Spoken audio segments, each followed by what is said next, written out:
One time, left, right, knock him out. Two times, knock him out. Knock him out with the left, knock him out with the right. Knock him out, knock him out, knock him out for the night.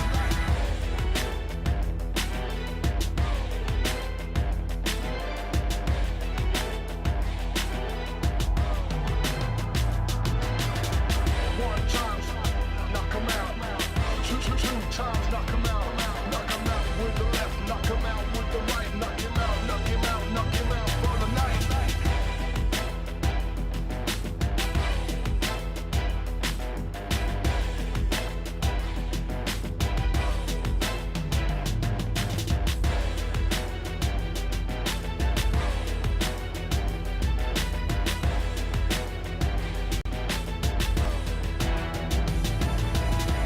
One time, left, right, knock him out. Two times, knock him out. Knock him out with the left, knock him out with the right. Knock him out, knock him out, knock him out for the night.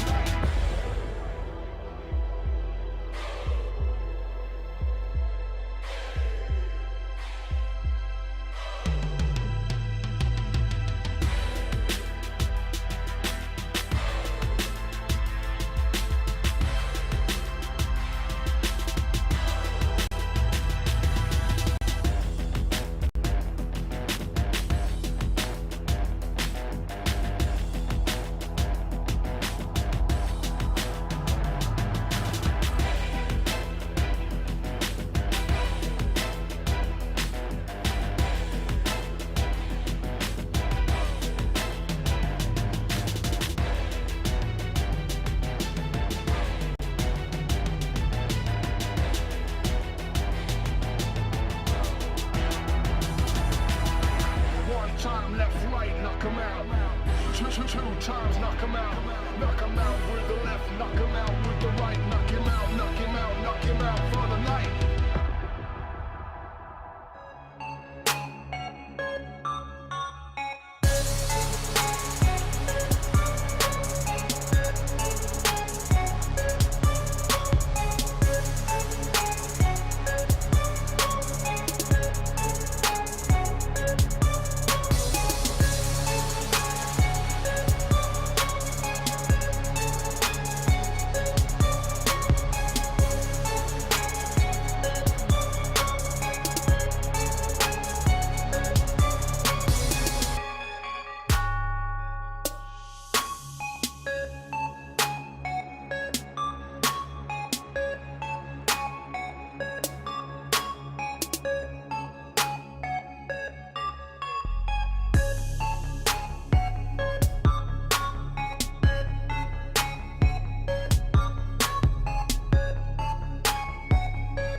One time, left, right, knock him out. Two times, knock him out. Knock him out with the left, knock him out with the right. Knock him out, knock him out, knock him out for the night.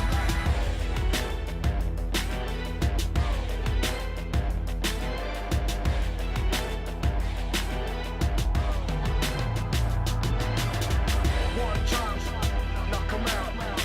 Two times, knock him out. Knock him out with the left, knock him out with the right. Knock him out, knock him out, knock him out for the night.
time, left, right, knock him out. Two times, knock him out. Knock him out with the left, knock him out with the right. Knock him out, knock him out, knock him out for the night.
One time, left, right, knock him out. Two times, knock him out. Knock him out with the left, knock him out with the right. Knock him out, knock him out, knock him out for the night.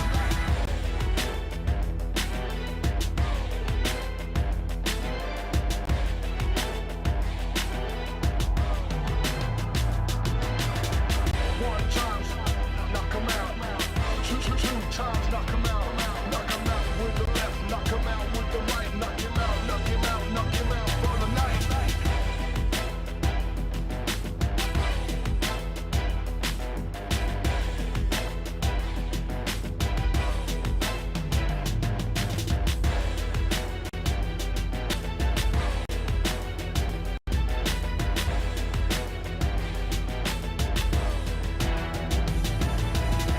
One time, left, right, knock him out.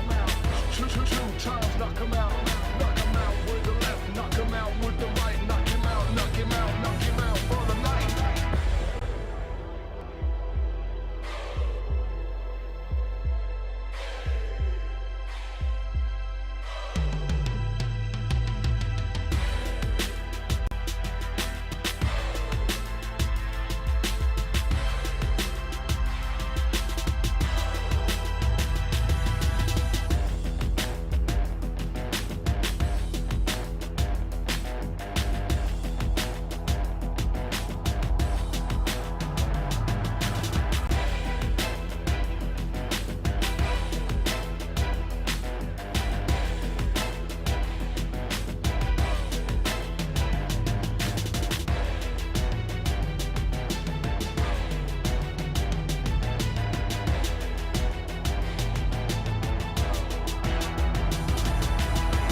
One time, left, right, knock him out. Two times, knock him out. Knock him out with the left, knock him out with the right. Knock him out, knock him out, knock him out for the night.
times, knock him out. Knock him out with the left, knock him out with the right. Knock him out, knock him out, knock him out for the night.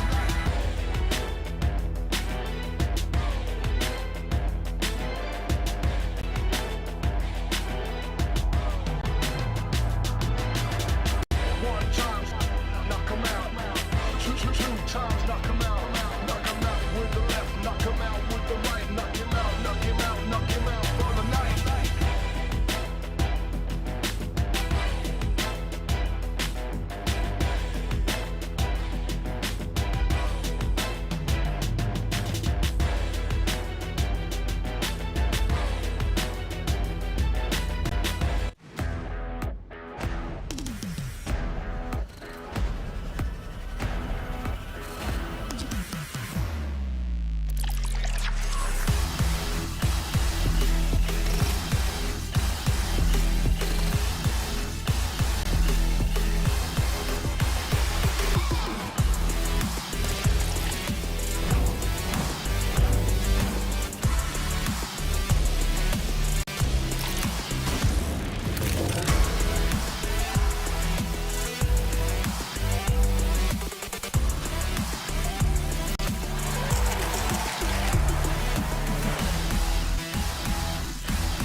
Sometimes we leave for a moment.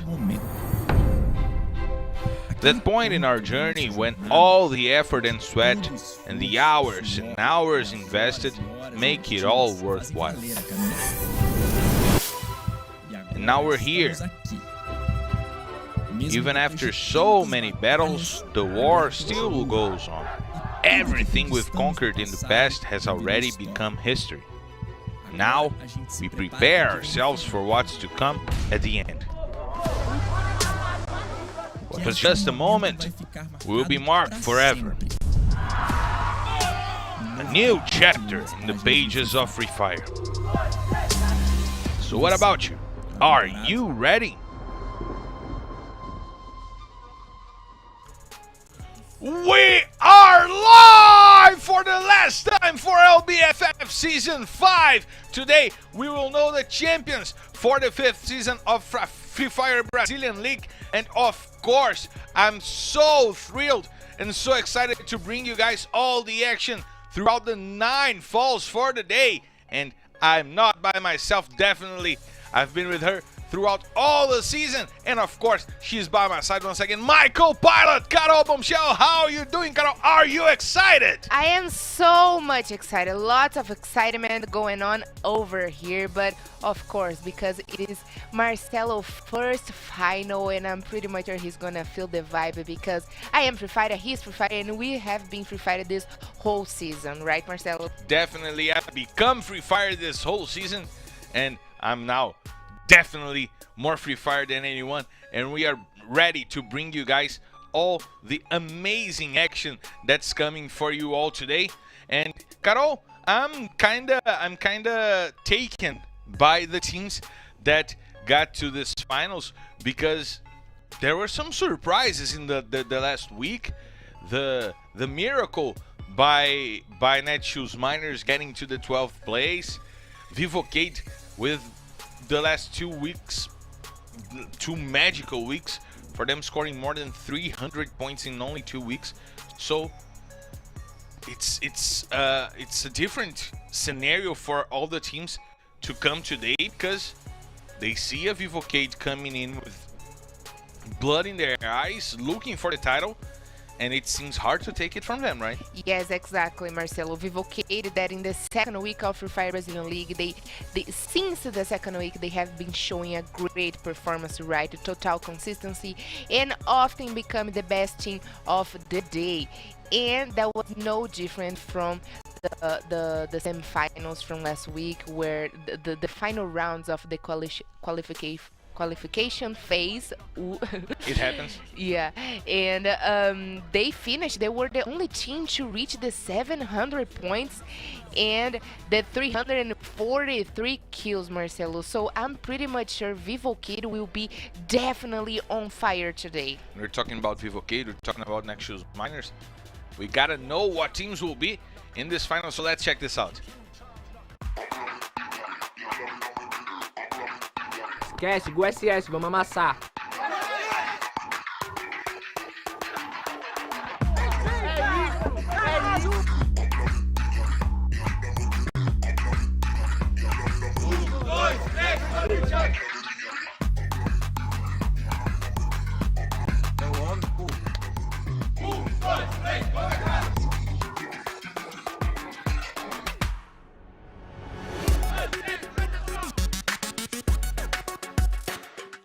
Eu sou B4.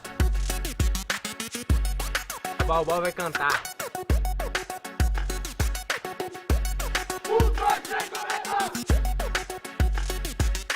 É a meta.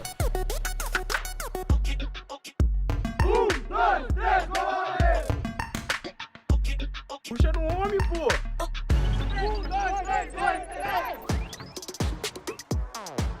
Dia de fúria! Dia de quê? Dia de fúria! Dia de quê? Dia de fúria! 1, 2, 3, fúria! Aqui é Los Grandes.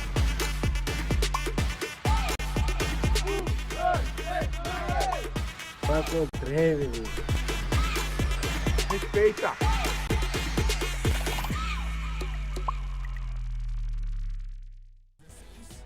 You got to know all the teams, but you got to know as well our broadcast team with Marcelo Fiorentini and Carol Bombshell. But Carol, I'm thrilled to see all those 12 teams in action today.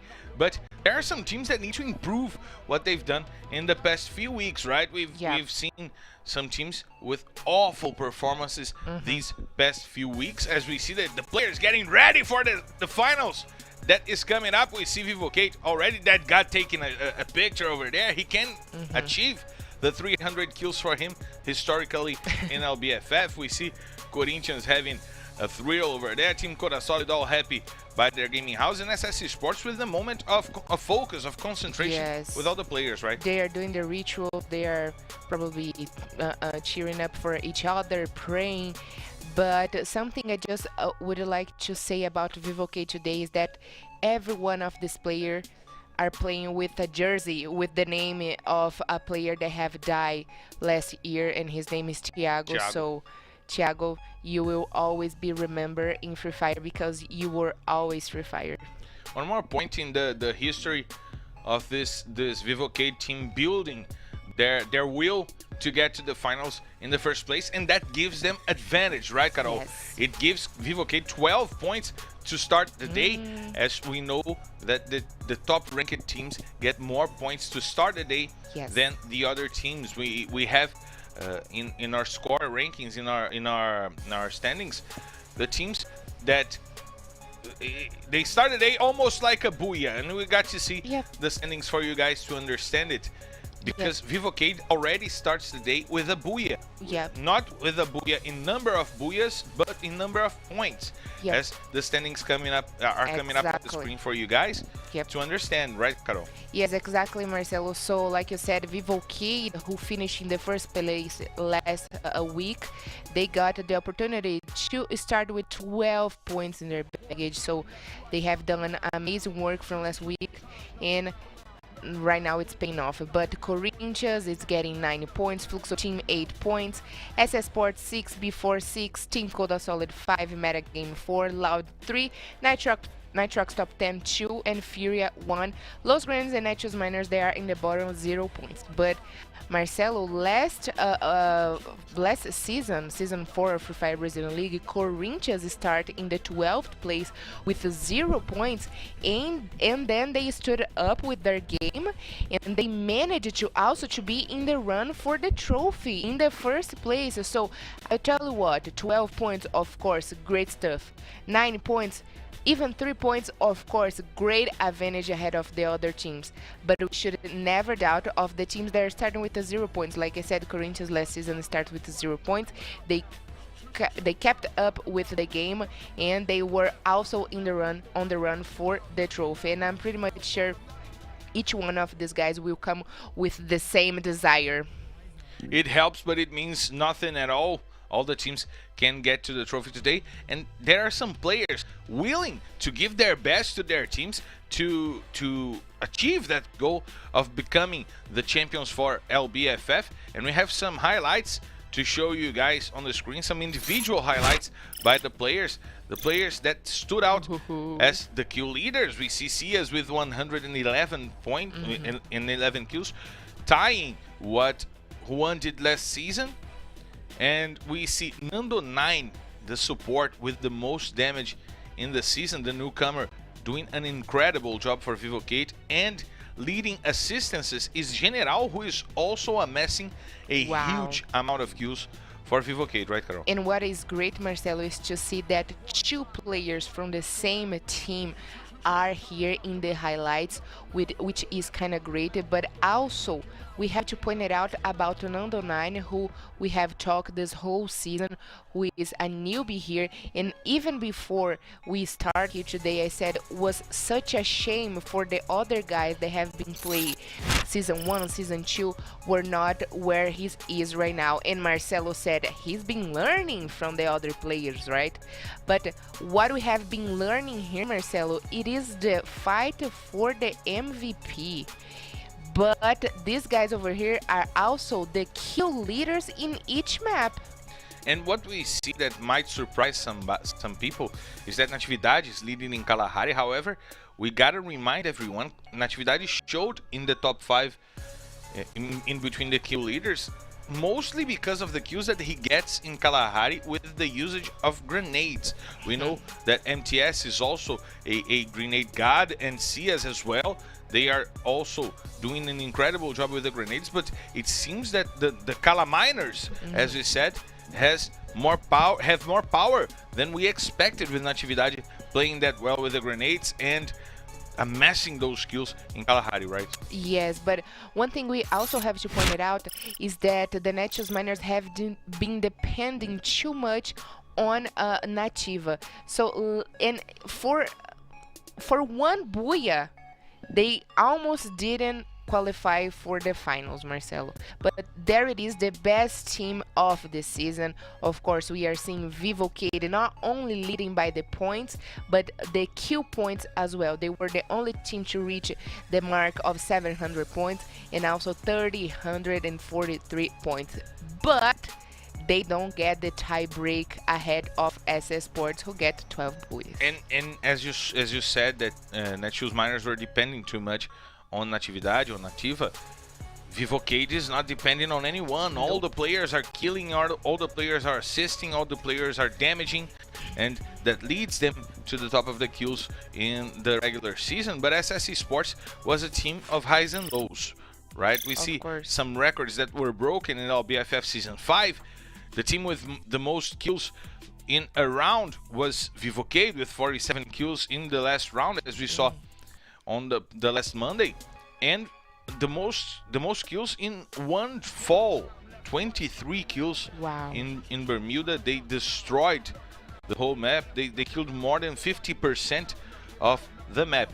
But also records by players. Mamute and MTS, the players with the most kills in one round, in round 1 with 19 kills. Ito, the player that tied the record for the most kills in a fall. It was 11 kills on that amazing Bermuda that he played from the top of the factory, getting kills and leading an INTC with only 2 players to the win. Yes. And the fastest kill was from Dreezy, from Team 1, a team that was relegated. And even though that was a kill that they achieved in 36 seconds, that shows a lot why Team 1 was relegated, because they were always getting into early fights, right, Carol? Yes, exactly. They were definitely getting into early fights, which was the contrary of Natius Miners. They were always trying to avoid these early fights. And we have two sides. Of course, Natius Miners is not a good example here. When they don't like to engage in early fights, we saw that a lot of times they were damaged for that. But in the other side, the Team 1, who were relegated, got the fastest kill. And I mean, they talking about again of Vivocate, seeing them with 47 kills and only in one round 23, Marcelo, shows me that they are very well balanced. They are not depending so much on one player, not only as individual they are good, but with the whole squad, bring a very good collectivity, right? And in that fall number 4 in Purgatory in the past Monday, we had Nando 9 with 9 kills, that God with 8 kills. All players were helping build that number, and we gotta say that Vivocade is not actually such a surprise here in the top of the ranking, since they begin the season with an amazing 2 first weeks, and the last 2 weeks for Vivocade were just incredible. They've reached more than 300 points, more than 150 kills for them into those past 2 weeks, and that leads Vivocade to a momentum in the play that might help them in this final day, because they are in a row. They know that they can do everything they want. The confidence is high, and that can only help, right? Yes, and if Vivocade were the best team enjoying their moment, the glorious moment, in the other side we have to talk about Loud. We have this tendency here about at least the last 2 weeks, and we see that Vivocade is leading the points, like Marcelo said, with more than 300 points, but Loud, who is a team that are the runner-ups from Free Fire World Series and from Free Fire Brazilian League from last season, they are in the 12th place. Can you believe, Marcelo, in the last 2 weeks, Loud only got 169 points? So I have to ask you 2 questions. Do you think that Vivocade used all their gas to get to the first place and they lost their gas to the finals? And do you think that Loud stepped on the brakes to not show the opposition some tag, some secrets that they might be hiding for the finals? Well, first of all, talking about Loud, probably they are hiding something, because there's no much explanation for a team that are also very good. They are knowing the competitive scenario, which one of the best team hushes frontliners, and supports with the Chronos, one of the best snipers since first season. But and right now, Vivocade, I don't think so. We have been seeing their consistency throughout the whole season. They have been showing us the exactly same game. Of course, there is some ups and downs, but I'm pretty much sure they will come today also with the same gas. But let's see if Loud can share the same gas, Marcelo. But do you believe that any of those teams have players in the best players, the best team, the best squad for LBFF Season 5? Is that right? Let's check this out. The best squad for the season that is the middle screen for you guys to watch. Cias, MTS, Nando 9, and Ousado. Wow. And we see that Cias, the top killer for the season, MTS, the runner-up in the list of top killers, Nando 9, the newbie that's leading not only in between the newbies, but in between also the supports in damage, in kills, and in assists. Yeah. An amazing job by Nando 9, and Ousado, who brought Corinthians to the best moment that they had throughout the whole season. And we see K9 from Fluxo as the best coach, K9 as the best coach of the season for Fluxo. And we gotta say that it kind of shows what this whole season was about. CS consistently bringing Fluxo to the fight, MTS consistently bringing SS Esports to the fight, Ousado consistently bringing Corinthians to the fight, and Nando 9 being a part of a master plan that Vivocade produced for the season, right? Yes, exactly, Marcelo. And even though we have CS and MTS in the same position, they are also, they played the same game, with the grenades, the strategy to be in the front liner, but also to be in the support. But I'm pretty much sure they are a good match. And we gotta say that those players did an amazing job in Purgatory. So we gotta check out who are the best teams in Purgatory.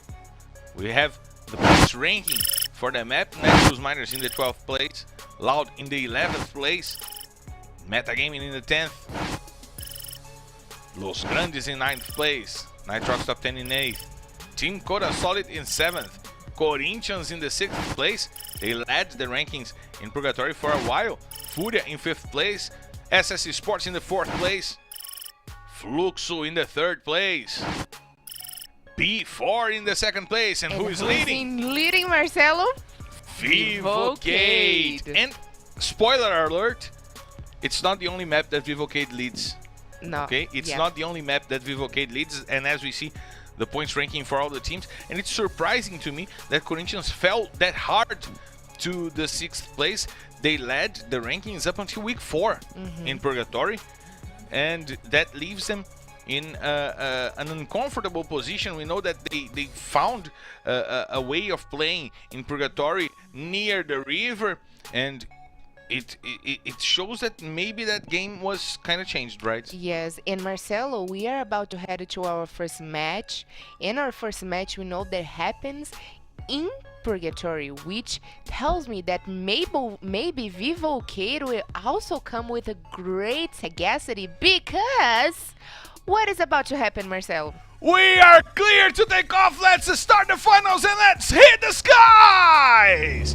Ladies and gentlemen, from the flight RFD1 heading straight to Purgatory. This is your captain Marcelo Ferrantini, and by my side, my co-pilot Carol Bombshell invites you to loosen your seatbelts, fasten your boards, cause it's time to drop, Carol! Ladies and gentlemen, be so welcome to our first map of Purgatory. So let's unbuckle up and get ready to drop in Purgatory, because Vivocade, Fluxo Team B4, Metagame, Team Coda Solid, Nitrox Top 10, SS Sports, Corinthians, Los Grandes, Furia, Netshoes, Miners, and Loud will definitely, Marcelo, bring us different strategies here today, as we are seeing that Furia changed their drop call. They left Central and are going straight to Moat House. So strategies are coming new here today because they wanted to get the trophy. And they changed it with Fluxo. Fluxo, that usually goes to the Moat House,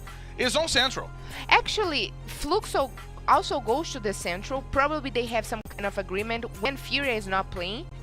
But I have a notice throughout the week talking with some coaches that because their teams, they're not playing today anymore, they decided to change, of course, the drop call and have this kind of respect. They're fair play, you know. And Carol, do you know what is the team with the most kills in Purgatory? Which, I have a guess, Marcelo. Please. It is Vivocade. It is Vivocade. Oh, dang. But do you know what's the most impressive? They have 124 kills in Purgatory. Okay. The second team that has the most kills in Purgatory is Fluxo. Do you know how many? How many? 98. And how many Vivocade have? 124. Yeah, not. They got only 26 kills Yes. above Fluxo. That's amazing. A work that has been done by the whole squad from Vivocade. And as you said, Vivocade was not at their best moment in LBFF Season 4. But it seems that the changes in the squad made the team work as a well-oiled machine. They are engaging perfectly. They have the players leading the charge with Modeste and General. They have that God also leading the charge, and Nando 9 doing the support, using the snipers. That's a perfectly oiled machine, right? Yes, I like the expression of oil machine because that's everything they needed from last season. And bringing Nando 9 and General to their team, of course, made it definitely a change for them. And they are doing so much better here, leading not only in Purgatory, but we are going to see soon that they are also leading in Bermuda. And they are the best team this season with no doubts. But Marcelo, even though, once again, repeating, even though they are starting with the 12 points, we should not doubt about the other teams, because last season Corinthians started in the bottom, Santos start with the 12 points, and everything got messed up. Santos didn't win. Corinthians finished in the second place. They got 3 booyahs in the finals. They got 3 booyahs in the finals. So we can definitely waiting great stuffs. And I'm putting my expectations here today, especially in before who were suffering a lot throughout the competition, fighting over the center calls with Santos. last week they managed to be the best team in each one of the calls they were fighting against Santos, Marcelo. So if there is a time that comes for them to fight over something, I'm pretty much sure they will go for it. And checking the stats from the last finals of LBFF seasons 3 and 4, Purgatory has been a more calm map for the teams, as Purgatory is the map who opens the rotation. We're going to have 3 rotations today: Purgatory, Bermuda, Purgatory, Kalahari, Bermuda, Purgatory, Kalahari, Bermuda, Purgatory, Kalahari, Bermuda. And the only huge stat that we check coming into this map was from Lost in LBFF Season 4, playing for Meta Gaming in the 7th fall, the 3rd fall of Purgatory, where the teams were already more used to the map in the finals. He was the player who got the most kills in the map for the whole finals. He got 11 kills in that match, and that him and the team got 12 kills as well. Those were the only 2 great stats for the map in LBFF Season 4. Do you believe that in Season 5 we will have such a studied, such a calm game coming from the teams, as we've seen some of those teams being so aggressive throughout the whole season? I don't think so. I'm pretty much sure these guys will come prepared for do anything that takes them. Like I said, I'm putting my expectations on before today. They are very good to centralize their favorite drop calls in the center of the maps, and during the rotations we will probably see a lot of things happen. But for the beginning, at least for the 3 first matches, we will see taking a long time to get our first blood, for example. They will prioritize for the position, I would say. But in other words, Marcelo, we have a bigger problem to bet on the winner for this final. Because even with the advantage numbers that the teams are starting, anything can happen here. So won't be different for the other teams to get their games going on. We talk about Vivocade, we said about SS Sports, Fluxo Team, Corinthians, which are amazing teams that we have been watching great stuff throughout the season. But also, we should not forget about Team Coda Solid, who play a lot for position and strategy. Nitrox top 10 by the rush. Before, like I said, in the call center in the middle of the map. Meta game for the effort and the good performance even after being penalized with minus 16 points. And of course, I will talk a little bit more for the other teams because I got the feeling inside my bones that maybe Vivocade will face off with Nitrox, Marcelo. And what amazes me is that Nitrox came to the day for the finals with Bonsai playing and not Spill starting the day.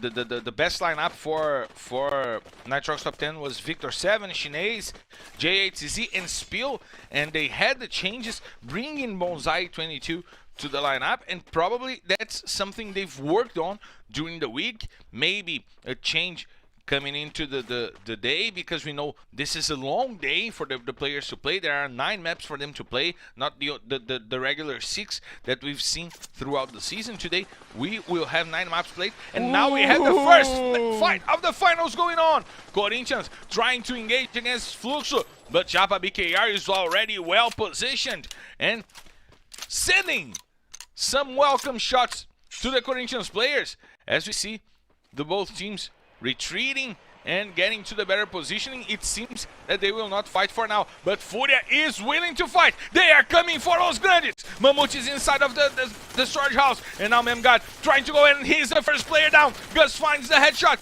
The grenades are coming in as well. He tries to finish Memgod on the floor. Memgod is helped by a player. 1-9 is over there, and once again Memgod goes to the floor by the grenades of Gus.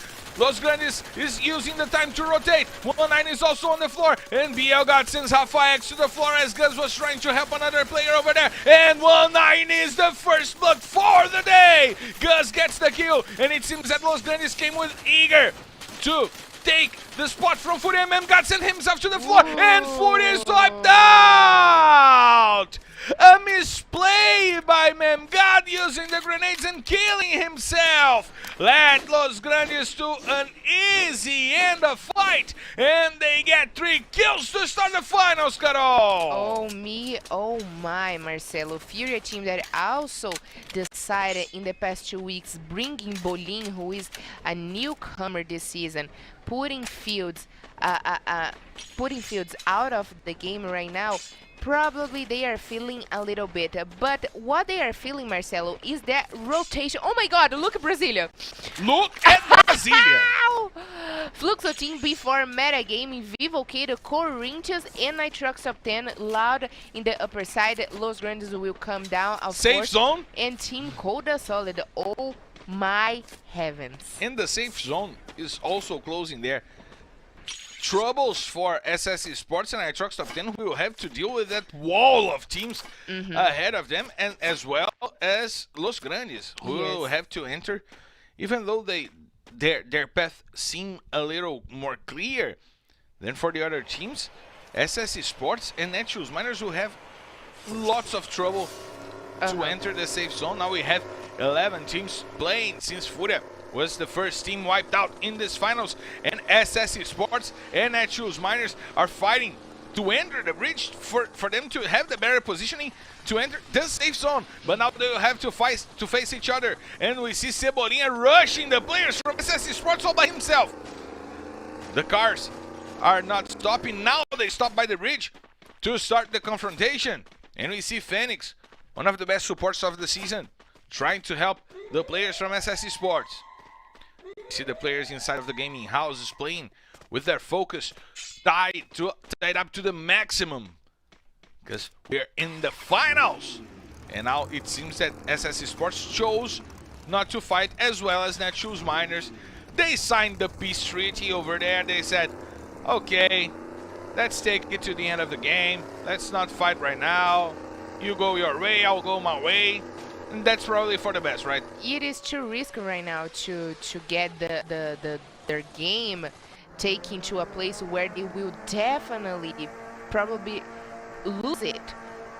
Against Netshoes Miners, they got the upper side of Fire Brigade. They only have the advantage of a little bit of cover, so I'm pretty much sure it works for both sides. And we know that Netshoes Miners doesn't like to engage. They don't like to engage soon. It is good. But what I was about to say of Fury team is that they changed their drop call, Marcelo, and during the rotation they were not expecting to fight with Los Grandes. And they had Los Grandes on their way, as Netshoes Miners has metagaming on their way. They are forced to stop near the entrance of Brasilia to heal a little bit, because metagaming was waiting for those teams. We said that Netshoes Miners would have to face a wall of squads to enter the safe zone, and the first one is metagaming. We see Natividade, the player that probably saved Netshoes Miners throughout the season. And now we see SS Esports also getting to the same spot, doing the same rotation as the Netshoes Miners, while Team Coda Solid comes from behind. Team Coda Solid might surprise a few teams focused on SS Esports, but Vivo Cato already has the information on the players from SS Esports. We see that there is an AWM inside of the loot box, and Team Coda Solid is rotating. They will find the Netshoes Miners inside of the house. That probably will become a fight, but Team Coda Solid is out in the open, so Netshoes Miners might have the upper hand in this fight as well. Playing with the positioning, if the slow game happens, it's better for Netshoes Miners. They want that slow game, and now we see SS Esports engaging against Los Grandes. Gus having trouble to leave the ice barriers and reach the house where his teammates are inside of the safe zone in Brasilia. Gus taking shots from MTS. The ace from SS Esports trying to get the shots out. And now he calls for the drop. There's a silencer over there. He chose not to take it. Getting the best weaponry possible for him to fight, as we see Loud wanting to engage against Nitrox top 10. The two teams facing each other face to face, and Kawan sends Victor to the floor. Kawan, who leads historically the past 2 finals in the number of kills. And now Shinez kills himself with the grenade launcher. What's going on? The players today are making the voice happy. As we see now the finishes of Shinez with the grenade. Will trying to engage into this fight. And CS puts a grenade, but look at Kawan! The grenade launcher from Kawan making it rain. But now Fluxo is engaging into this fight. They want Loud. That's personal. They want to go after Loud. But Loud sends them back. Force them to retreat, but Kronos is still on the floor. And now Team Koda Solid is one more team getting to the same spot, and Kronos will be dead by will be killed by the safe zone. He's not being helped by his teammates, and that kill is confirmed for God kill. Loud has only 3 players to play right now, and Japa BKR goes to the ground because Corinthians is also joining the fight. Will sends Fak to the ground. 2 players down by Fluxo. They need to regroup, but the 2 players are back to the lobby now. Fluxo has only 2 players, but look at CS! He sends Kawan to the ground with an amazing shot. And now Will is trying to take the lead on the place, and CS with the grenade puts Noda to the ground. Oh my god, CS and got killed! No way. They saved Fluxo! No way.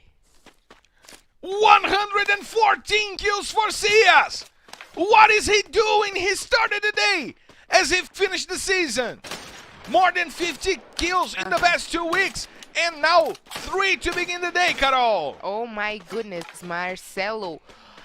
If once I doubt of you believing in CS, I'm not doing that anymore. Please don't, because before is engaging against Los Grandes, and there are 2 players already back to the lobby. But Mamouche uses the grenade launcher to send a player back to the floor as well. As we see Team Koda Solid engaging against Metagaming, and Vivocade might join that party.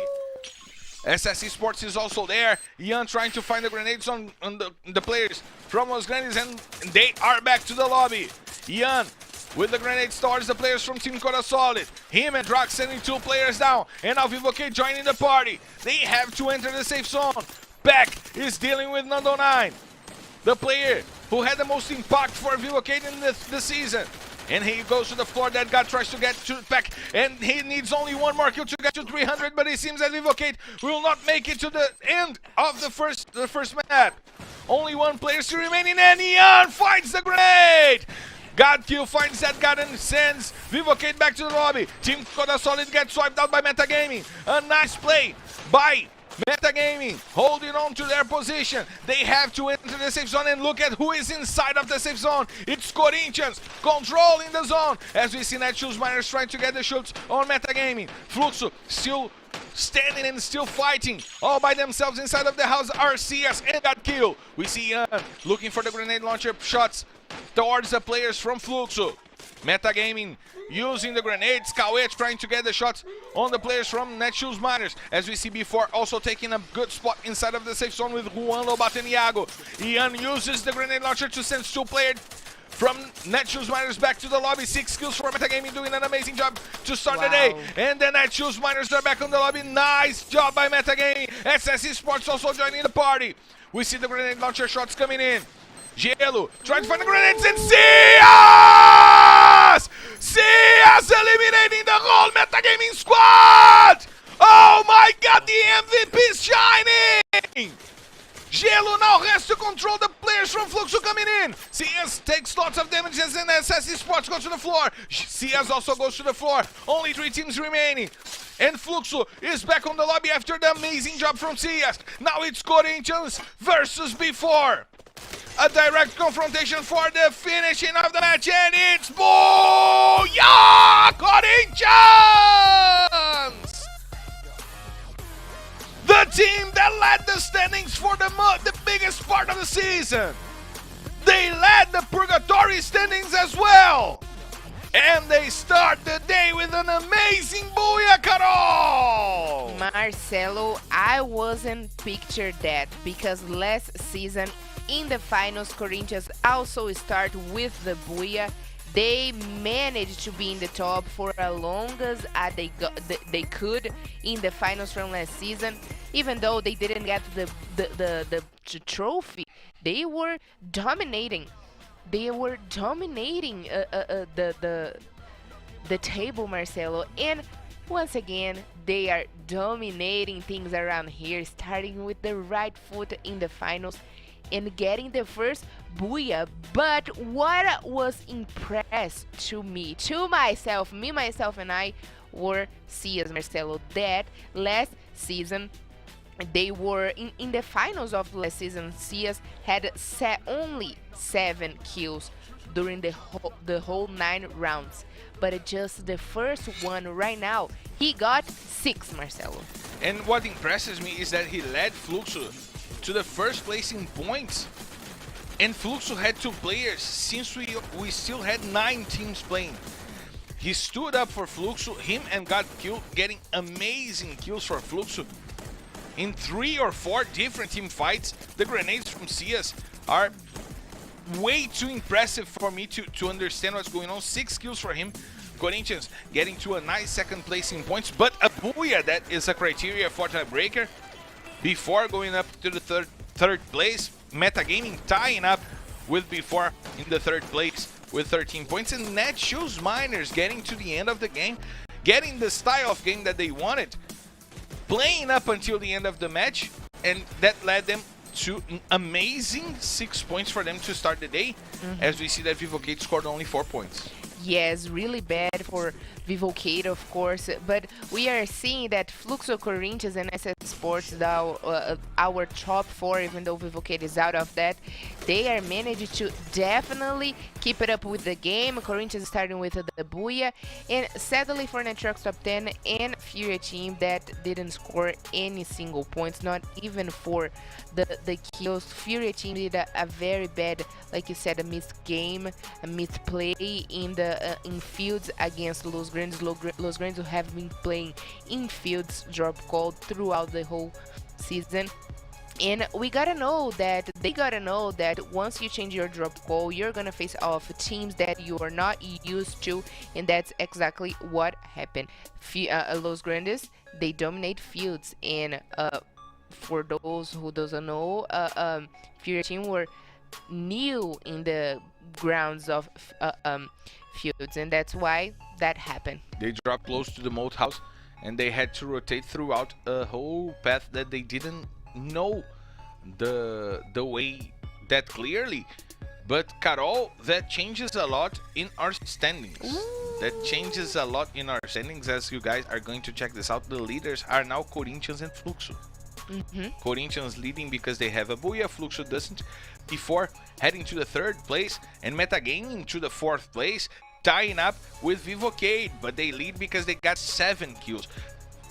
Metagaming with 7 kills and Fluxo with 9 kills impressed me. They did impress me. The 9 kills from Fluxo came when they had only 2 players remaining.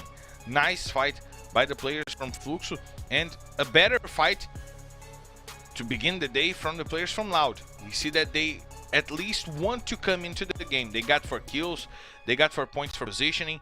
It seems that at least they want to come and play for today, as we did not see them do in the past three weeks, right, Carol? Yes, exactly, Marcelo.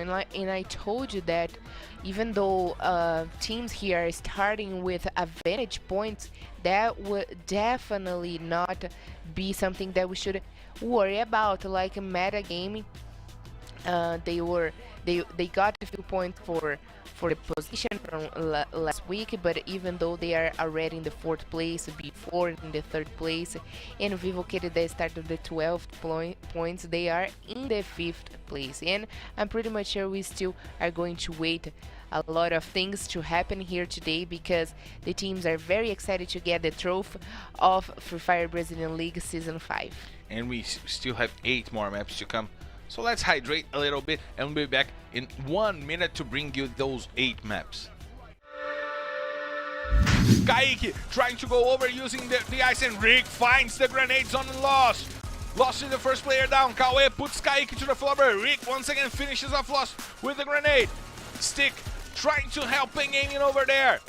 Kawe and Drax doing the job for Metagaming, and now only 1 player still standing for Pengaming. Will they go back? And Rick did the whole job all by himself. Again. Rick gets the whole Metagaming squad down. Amazing job by Rick.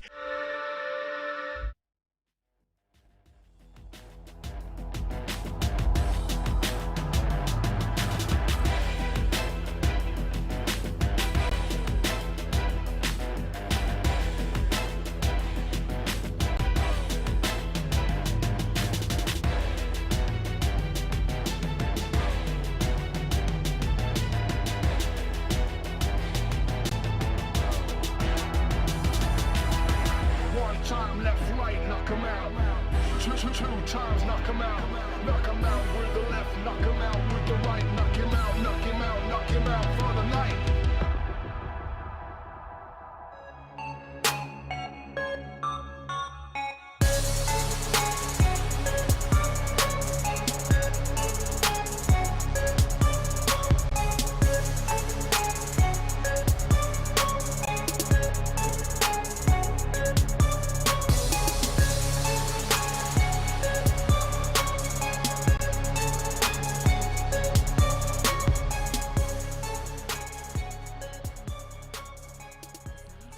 We are back live, and we still have 8 maps for you guys to come, and we got to check out who are the best teams on the next map. We're heading to Kalahari, right, Carol? That's right, Marcelo. So we talked about Purgatory and the best teams in Purgatory. So let's check it out, our rankings for Kalahari, because in the 12th position we got Los Grandes. In the 11th, we got Nitrox top 10. In the 10th position, we got Loud. In the 9th position, the Kala Miners, the Netshoes Miners.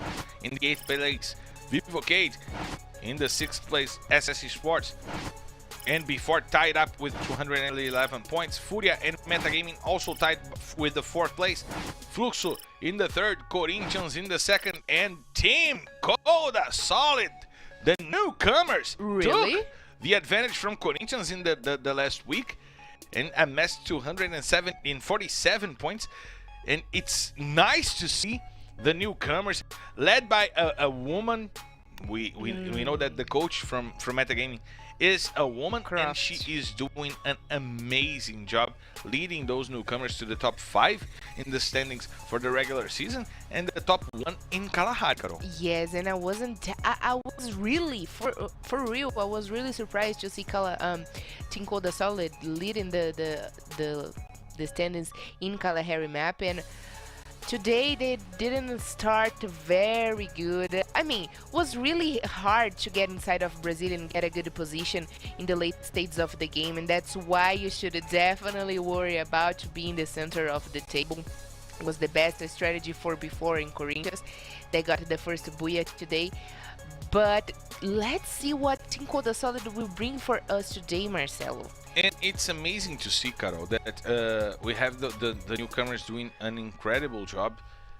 And it's the only map that Vivocade is not leading in points. They are in the 8th place right now.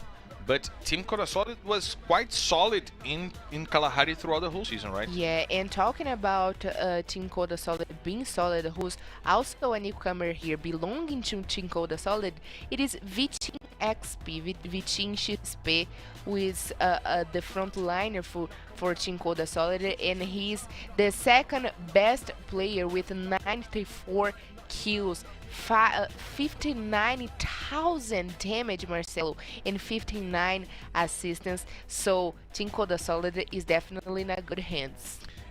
You know who else is in a good hands? Who? Our plane, because I'm the captain. We're clear to take off, so let's hit the skies!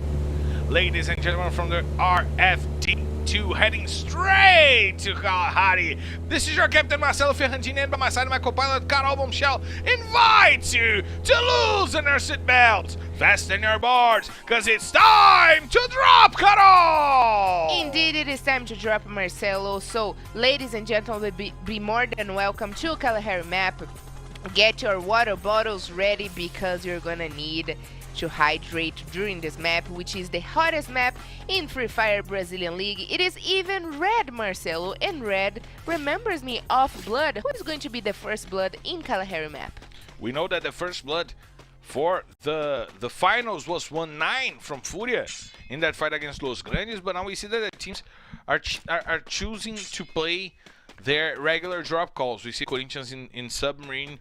We know that they usually take the Submarine or the control post in Kalahari, and they led the standings for the whole season, playing mostly from the Submarine, right? Yes, and I mean, we have seen that also in Kalahari, Corinthians, they avoided the early battles. They work through the edges, but last season, what happened with Corinthians is that they were chased for a team that didn't want them to win that. So I'm asking myself right now, will that happen once again here this season? Will be teams they are not caring about themselves and actually worry about the others and mess it up with the players' games? Maybe we may have some teams trying to change their aggressiveness, to amp up their aggressiveness in this finals. But to begin the match, we ain't got no one trying to be that aggressive, right, Carol? No, not really. We haven't seen that. The teams that qualify themselves to the finals, they are really aggressive, but they haven't messed it up with nobody's game except for before that came for Santos, which explains a lot to me, and I'm not looking at that in a bad way because they had both of the teams have the same drop calls. They are always going to the center of the call. So as they should and as they did, they whoop the whole squad of Santos out of the finals so they can, be Play proud. release. Yeah, they can be proud by the honors of refinery, for example, here in Kalahari. And Carol, it was fun because we saw Santos coming for before a lot of times during the season, and in the last day we saw before taking it back all the way.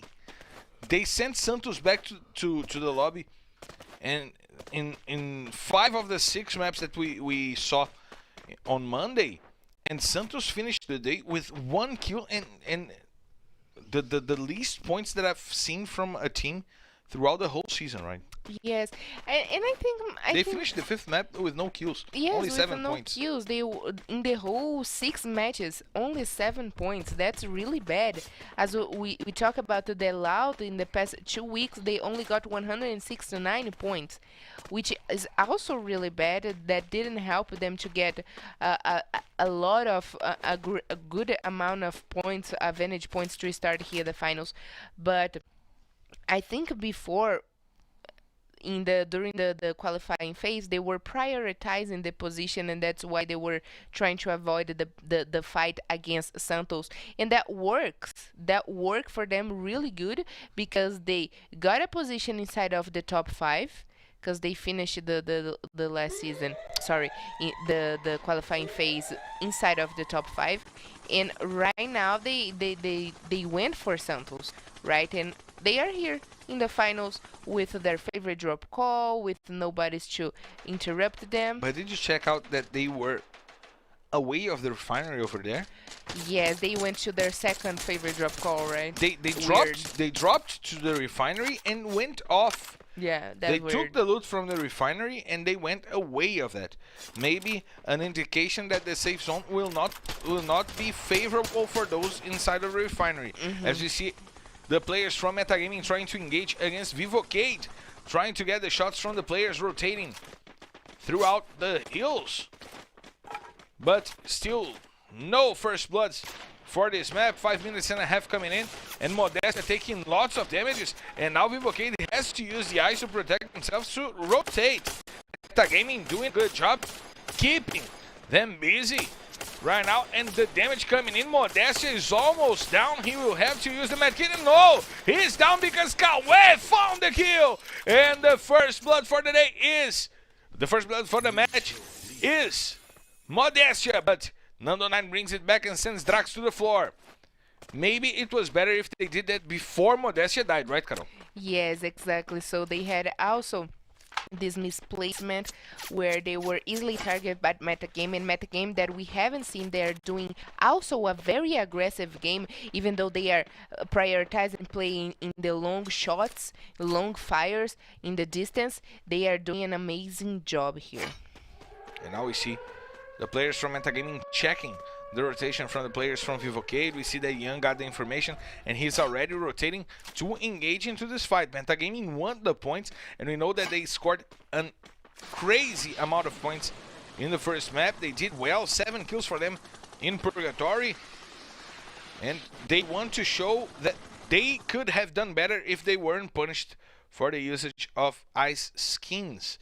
And now we see Vivocade playing the safe game since they have only 3 players remaining. They are the only team who lost a player right now. Modestia was sent to the lobby by Cauê from Metagaming.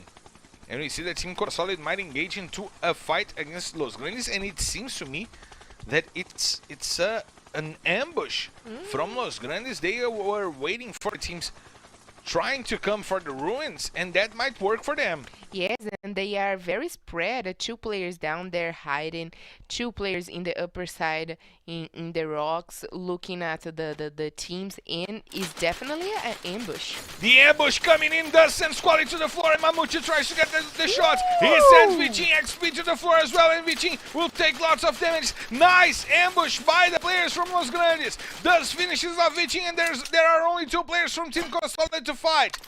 The Sanctuary drop call is all Los Grandes, and the ambush was well done to take the players from Team Coda Solid, but now they have to deal with the 2 remaining players, and thus is trying to find the shots. He uses the KAR, but he was able only to find some shots in 1 player. Rafa X is trying to go over. We see the icon from the player down on the ground going over and trying to surround the players. From Team Coda Solid, he uses the car to do it. And Mamute is also coming over. Mamute and Rafa X leading the charge for Los Grandes. As we see Gus trying to find Pack, and Mamute puts Pack to the front. There's only Pão to run. Only Pão to play for Team Coda Solid. He's the only one trying to save the whole squad, but Gus is going after him. Mamute is following with more firepower to help his teammate. As we see Gus rotating. Pão taking lots and lots of shots, and Team Coda Solid is out because Furia is coming. Furia is coming for the fight as well. While Metagaming and Vivocade are still fighting, and Cauê finds the best shot on Nando 9. But thus is rotating. He knows that Furia is coming. He knows that he has to get a better positioning for the fight. They get the ambush, and they finish off the whole squad from Team Coda Solid. But now they are out of position. We see SS Esports trying to engage as well against B4. Meanwhile, Corinthians engage against Loud and send the first player from Loud to the lobby.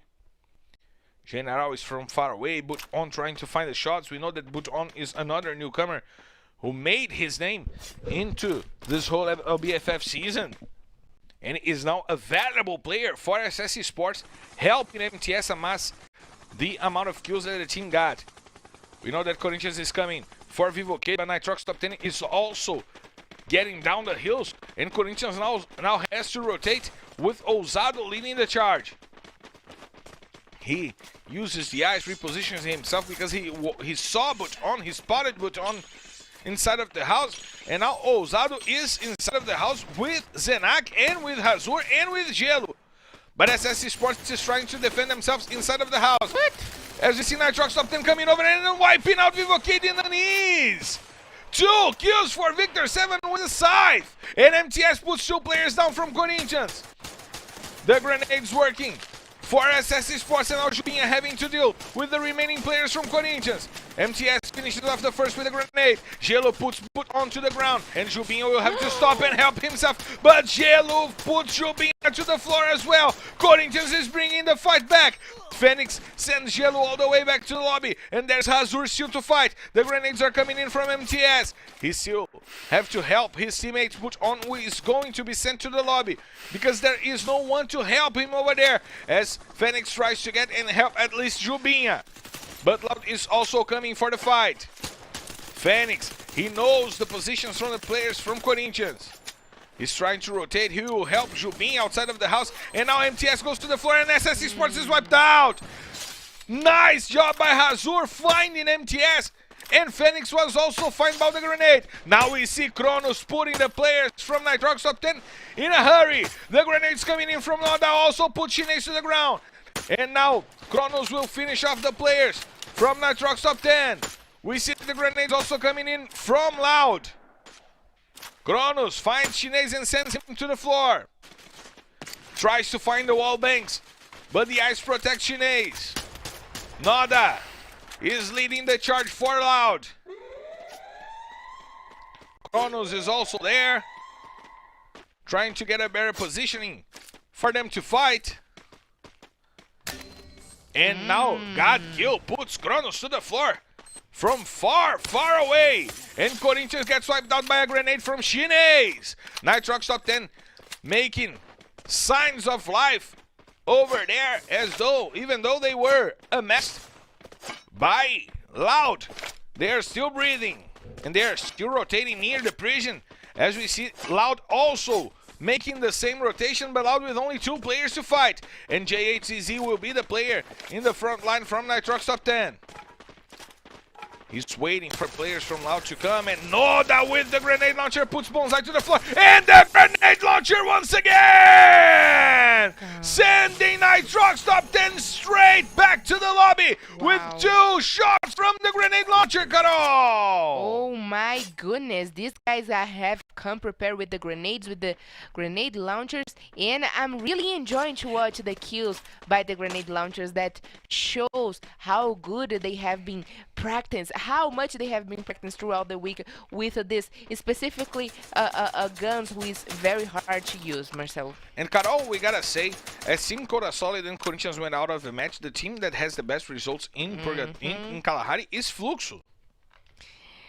And with dying Team Cora Solid and Corinthians, they are letting the way more than open for Fluxo team, right? To come for the lead, the top of the rankings for the finals. As we see R7 trying to get the information on the players from Metagaming and from Loud. He knows that the players from Loud are inside of that house over there that he is watching closely to guard his position. Before has the edge of the safe zone. They are not in the center, but they are the door holders. And as we see, Noda goes down to the floor because of the safe zone, and probably Loud will choose not to play for this match. They are inside of the safe zone, and they will be there for the remainder of the match. But we see another triple team fight going on between Furia, Los Grandes, and Netshoes Miners. We didn't talk about the Netshoes Miners yet. They are playing their game quietly, and Atividade finds the headshot on Duz, but 3 players now from Netshoes Miners are down, and Loud gets out of the game because of the safe zone, as we expected. Furia also engaging into this fight. Gus uses the grenade to finish off Nativa. And now Biel got going on the rush, and he finds the kill on Cebolinha, sends Cebolinha back to the floor, and get a kill for Furia. They're protecting themselves with the ice, but the players from Los Grandes are trying to get back into the fight. We see Gus helping Rafa X over there. Only 1 player already wiped out, already sent back to the lobby by Los Grandes. And a nice shot by Memgad to hit Igezin on the other side of the map. The grenades are still coming in. Iago finds God Kill with a nice headshot on the other side of the map. And Yan still killing the players from before having trouble to deal with Yan. Lobato is sent back to the lobby, and Furia goes down with a nice shot by Gus, with the Bao doing an amazing job. And now he will save himself because Mamute will go down. And now Los Grandes has to hold on to themselves before he's sent back to the lobby, as are the Netshoes Miners. Metagaming is still alive, Fluxo is still alive. The fight goes on between those 2 teams, and Los Grandes is wiped out, so it's Booyah! Fluxo! Look at the dance from Cias! He knows that they now lead the finals in point, and Fluxo is coming once again for the title, Carol! Fluxo team, first match, 2nd place, and right now the Booyah, Marcelo. Are we going to have a double winner? Fluxo team that won last season are coming here with the whole gas, Marcelo, to get the trophy. I mean, to keep the trophy, because they are still the owners of the trophy. So, is the trophy remaining in the Fluxo game house? Because the question is, who are going to stop them? Who is going to stop Fluxo? Indeed, Carol. We'll get a confirmation for the points of the map coming up on the screen for you guys to check this out. But amazing job by Fluxo, but also amazing job by Metagaming, amazing job by Los Grandes, holding on to themselves to the end of the game. And Metagaming is still on the fight, Carol. Yes, we got the best moments here to check it out. The points, Fluxo team as the confirmation, the winner with 16 points. They are with an amount of 33 right now, Marcelo. They are leading our final table, but Los Grandes also come with the same plays they did in the first weeks. meta game, which we already expected to see.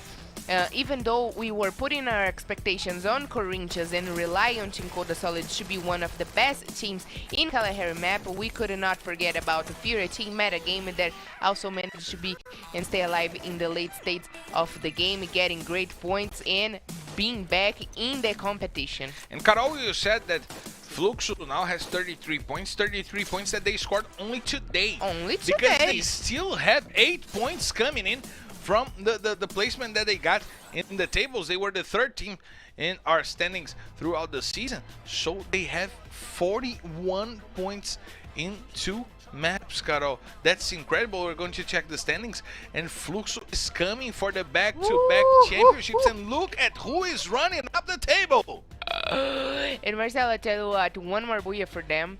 If they need a tiebreaker, they are definitely getting it right now with one more booyah. But I'm really happy to see Metagame, who is a newcomer from last season. They fought a lot this season as well. Throughout the whole season, they were penalized with minus 16 points. They kept it up with their good game, and they are in the second place right behind the Fluxo. But still, we still have to worry about Fluxo team being again a winner this season. And Carol, it's incredible because Fluxo is not only leading the charge, but they are leading by 11 points in only 2 maps.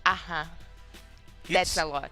It's a lot. It's indeed a lot. It's almost a booyah. It's almost a booyah, Marcelo, and you gotta point it out that by the hands of Cias, with a lot of his performance with killing, but let's also point it out that No Brew is not playing. No, Bruce not playing. He's not. He didn't play for the first 2 maps, Purgatory and Kalahari, so we are going back to their squad. We have an amazing week. I remember that when Japa BKR, FAK, Godkill, and Cias played, they were the best team of the day, and probably they are trying to revive that, you know.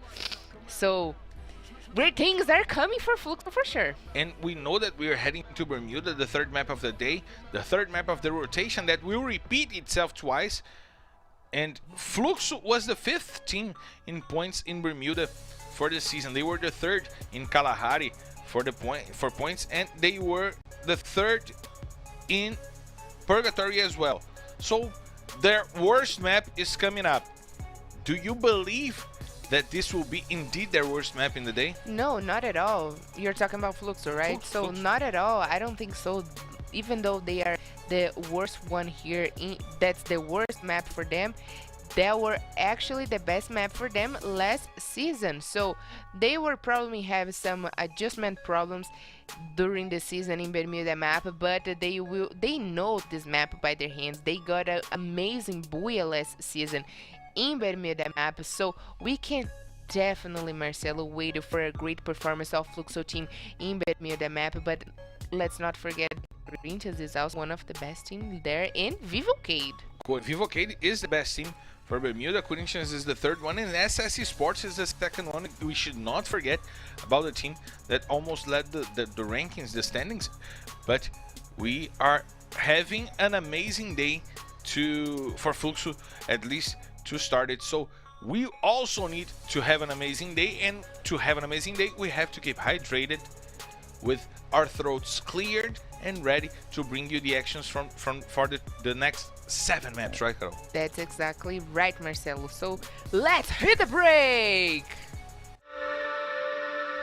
The floor as well with the grenade, and the grenades from MGod coming in, but Cias gets the grenade on MGod, and Cias puts Bully into the floor once again with a grenade. There's only one player still left for Furia. Cias once again getting the kill, finishing off, and now he has with one, and Cias with the triple kill. Oh my God, what's this guy doing?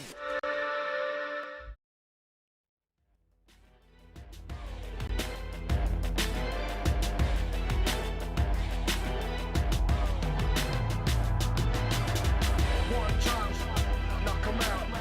Two times, knock him out. Knock him out with the left, knock him out with the right. Knock him out, knock him out, knock him out for the night.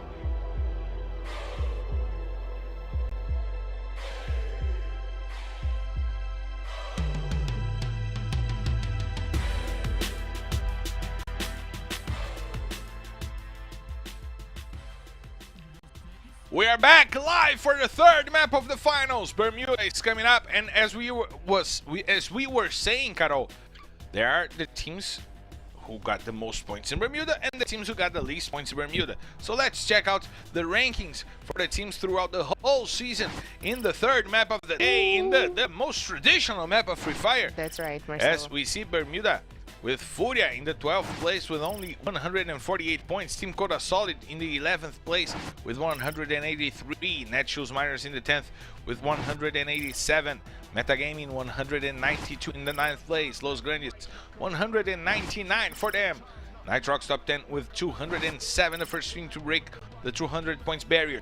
B4 with 211 points. Fluxo 213. Loud with 229 points, the best map for Loud throughout the whole season. But now we see the Pantheon, the top 3 for this map.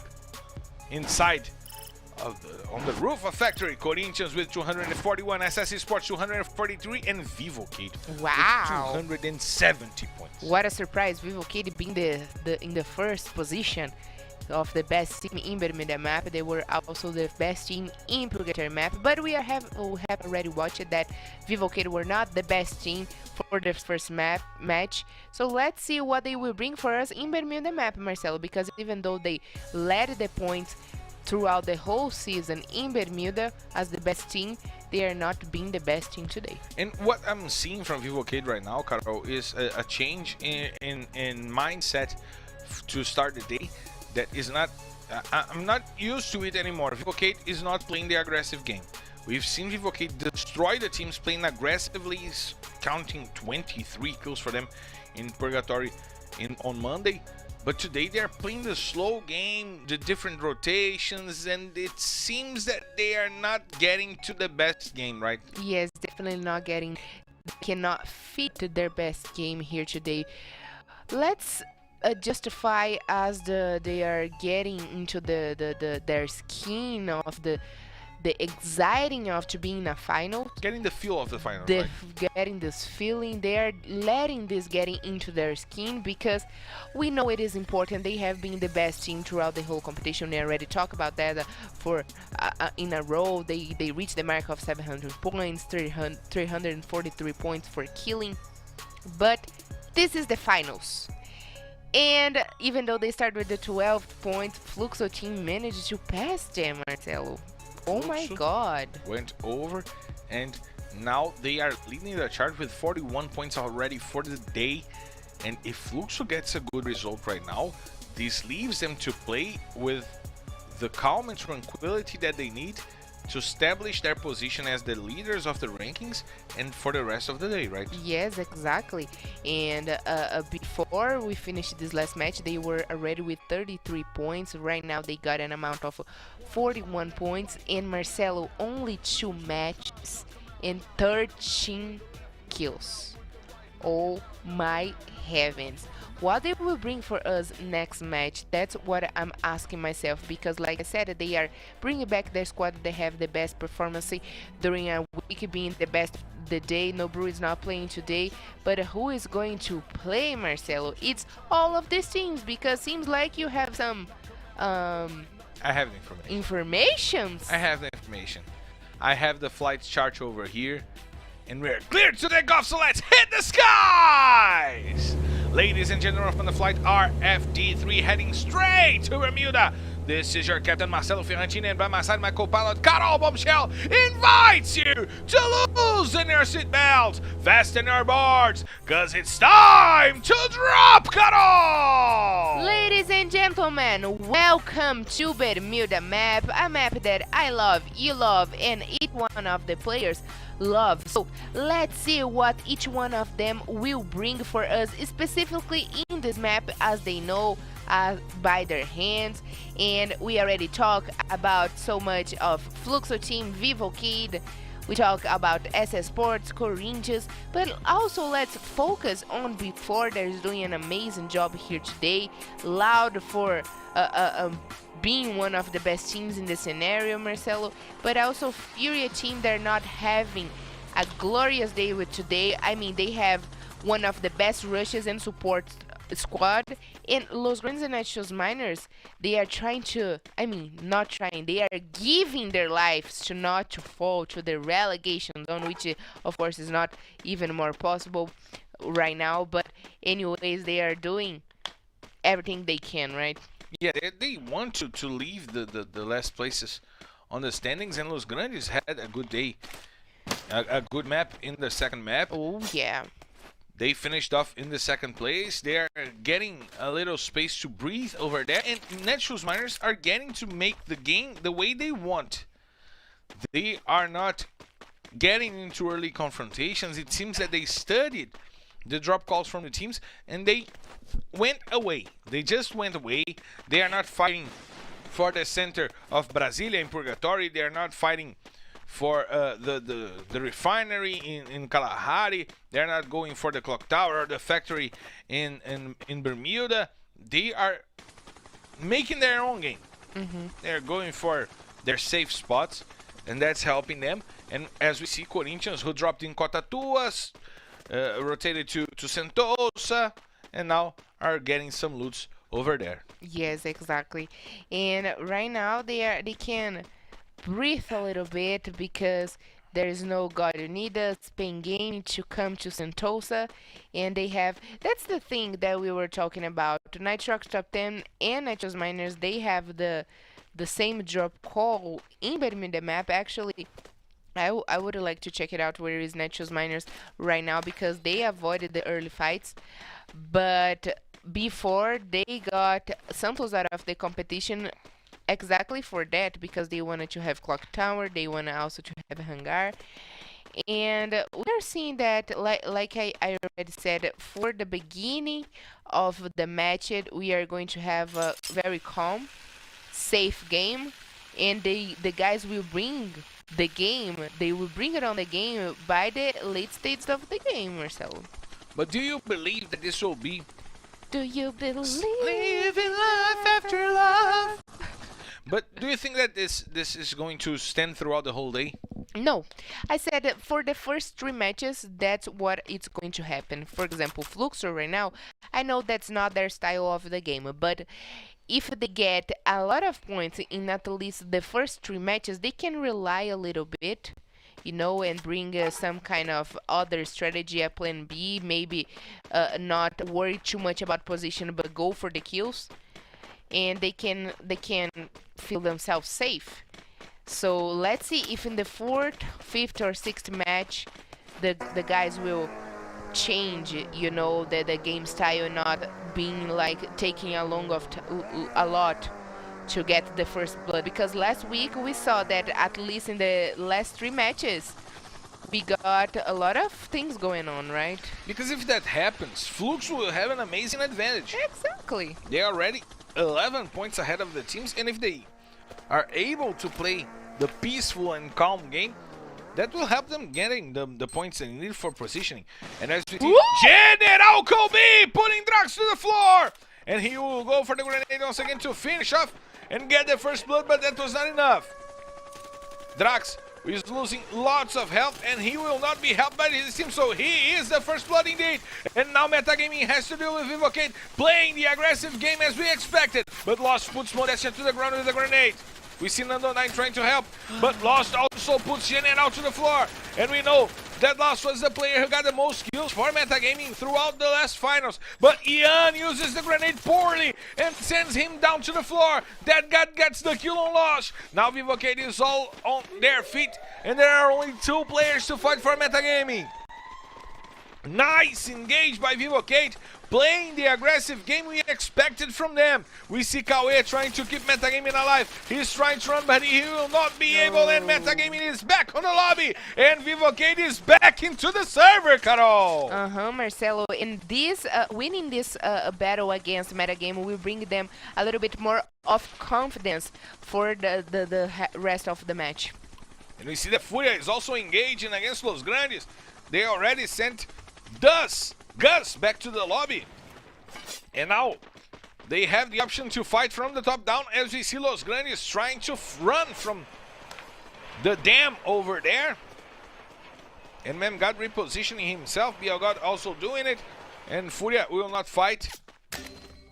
But 1-9 was sent to the floor with a nice headshot from Mamuchi. And he finishes off 1-9. And now it's a clear fight. It's 3 versus 3. It took too long for Furia to retreat. And it seems that the overextension gave the advantage back to Los Grandes. They are now rotating. They are getting the top-down view. And now they have the advantage in this fight, Carol. What a Fury team is doing today, they can also not connect very well their game. They are losing the rushes too much, and like I said, they are one of the best teams with good frontliners. Mem God is definitely a god, helping them with the support, but also being a very balanced player, playing the both positions, frontline, support, but they can not quite connect the game, Marcelo. They were in advantage of Los Grandes, and they missed 1-9 for Los Grandes, so easy. An overextension by the Saitama now leaves Furia in a bad position to fight against Los Grandes, and that's a fight that is becoming recurrent throughout the day. Furia is always meeting with Los Grandes in their rotation, Carol. Well, then waiting for Los Grandes, because I know that in the rotation they met, but right now seems like they were waiting and blocked the way for Los Grandes. And now we see Nitrox Top 10 engaging into this fight against Team Coda Solid, but they can't find the best angle for this fight. And now JHCZ is rotating, getting to know if there are teams coming from behind them, and we know that Loud is indeed coming, but not from behind, from the front. So they might be targeted as well by Nitrox Top 10, and they might be sandwiched between Nitrox and Team Coda Solid. Quali already dealing some shots with the Barrett over there, trying to spot some kills, and Victor sends Kawan to the floor with a nice headshot. Now Loud has to reposition. That gives time for the teams to come over, and we see Nitrox Top 10 indeed doing that, coming over to get to play against the Loud squad. And Loud, that during the rotation again, which they change, Marcelo, the drop call. They usually go to shipyard, observatory, graveyard, to the other side of the map, and right now they decided to come to a crazy rotation, leaving them in a sandwich against the newcomers that we haven't seen, that they shine this whole season, and they have been showing us that they are learning from these players and getting better than them, right? Indeed, we see that the evolution, the new age of players for Free Fire Brazil is coming strong for LBFF, and it's nice to see that the renewal from the players.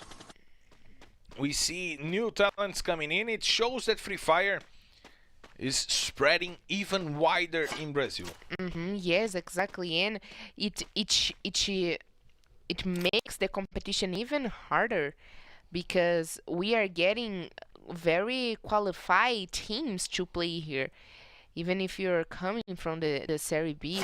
So, and the best of the newcomers were Team Coda Solid, that got an amount of 631 points during the qualify phasing, and they finished in the 6th place. But also Nitrox Top 10, they guaranteed 8 booyahs during the whole competition, and they close their position in the 9th place.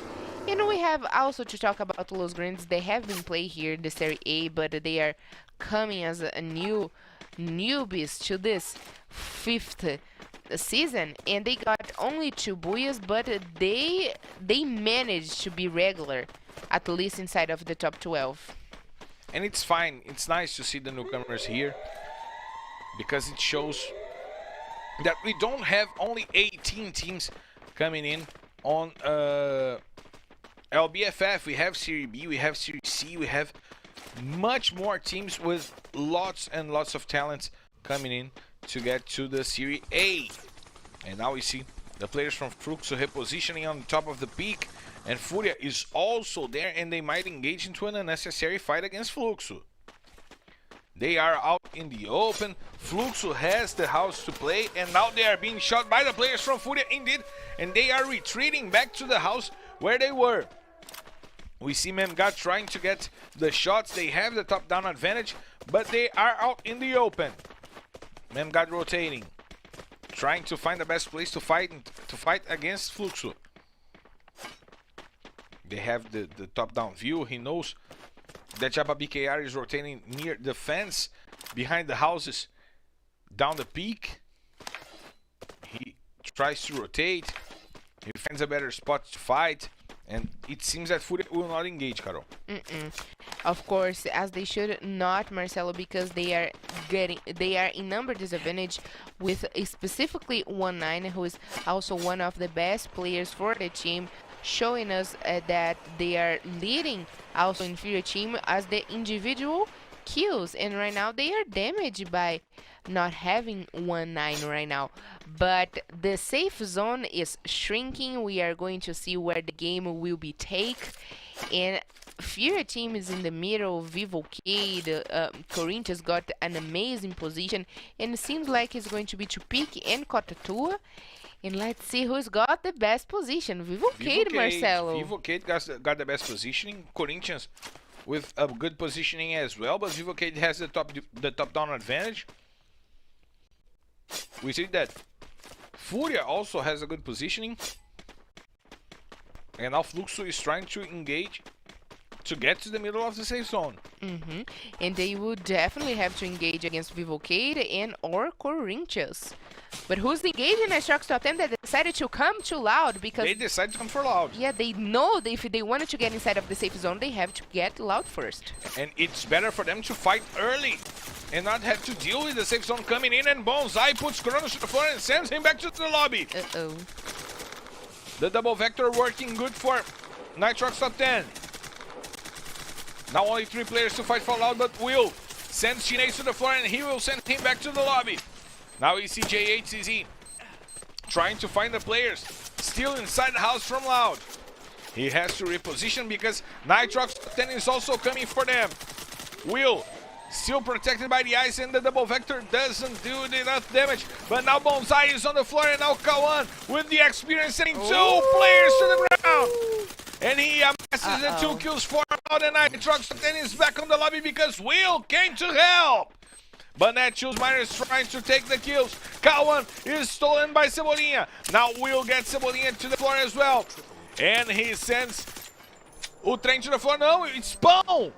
Team Coda Solid getting to inside of the inside of the fight. Now we see Jezin trying to hold on for Netshoes Miners. Him and Natividade is still alive. But Will sends Natividade back to the floor. And now only Jezin to fight. Oh my God.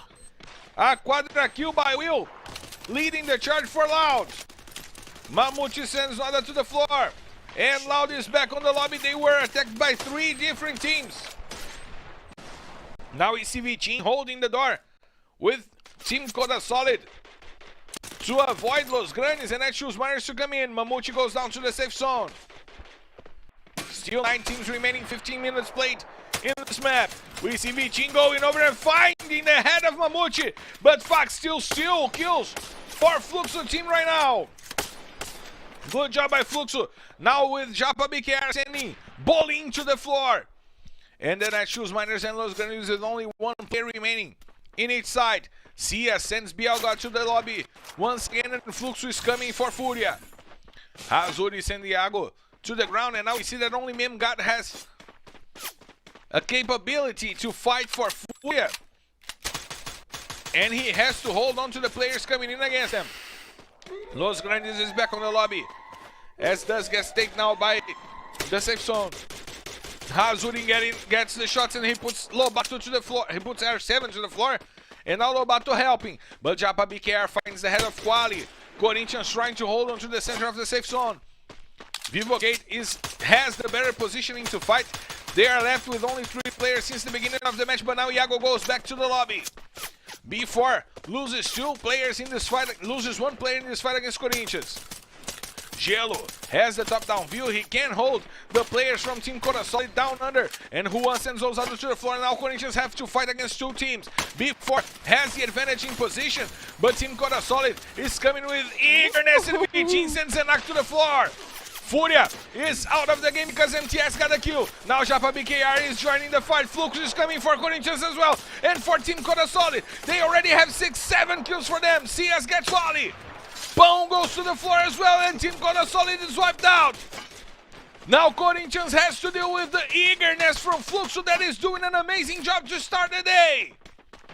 They are coming for the back-to-back titles. Japa BKR trying to find the players from Corinthians. Ousado takes a lot of damage. And now he is not down because Japa BKR missed the headshot, and now Azuri goes and brings the fight back to Corinthians. Japa BKR is on the floor. He has 3 kills. Lobato joining the fight as well. Only Ousado to fight for Corinthians. He has to deal with the safe zone coming in once again, and with 2 more teams on their sides. That guy puts R7 to the floor, and now Ijezin goes down, and then that shoes miners are back to the lobby in the 6th place. Nando 9 sends SS Phoenix to the floor as Vivocade and SS Esports get into that interactive fight. Corinthians goes back to the lobby. Only MTS remaining for SS Esports. Before he's also down. Fluxo, and look at MTS! The grenade launcher bringing the fight back to SS Esports. Now Vivocade has to survive. Nando 9 will not survive. No, he will, because that guy did an amazing job healing his partner. Now Jubinha is coming over the players from Vivocade. Only him to fight for SS Esports, and Fluxo still alive. Fluxo still trying to get the advantage to begin the day, and Vivocade went back to the game. Finally, Vivocade is back on the game. 7 kills for them. They have to deal with the player inside of their house. It's Jubinha, and Jubinha is dealt with. He is down, and the both teams now have 8 kills and 4 players remaining. But Stias sends General to the floor with a grenade. He's trying to find it. Stias puts that gun to the floor as well. And Vivocade is out. So it's Booyah Fluxo!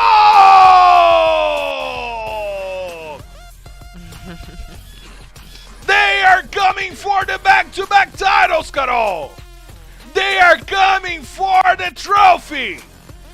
And they finish the match with 12 kills and 12 points for the Booyah! 55 points, 65 points now for Fluxo to begin the day! What an incredible start of day from the champions, Carol! They are not only coming again for the trophy, Marcelo, they want to keep the trophy because they were the winners from last season. Are they going to be the winners from the season as well, Marcelo? And are we going to do this all the time? Because Fluxo I'm teams... gonna do this every time they get a blue. You do. And Fluxo teams are unstoppable right now. No one can come for them. Even Vivocade try. SS Sports did very good in the late stages of the game with MTS and the usage of his grenade launcher. Vivocade with the whole squad, even though the whole squad could keep up with Fluxo team that got the best, and the best it is the Booyah. And there is the confirmation of the Booyah. 24 points for the Booyah, Marcelo. Nice for kills for Japa BKR. Nice Finally for coming kills. back to the game. Yes, exactly.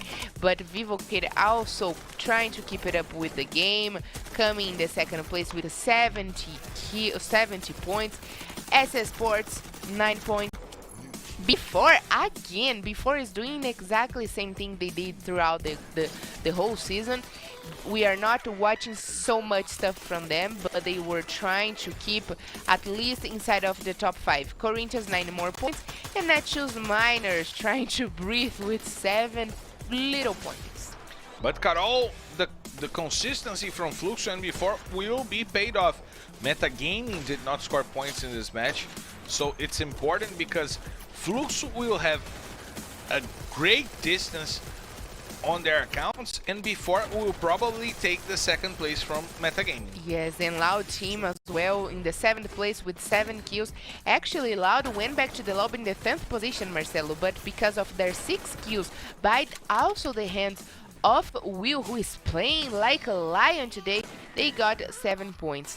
And as the confirmation, Will 4 points also joined the MVP for this last match. Meta game, who I talked very good about, 0 points, Marcelo. 0 points Such a shame. for metagaming in this match, but the consistency from Fluxo, a second place and 2 Buyas to begin the day in the finals shows that the guys are coming for the back-to-back titles, and we are going to check the standings for you guys to understand the picture of this final day of LBFF Season 5. They are already 27 points ahead of Corinthians, who got the second place from before because they got a Buya in the first map.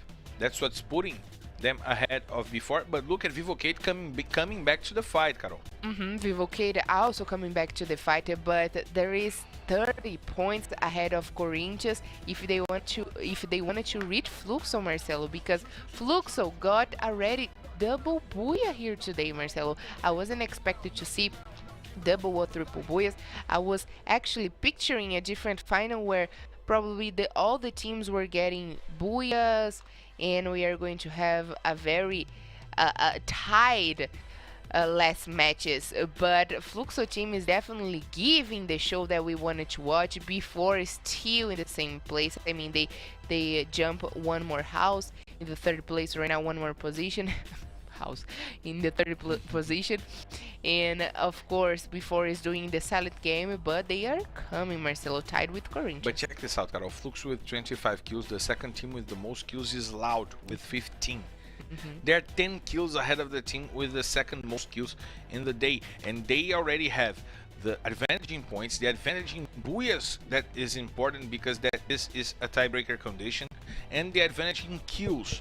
So they started the day heavily, and now they can play the safe game. And I tell you what, even though Fluxo team win this first 3 matches, they got an amount of points of 65, it is still nothing to say that Corinthians maybe still can reach Nothing them. is decided, indeed. Yes, it is decided. So Loud still can reach Fluxo team, Corinthians before, Metagame, Esports, even Furia or Nitrox, but they have to keep it up with a good game because we still have 6 more matches to play. It's like we still have one more day of plays. It seems that we are starting the day as of right now. No, we had 3 maps, but we have 6 more maps coming for you guys. 6 more maps coming for you guys throughout this whole day, and we have to take a moment to pause and reflect on the numbers and on the maps that we've seen, because we still have 2 more rotations coming in for you guys, 6 more maps,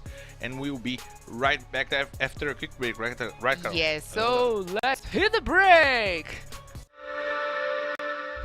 Azul goes to the floor. Nate doing a good job, and the grenades coming in once again against Team Coda Solid. Ousado, he did an amazing job throughout the whole season, and he sent Nate to the floor. He's one of the players on the list of the best of the year, but Vitinho is also, and he's also putting players down with the grenade.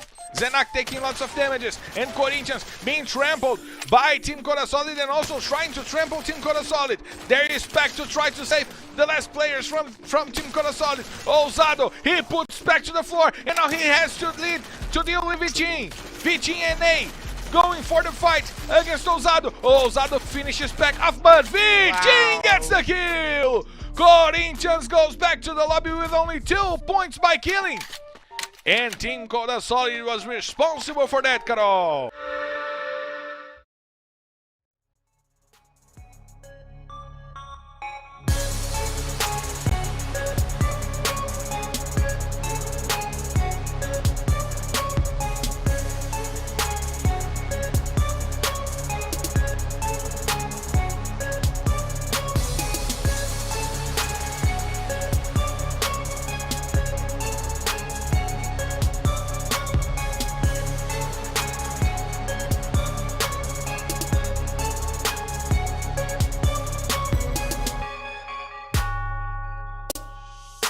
One time left, right, knock him out.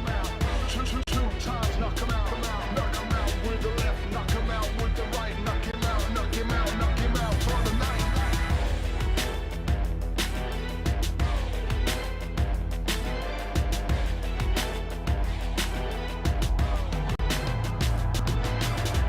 One time,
left, right, knock 'em out.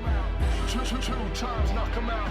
Knock 'em out with the left, knock 'em out with the right. Knock him out, knock him out, knock him out for the night.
One time, left, right, knock 'em out.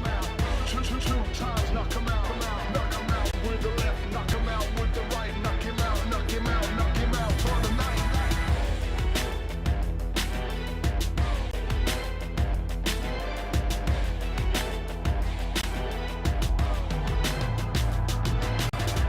One time, knock 'em out.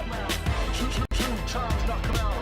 Knock 'em out with the left, knock 'em out with the right. Knock him out, knock him out, knock him out for the night.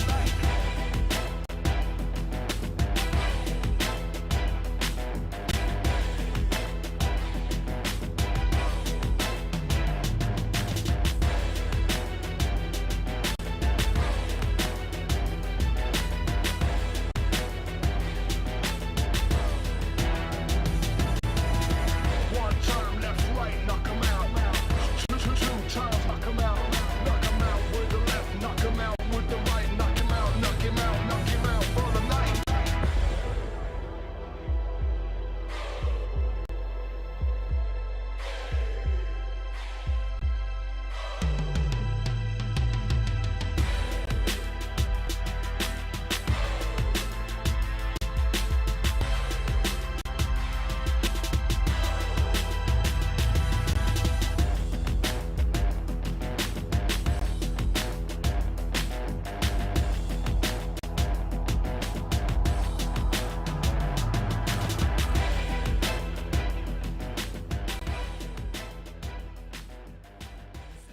We are back live, and we're 3 maps inside of the finals. We still have 6 more maps coming in for you guys to watch, and we have some information regarding the favorite player of the crowd coming in for you guys. We have the standings in the votes for the favorite player of the crowd, the audience choice for the MVP. Those are the 4 most voted players for the whole season, Carol. Yes, Mammoth, who were the star of our first 2 weeks of Free Fire, Noda, who is definitely one of the best rushes that Loud have, and Hazur and Cias, Marcelo. Doesn't it look like Cias had that face swap app done with Alan Zoka?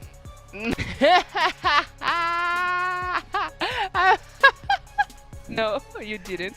He's exactly like Alan Zoka. He's not so much like Alan Zoka, but in this picture, it is the meme photo. Yeah. The meme picture from Alan Zoka. Cias is exactly like Alan Zoka right now. You guys should search for who is Alan Zoka for you guys to understand. And Cias is exactly like Alan Zoka. I can't unsee it. But those are the 4 most voted players for the audience MVP award. And it seems to me that for a few names over there, it's well deserved, right? Cias, Mamute, Yeah. they were well deserved. Yes, even though Mamute had this bad days after the first 2 weeks, he was definitely the MVP, one of our favorites MVP, and he will always be remembered in the first 2 weeks of this season. But I wasn't expected to see Noda, for example, or even Hazuri from Corinthians. I was thinking about Ousado, but not Hazuri or Noda, even though they belong to teams that they have the biggest crowds here: Corinthians, Loud, Fluxo team, and even Los Grandes.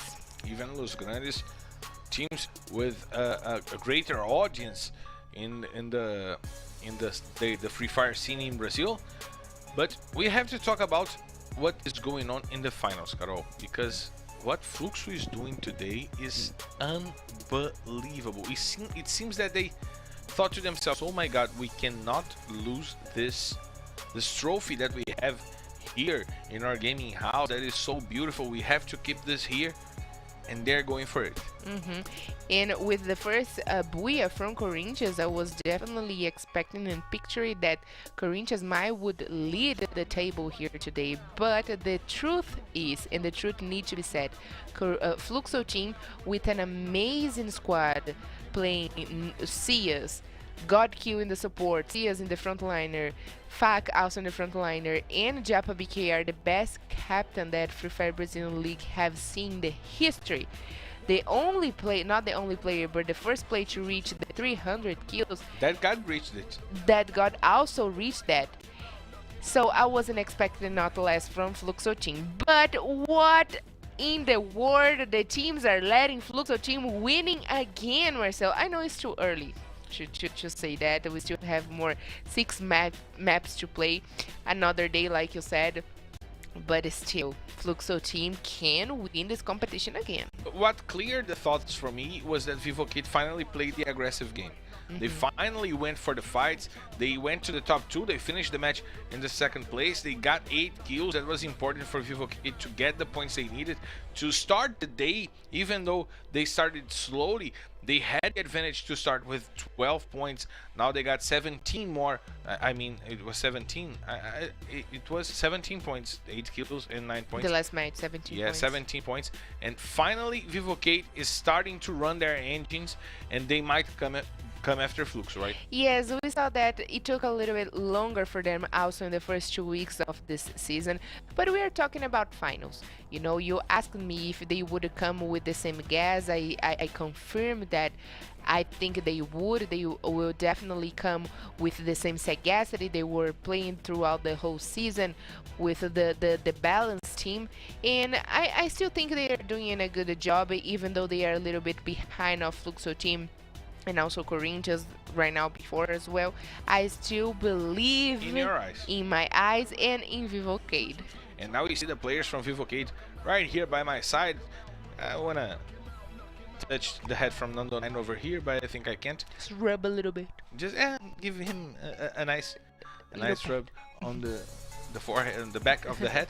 But now we see that the players are focused. Corinthians is getting ready over there. Flux is getting ready.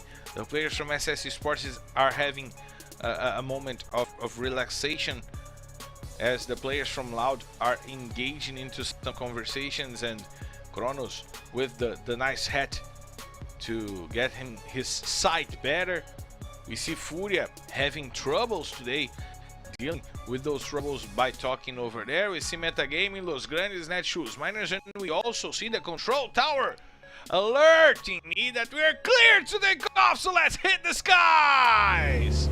Ladies and gentlemen, from the RFT4 heading straight to Purgatory, this is your captain Marcelo Ferrantini, and by my side my co-pilot Carol Mobshell invites you to loosen your seatbelts Fasten your boards, cause it's time to drop, Carol! Ladies and gentlemen, let's head once again to the Purgatory map to see what the teams will bring us today. We know that Vivocated is the best team in Purgatory and in Bermuda, but the best team this first match were Corinthians and the follow ones Fluxo team. So let's see if at least SS Sports will get a better performance.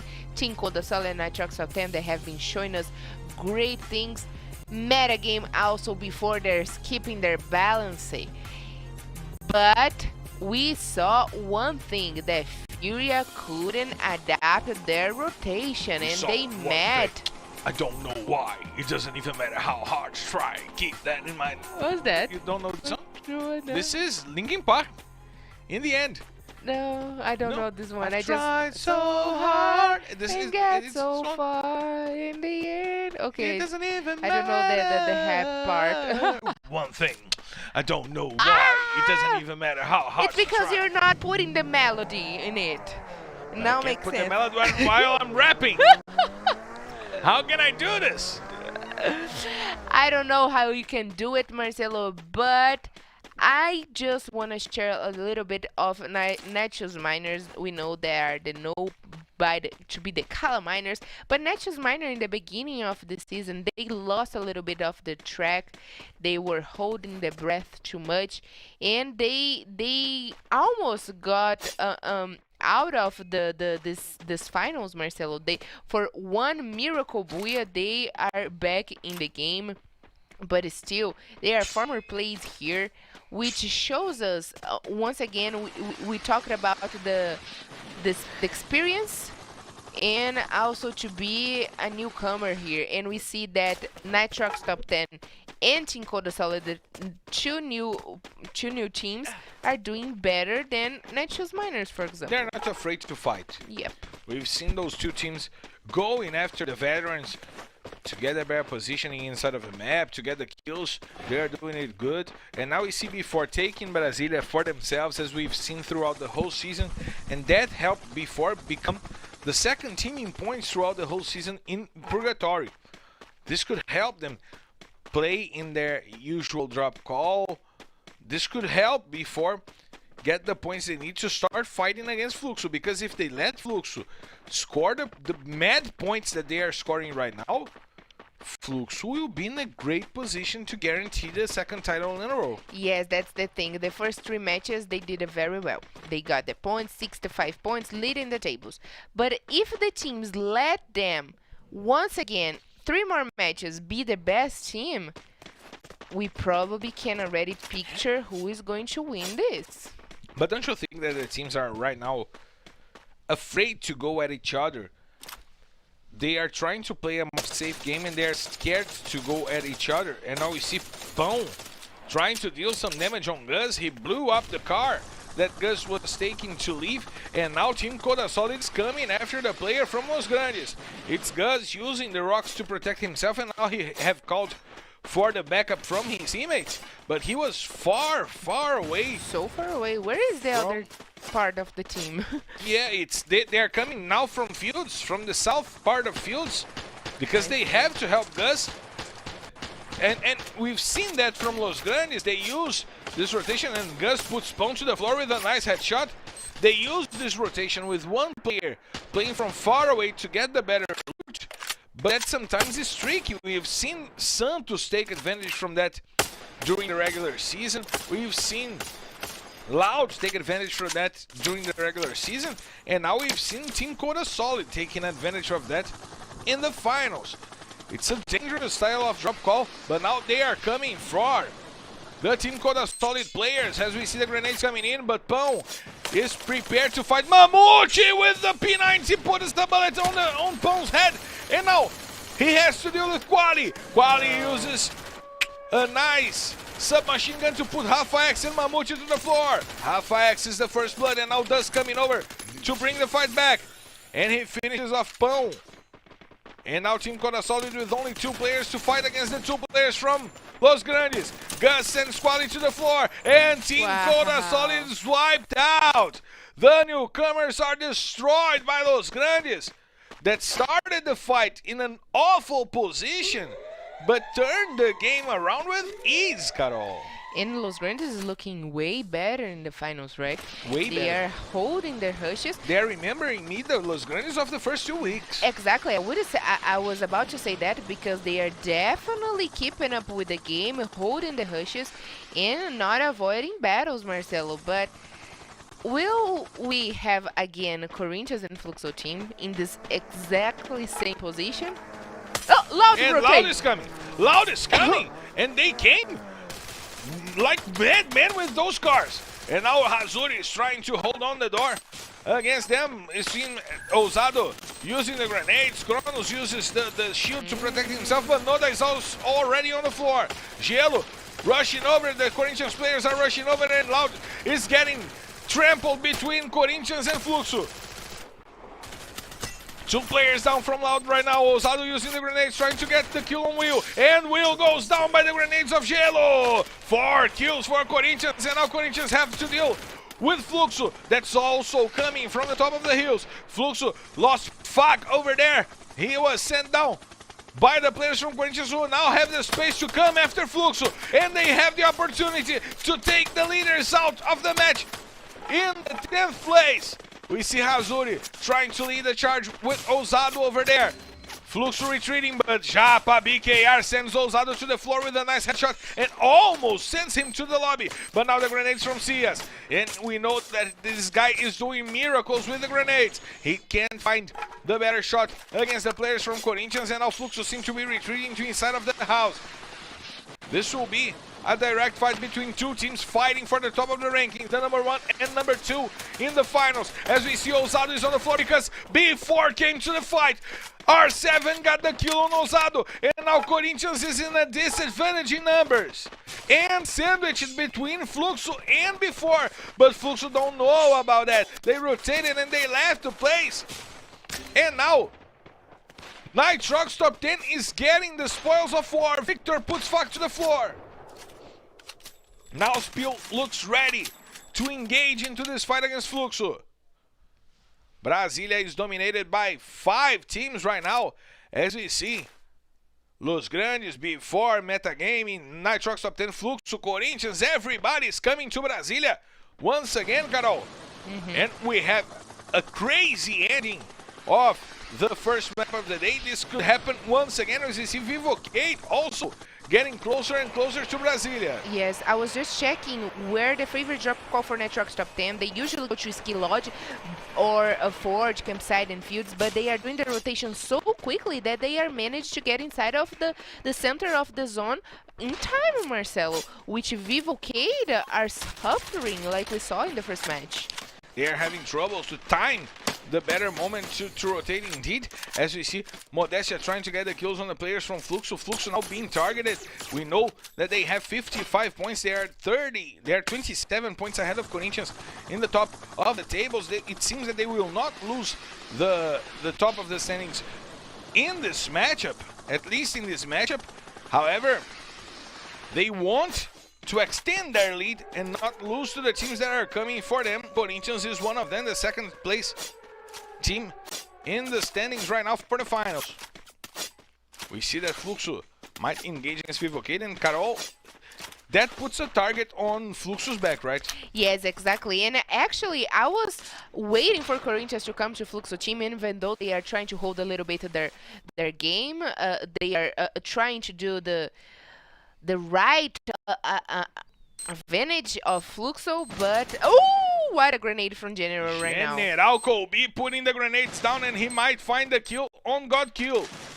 That might help the teams get the advantage away from Fluxo, but he could not find the 2nd grenade to finish off God Kill, and he was helped by his teammates, but now Vivocade is being targeted. General rotating, and now Nando9 finds Kawe over there. He can try the shot, but he didn't try. He didn't want to expose his position for the metagaming player.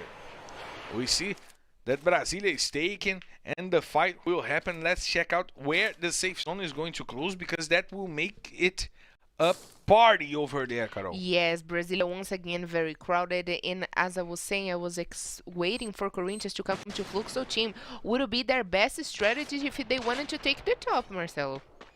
That would be indeed the best strategy if they want to take the top, but Corinthians has only 3 players. They're not playing with 4 players anymore. They are down to 3 players. That's explain why they are retrieving so much, because they could have come for Vivocade in Brasilia right now, but of course they are playing right now the low profile game because they are down to 3. And look who is still alive, Furia. Furia still alive, trying to get the points on the 2 players remaining from Los Grandes. We remind you that Los Grandes lost 2 players in the first fight of the match against Team Coda Solid. They sent Team Coda Solid back to the lobby, but they lost 2 important players, Mamute and Rafa X, to fight in this match. As we see Memgod using the grenade to call for the drops. We see the players passing a little bit of ammo to each other to ensure that everyone will be ready to fight when needed. And Furia finally playing a more secure game right now, a more safe game in this 4th map of the day, Carol. And as they should, Marcelo, because they are now in the bottom. They are only ahead of Nitrox top 10. They are having not also a good day. Nitrox top 10, who's in the contrary of Los Grandes, were definitely being the best team in the Hush. They were having double vectors with 2 of their players. But double vectors. But it seems like Los Grandes is getting the best rushes of today. And I really want to see before right now, because we are not focused on before, but they are very focused on the game, which have been we have seen that they are holding positions in the top 5. And before is doing the same rotation that they did throughout the whole season, sticking to their game plan, the game plan that worked and that led them to the 4th place in the regular season. And let's check out the safe zone where it will close. It's closing to the middle of that amazing party. Everybody's safe except for Furia and Los Grandes. Everybody's safe.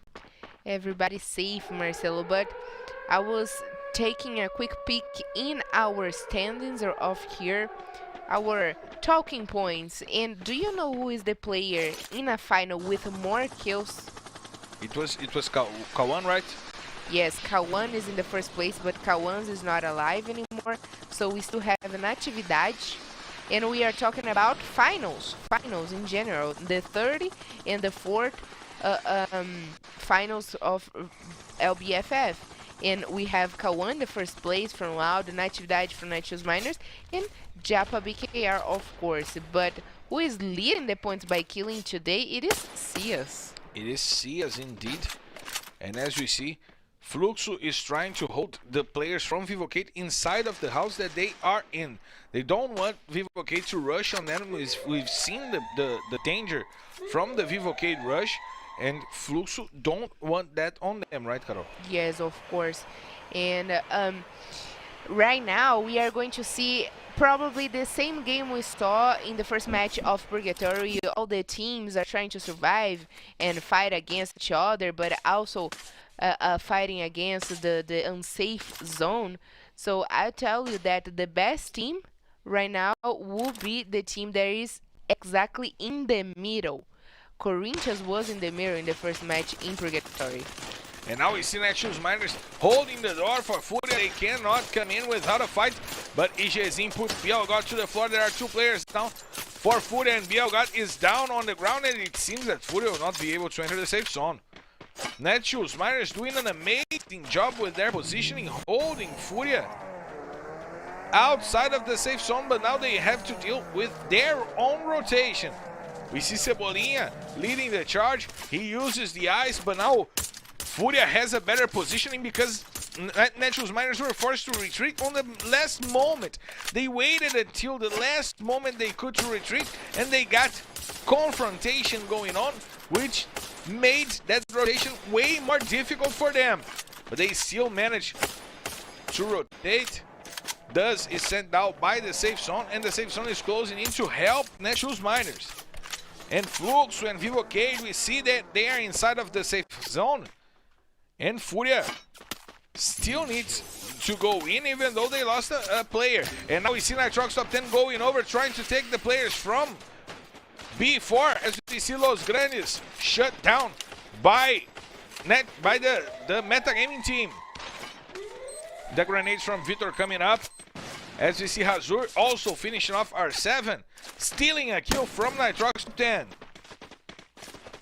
Corinthians playing the quiet game, and now we see Netshoes Miners going after SS Esports. Furia is also in this battle, and now we have three teams fighting for the bottom of the safe zone to enter the safe zone from the south. And now Memgod finds Jubinha and sends him to the floor with the grenade launcher. Natividade blows himself up, but look at MTS! The grenade exploding! Furia back to the lobby!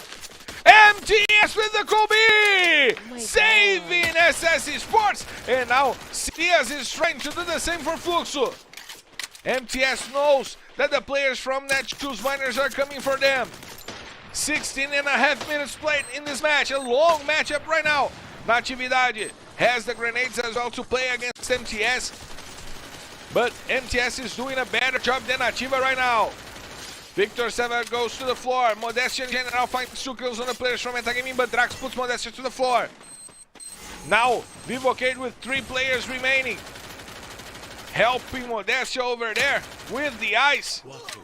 And MTS gets the quadra kill, sending Natividade back to the lobby.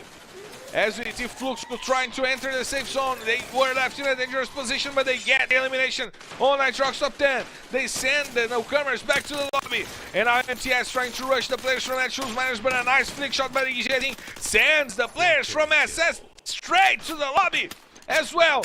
4 teams remaining. Metagaming was sent back to the lobby as well.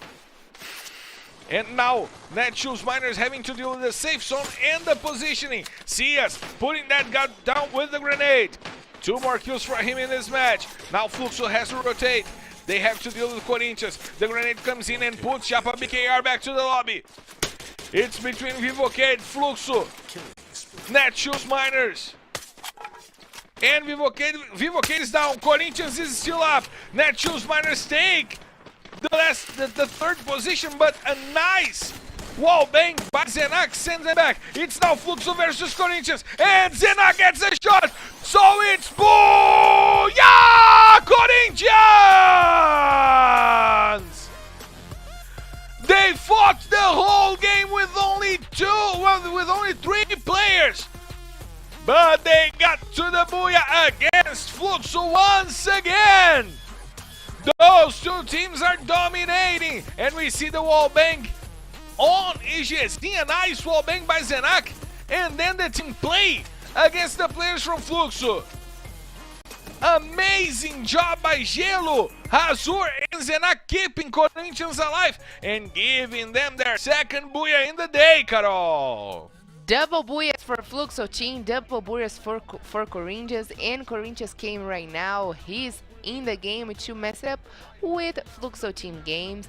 It's still a long way to come to reach Corinthians, but it is possible, Marcelo. And I tell you what, Corinthians only had 2 booyahs throughout the whole season in Purgatory. This is the worst map for Corinthians, but like I said, the winner would be the team that were in the middle, and Corinthians centered themselves in the middle and got this booyah with 25 amazing points. But also we gotta point it out that Fluxo team in the 2nd place again. First match in Purgatory, 2nd place. Follow 2 matches, booyahs, and right now again to the 2nd place, Marcelo. Their worst position was the 2nd place throughout the whole final. Yes, if we can say that, the worst position of them was in the 2nd place. Netshoes Miners is still looking very good. They are doing a good job as well today. Once again, we are seeing Vivocade among the top 4 with 11 more points. SS Sports not shine so much today, but with 9 more points, scoring 9 more points for themselves. And Met Gaming. And before doing the silent game, right now not working so much, but 5 more points for them. Nitrox top 10, 5 more points. Los Grandes remaining until the 9th position with only 2 players. Furia 3 points, Team Cold a solid 3 points, and Loud only one little single point for killing. But the MVP for this last match was Hazuri. What's Gelo? Gelo, sorry, 6 Gelo. kills. And do you know what impressed me the most? What's impressed you? We've talked about Corinthians doing the hold door strategy throughout the whole season. When they stick their foot to the center of the safe zone or to the edges of the last safe zones and hold on against the teams that are trying to come and take the center of the safe zone, they destroy. They amass points that we don't expect. And now with only 3 players, they got 13 kills to get those 25 points. It's finally Corinthians doing what we've seen from them, doing their best throughout the season, and we are going to check the kill leaders coming up for you guys to understand. Wow. CS is destroying the record. He CS is destroying the record right now. can't believe I lost 10 bucks. No, you lost easy 10 bucks.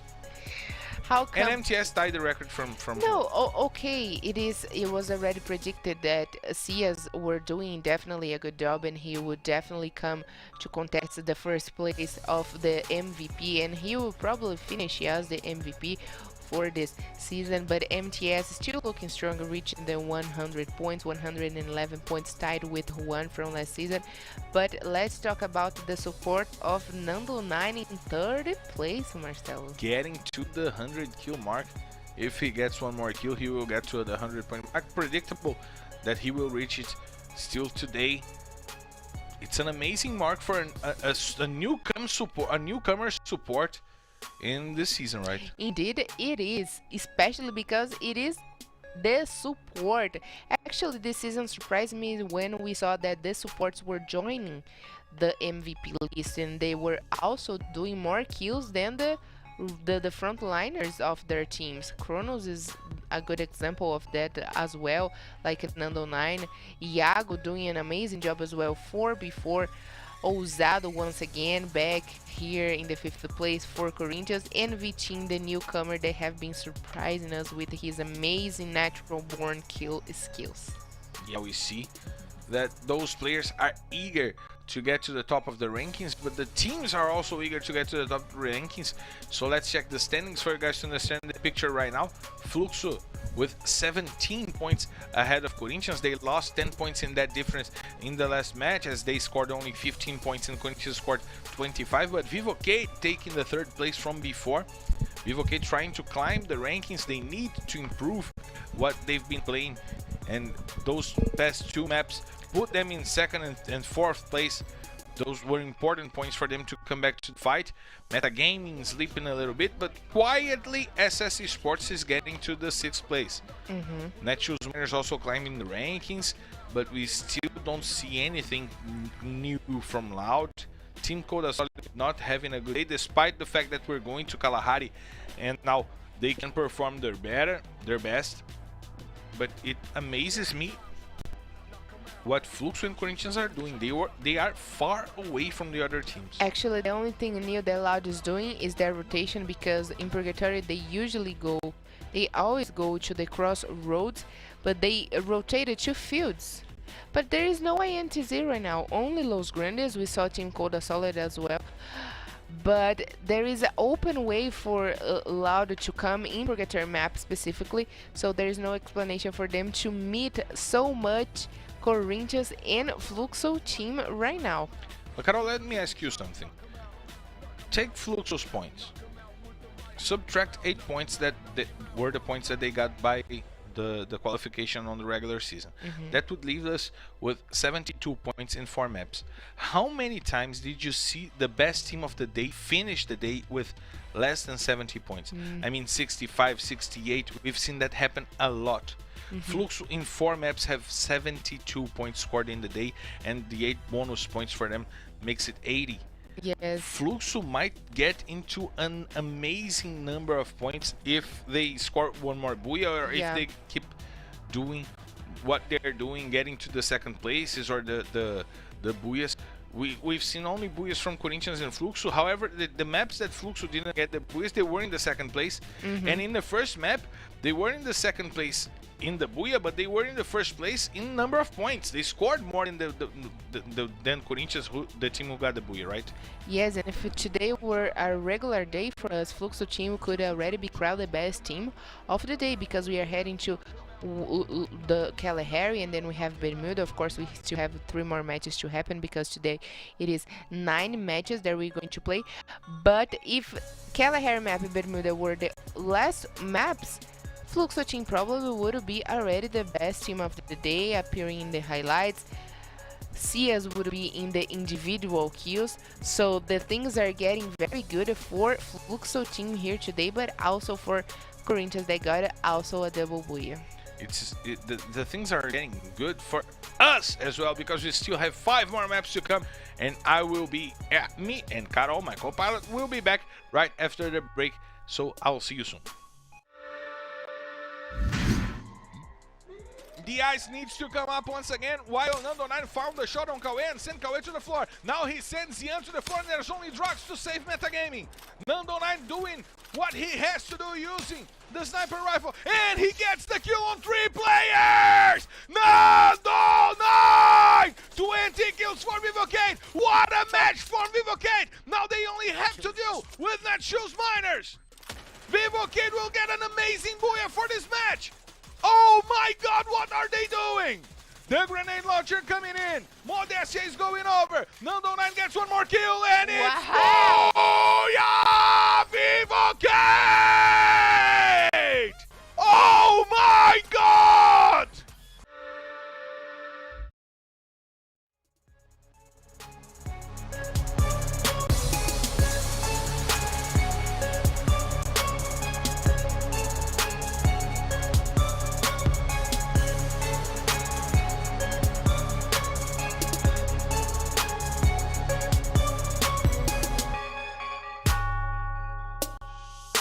One time left, right, knock 'em out.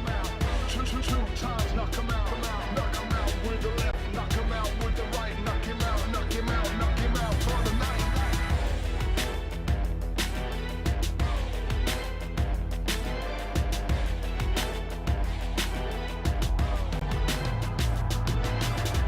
One time, knock 'em out.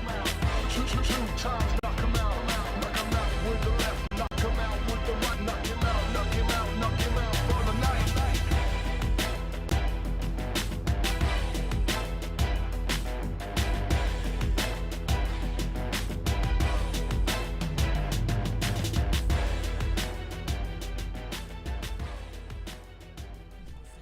We are back live, and the guys over here are also back live, and they are hyped because we're reaching the halfway mark of the finals. We are going to the 5th map of the day, and Carol, I am flabbergasted by what Fluxo is doing today. Flabbergaster, I am as well. Flabbergaster to see what Fluxo will prepare for us heading to Kalahari map, because we saw the first match, Corinthians did the Buia, Fluxo in the 2nd place. Right now we are coming back, redoing these things. Fluxo got 2nd place. Probably we'll know. Maybe we'll them get the Buia again. But do you know the team that I really enjoy watch the Buia? What? Metagame, because I want to see the I want to doggy. see the doggo. Aww. I want the final doggo. We need doggo in the final, but we know what else we need? What? To fasten your seatbelts. Because we're clear to take off, so let's hit the skies! Ladies and gentlemen, from the flight RFD4 heading D5 heading straight to Kalahari. This is your captain Marcelo Fiorentini, and by my side my co-pilot Carol Bombshell invites you to loosen your seatbelts, fasten your boards, because it's time to drop, Carol! Ladies and gentlemen, welcome to our 2nd match in Kalahari map. We know that this map is very interesting to watch. We know that before got the refinery in their hands all by themselves, and we also know that the Kala Miners are playing today. So bet on the team that you think is going to win this map, because we are always ready to drop. We are always ready to drop, and now we see Ousado rotating, and Corinthians once again doing their drop call, their usual drop call in Submarine, where they didn't get their best results in the first map of the day, right, Carol? Yes, exactly. Corinthians got their best results in the first match. Right now, they got a double booyah in Purgatory map. Ooh! And now we see Pão going after the players from Nitrox Top 10, and Victor Severin is the first one down. We see that Team Corasolid now trying to engage into a more aggressive match. The kind of matches that send them to the top of the rankings in Kalahari throughout the whole season, right, Carol? Exactly. He's doing an amazing job, of course, but Nitrox Top 10, who is also one of the teams that got very good performances here, is definitely suffering in the finals. Maybe they are also feeling the pressure of a final, but they got a replacement. Chinese is on, Bonsai it's off, and for this fifth match, Bonsai is out of the game, Marcelo. But of course, we have to focus ourselves in the best teams of Kalahari. We know that Vivocade is not one of the best teams because they are in Purgatory and in Bermuda, but Team Corasolid, it is one of the best teams. Will them bring back the game? But what Ousado is doing? Oh, Ousado is going after the players from before inside of the refinery, and Corinthians will not play their usual rotation because they lose Ousado. What? What did he do? Probably he thought that before we'll do the same rotation that they did last match, leaving the refinery, and he wanted to take the refinery for himself, but before was still there, Carol. What in the world, Marcelo? I didn't understand, and he was by himself. It's like he gave before easy kill. Oh my gosh, I couldn't understand what he did right now, because he even didn't use any of his guns. He was with 4 med kits, 2 ice walls, but I mean, anyway, crazy things happening in finals. We gotta to be aware of that, and we don't know what happened with Ousado, but we know exactly what happened with before. When they go to the refinery, they hold their game in the center of the safe zone, and they are also a great team in Kalahari. So let's wait for great things, because they have the player Iago that it's also on the run for the MVP this season. And before, for me, it is definitely one of the best teams as well, because they got for me, when I think about before, I remember them as a good rush. You know, they have a good rush, and the center calls in the maps, and we probably can wait great things from them. But you know what impresses me, Carol? The Santos effect on the points from before inside of the Kalahari map. Before is in the 7th position between the teams that scored the most points in this map throughout the whole regular season. But mostly of that happened because Santos was coming after them. Yes. And what they did to Santos in the last day probably was pay off for all that. Yeah, but do you remember that in Kalahari before was the team this season that got a huge amount of points, and they didn't even got a booyah? Indeed. When they were not playing against Santos. Yeah. And now we see Chinese sending Quali to the floor and back to the lobby. And Nitrox Top 10 brings again the fight back against Team Corasolid, as you said. Spill coming in for the place of Bonsai in Nitrox Top 10, but we see before fighting against Metagaming. Metagaming, a strong team in Kalahari, the fourth team that scored the most points, and we see Iago sending Drax back to the lobby, and now Metagaming lose an important player on their fight to stay alive, because they are already down to 2 players. Yan and Lost fighting for Metagaming because they lost tons of players right now. And we are seeing that Loud is still doing the same rotation that they do in Kalahari, but they often meet with meta game. Right now, they are not meeting so much with the meta game. They are trying to prioritize to be very quiet on the also to keep a safe game and a low profile. And Vivo Kid, it's positioned themselves in a lot of times in the same house here in Kalahari. Yeah, they're going for that house specifically. And we know that Kalahari was the worst map for Vivo Kid, but it seems that they changed the way they are approaching the map. Not going for the early confrontations to get to the center of the safe zone and trying to play a little more safe near the playground, right? Yes, and even though this is the worst map for Vivo Kid, they are the teams with more kills in Kalahari. The first one, it is Fluxo team with 101, Metagame 99, but Vivo came right in the third place with 98 kill points only in Kalahari. We see that Jubinha and the players from SS Esports are rotating because they have the information from the players from Netshoes Miners. And we see that Los Grandes is also engaging in a fight against Team Corazol. Team Corazol that started well the map, but now lost already 2, 3, 4 players. They are back to the lobby in the 12th position, 2 times in a row for them in the last position. And they go back to the lobby with only 1 point for killing.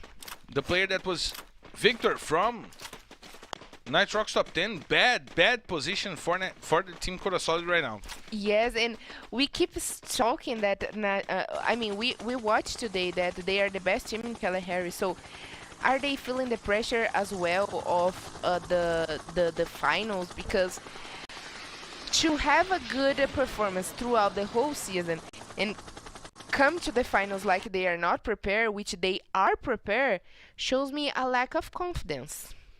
Shows a lack of confidence indeed.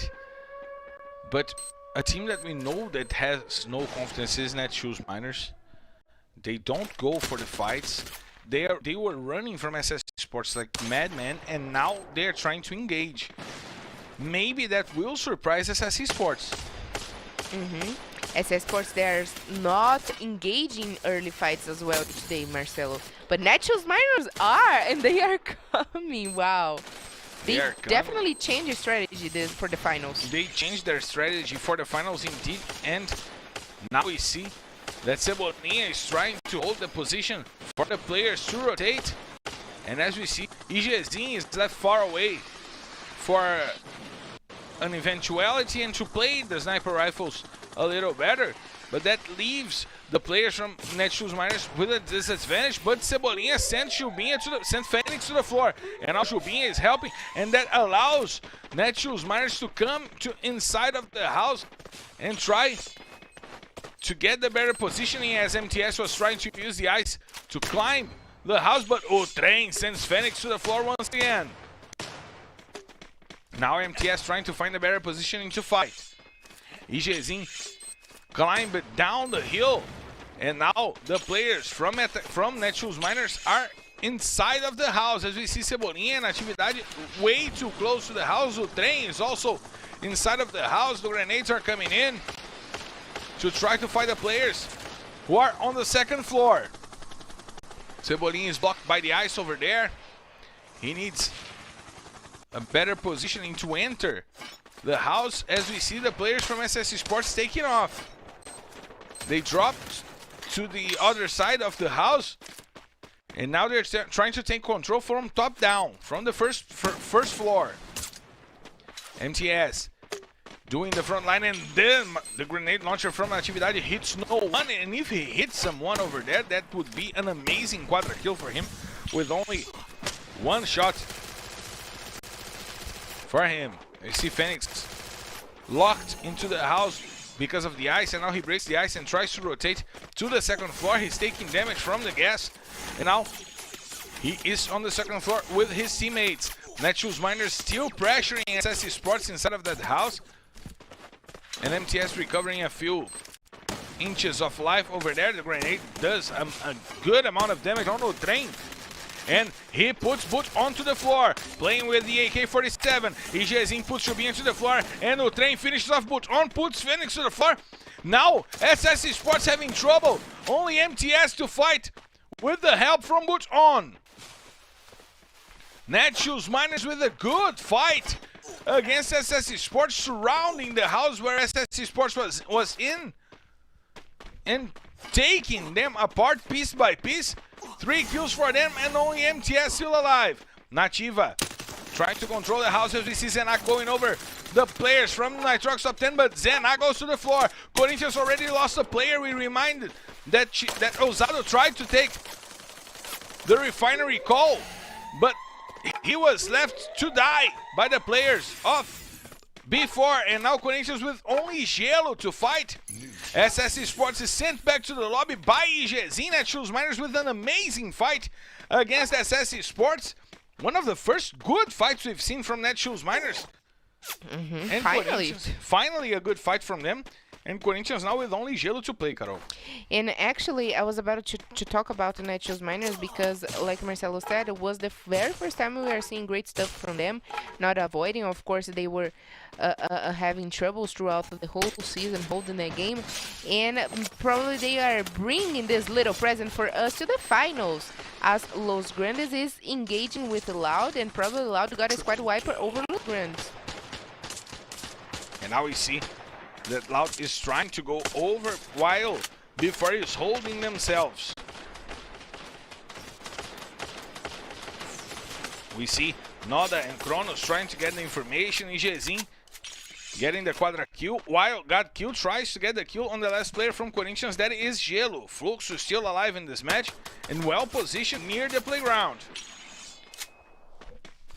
And it is great news for Fluxo team, right, if Corinthians died, because indeed they will not reach the point. And we see Bolin putting Japa BKR to the floor with a nice headshot with the Groza. And Iago also putting Japa BKR to the floor. 9 getting the kill on Fak. Iago sends GodQ to the floor as well. And now Fluxo might go out of the game before Corinthians. As we see now, Corinthians going away, but Fluxo still have one more player to fight. It's Cias, and he uses the ice after ice after ice, and he is down. Because 1-9, the Saitama got the kill, and Nitrox top 10 is also back on the lobby. We see that we're only down to 6 teams with 13 minutes played in this match, as we see Vivoke trying to engage against Metagaming. Nando 9 putting Kawan to the floor. Iago sending 1-9, and Bielgod bringing it back, sending Iago to the floor. Nitrox top 10 was leading the rankings in kill, but Netshoes Miners also with 5 kills, doing a great job. And he gets the kill on 1-9. Iago becomes the kill leader, but Train sends that guy to the floor. Modestia brings it back and sends the Train to the floor. Vivoke has to deal with that guy on the floor. He was sent back to its feet.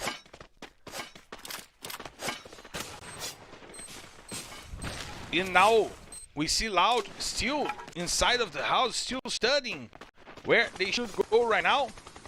And before dealing with them, holding them to the houses, as we see Metagaming trying to engage and trying to enter the center of the safe zone. The grenade from Odessia didn't hit the target. But now R7 with the grenade launcher. Kronos sent him to the floor, but the grenade launcher did the job. He put 2 players from Loud to the floor. And it is good for Vivoke, as we see the players taking control of the center of the safe zone.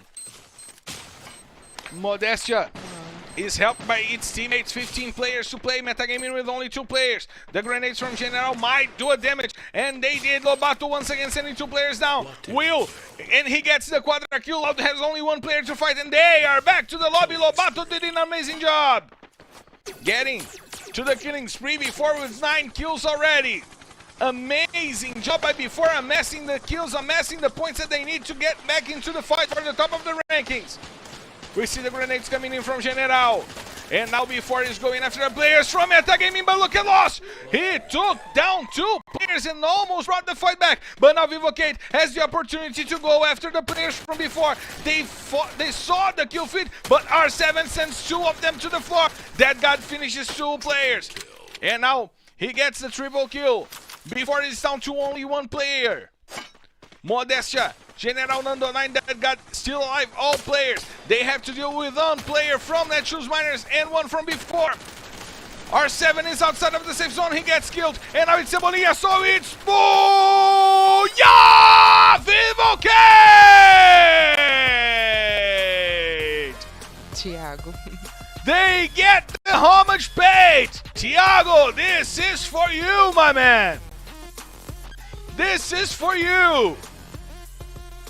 Vivocate is back on the fight! And they are back on the fight for Thiago!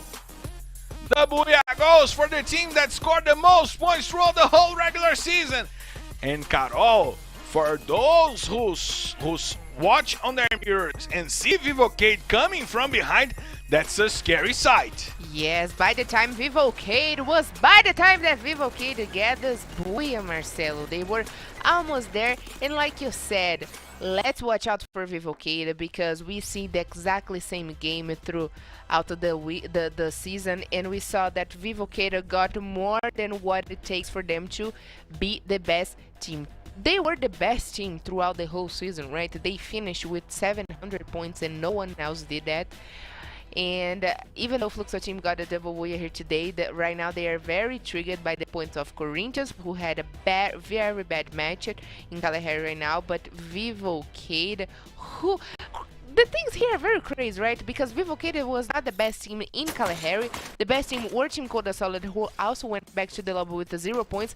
But Vivocate is showing a very good game right now with 21.4 killing, Marcelo. But talking about killing, Lobato being the MVP for this last match, helping before being the second place with the 19 points, but 6 points for killing by his hands. And Carol, we were talking about Vivocate changing their strategy to approach Kalahari in a more safe manner, but that led them to 9 kills and 21 points before, with Lobato getting to 19 kills.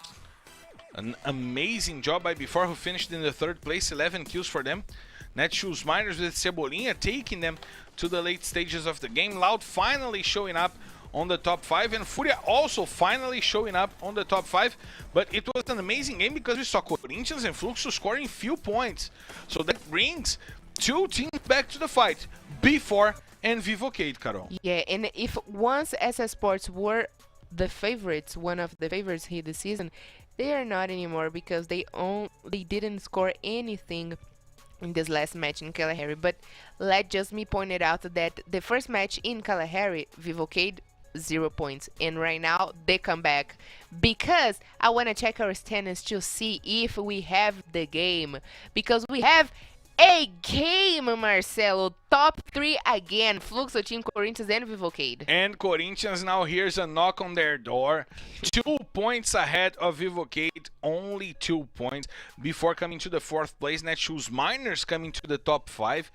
A surprising Netshoes Miners coming for the top 5. 2 points for killing and for the position as well.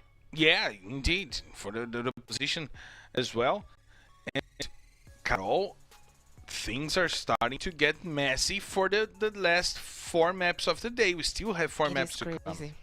It's crazy things here today, Marcelo. Netshoes Miners in the 5th place. Team Coda Solid and Nitrox Top 10, who are one of they surprised us throughout the whole season. They were showing us great consistency, especially Team Coda Solid that finished the season, if I'm not mistaken, in the top 5. But, I mean, what is going on here with our table today? Okay, we were expecting this great stuff from Corinthians, Vivocate and Fluxo, but I wasn't expecting to see Netshoes Miners so aggressive like that. The top 5, Netshoes Miners, right? Fighting good fights against SS Esports, surrounding houses, going they have over changed. They have changed. And it probably counts for Team Coda Solid and Nitrox Top 10 the lack of experience in finals, right? Yes, and like we said, maybe they are feeling so much the pressure of the finals, which actually this is a question for you. Do you think, we know that there is a lot of more pressure in the finals, but do you think that this changes so much from the regular games? I don't think that it's only about pressure. It's how to deal with a longer day of playing It's how to deal with the teams changing their strategies to surprise.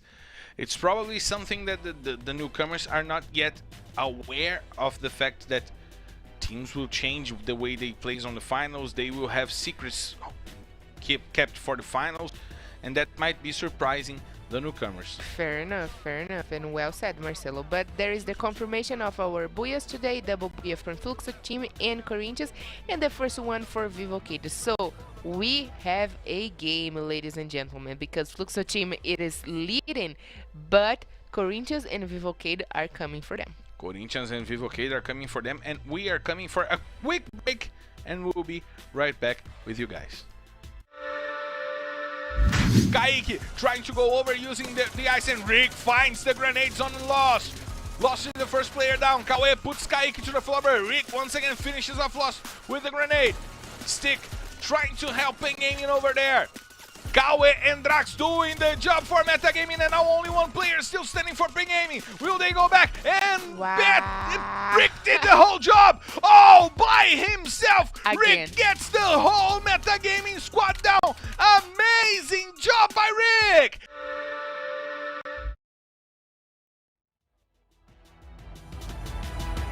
One time left, right, knock him out. Two times, knock him out. Knock him out with the left, knock him out with the right. Knock him out, knock him out, knock him out for the night.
One time left, right, knock him out. Two times, knock him out. Knock him out with the left, knock him out with the right. Knock him out, knock him out, knock him out for the night.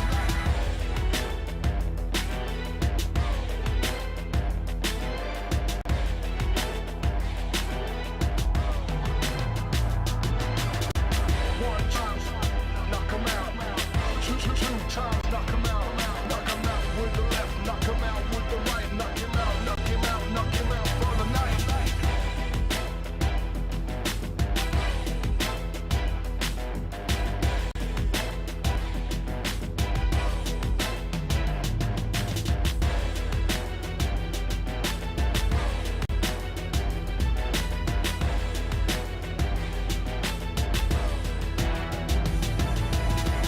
One time left, right, knock him out.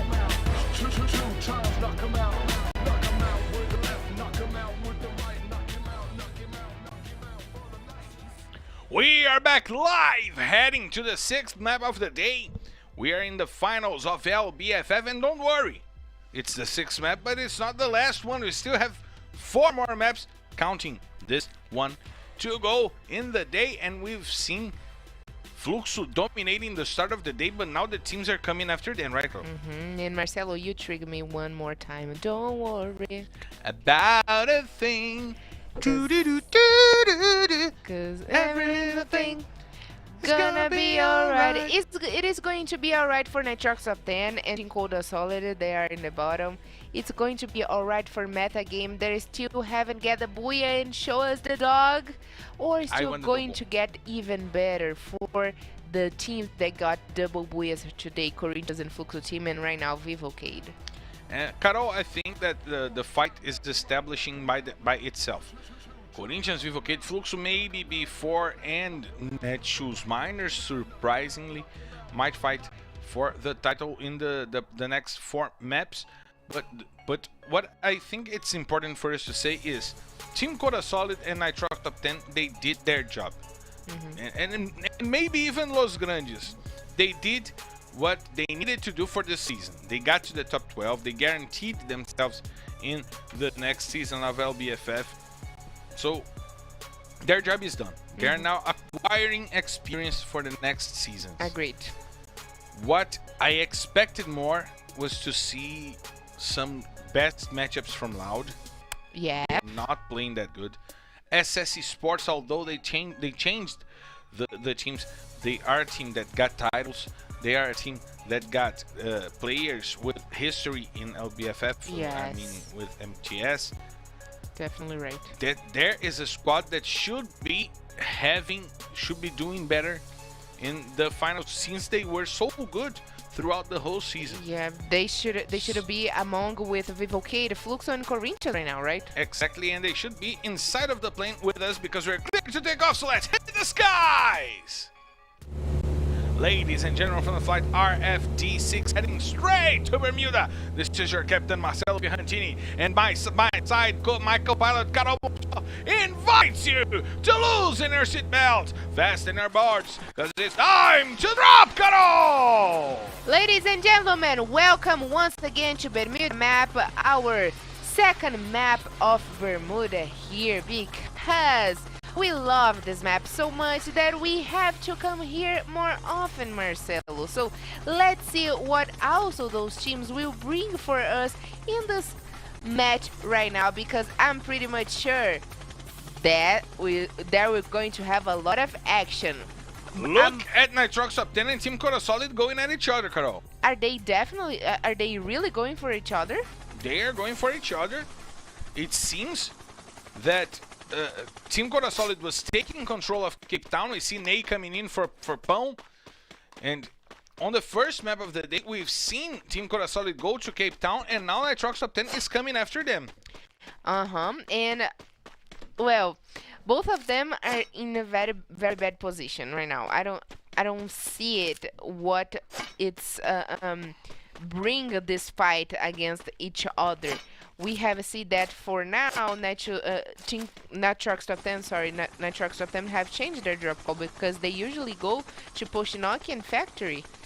And the only explanation right now is they are coming definitely for Team Coda Solid. But what is the game they want to show us for us today? What is this personal confrontation they are having today? I'm not understanding. It's weird to see the newcomers going at each other. They are in the bottom of the table today, but they could play a more safe game, a safer game to lead them to a better position, as we see Gimons coming in for Drax in metagaming. It's weird. They should be playing a more safe game, right? Yes, definitely they should be playing a safe game, even though they are in a competition in the table right now, because Nitrox Top 10 is in the 11th place and Team Coda Solid is in the 12th. Still, I wasn't worried too much about that. I was definitely trying to avoid this early confrontation, especially because Cape Town is not one of my favorite call with a good loot and equipment. Indeed, Cape Town doesn't show us good loot, as we see the players from Nitrox Top 10 struggling to get good weapons, while Team Coda Solid has already created a wall on the exit of Cape Town, and they will have to go through Coda Solid to leave that drop call. That will be tough for Nitrox Top 10 right now, as we see Quali flanking the players from Nitrox and opening fire against the players. Trying to rotate. Quali deals some damage to Spill and to Shinase. And now he knows that he needs to rotate as Victor is being shot by Ney from afar. Ney, who has the higher ground advantage to engage against Nitrox up 10. Nitrox trying to rotate through the beach, but JHZZ gets targeted by Ney. Menino Ney. Menino Ney passing the information to its teammates that Nitrox up 10 is already near himself and he needs to protect. And now Maroto, who also came in for Team Coda Solid in the place of Peck, is dealing some damage on the players from Nitrox top 10. And can be an ambush from Nitrox top 10 because there's only one player there where he will meet the three other players of Team Coda Solid. Sorry, Nitrox top 10. And the other players are down there in Capo Town. But they regroup and now it is time for the kill. Nate will be leading the charge for Team Coda Solid. And now we see Fluxo and Furia once again going at each other. Japa BKR taking damage. Now Cias coming from behind and taking Memgad. But the ice protects Memgad. The grenades are coming in and Memgad uses the shield. But now Bolin with the Vector going after Japa BKR. God Q brings it back and sends Memgad to the floor. But Bolin puts Fuck on the floor once again. He gets the first blood for Furia. And now he sends Japa BKR as well back to the lobby. Now, Furia has to play with 3 players against 2 from Fluxo. They lost Memgad, but Fluxo lost Japa BKR and Fak. 2 important players for Fluxo. The leaders might be having a bad moment in this finals. 1-9 sends Kawan to the floor. Furia engaging also against Loud. We see that Kawan rotated to the containers to get the protection near the containers as we see Bialgod trying to get some information for Furia. We know that they want to engage into this fight. Furia is playing the aggressive game as we expected from them.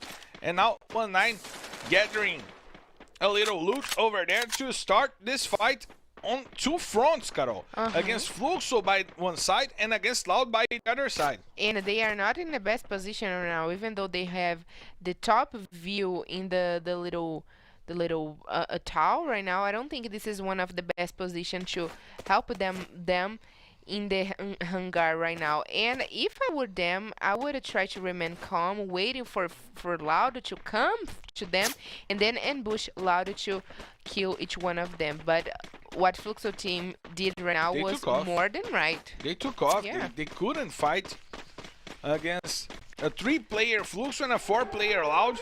Yeah, even though they blocked the way for Furia team trying to engage in the sandwich fight, they still would be suffered by the hands of Loud that got the full squad. And whoever left that fight alive would take an easy Fluxo to deal. General sends Gelo to the floor. Vivocate coming after Corinthians, trying to get to the fight for the top of the standings. And as of right now, we see Ousado rotating with Hazuri, almost synchronized over there. Yes, that's what I want to say. It's synchronized. Bia and Branca, the 2 girls from the synchronized swimming in the Olympic Games. They're not playing because one of them is pregnant. I don't know which one of them. But now they went Bia and Branca mode.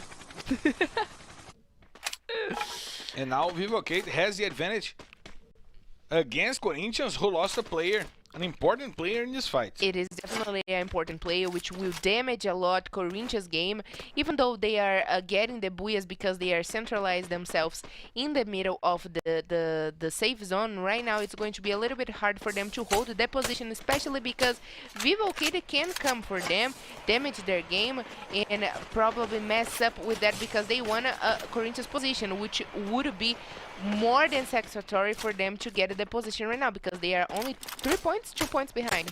They are 2 points behind Corinthians indeed. And now it seems that they will advance and try to get 2 Corinthians indeed. But still, the game is a little bit slow here. The teams will wait for the safe zone to shrink a little bit more, to wait a little bit longer to get in action as they should. I think Vivocade right now is in a really good position, because if the safe zone shrink a little bit more to the other part of Poshnok, they are still in the middle of Poshnok, but if they close a little bit to the factory, they are also in a good position. So I think the best position in Poshnok right now belongs to Vivocade, but also Metagame is in a good position in the house. Corinthians once again trying to get to the center of the zone, but we are going to see right now, Marcelo, what the game will take us. Let's check out where the safe zone is going to close to. As we see that Godkill and CS rotated to the river side inside of the safe zone to play the safe game, inside of the danger zone to play the safe game. As we see Nitrox Top 10, the ones who will be the door holders for them. And they already sent JHCT to the floor, and the safe zone closing to Poshnok. Yes, and actually, I think Vivocade's position is really good, but I would definitely go with my squad to the upper side, to the hills. Near the peak. Yes, near the peak. I think it's one of the best positions as well, to the safe zone. But now we see SS Esports having to deal with Los Grandes over there. We see Duz on the top of the hills, now holding the space for his teammates to rotate and to get to the bare position to fight. But we see that Boot On was sent to the floor, and Shubinha sends Duz, and Duz is far away from his teammates. He will not be helped. So Los Grandes will lose an important player in this fight, as SS Esports loses too. Phoenix goes to the floor, and Boot On is the first one to be lifted off. And now Duz trying to get to Duz. He will not leave his teammate all by himself. That's the power of the friendship. That's the power of the Nakamas. And now we see that Los Grandes is trying to prepare themselves in positioning for the attack against SS Esports. And Gus got to Duz over there and saved his buddy. And now SS Esports chose to leave, to take off, and not to engage into this fight. And I mean, even though they got the cover, Los Grandes got the best position, and they are very spread. They are having a balanced moment with their squad here in the finals today. So I would definitely do the same thing. View, Marcelo? I mean, I saw it, Carol. However, sometimes I can't not express myself. Our brain works in Portuguese. Right? We gotta tell you guys. Our inner voices, the voices in our head, speak Portuguese. In my head. In your head. Oh, nice reference. Bringing in Zombie from the Cranberries. Zombie. Right, and I even have to hold myself to not say né the whole time. O tempo todo. Lol. Carol is bugging right now. Carol's brain is bugging. 2 languages working at the same time in the same brain, that messes up our head. However, we still try to bring you guys the best in English for you to check this out. And now we see that B4 is trying to take control of the factory, but the Netshoes miners are also coming for them. We see that Furia is also going for the factory. That might be the end of the game. The safe zone might close to that. We are going to check this out pretty soon, as the safe zone is closing in 3, 2, 1. And now we know the information. The safe zone is going for the center of Poshinok in the south of the peak, where Carol wanted the fight to happen. Yep. And she got her request heard by Mr. God in the game. And I tell you that Vivocade will be the door holders for before.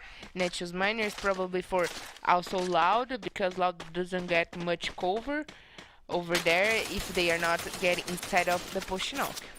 But now Netshoes miners are trying to engage into this fight against B4, who were also fighting against Furia. Now B4 might be in a bad position because they will be triple sandwiched by Loud that is coming as well to the factory.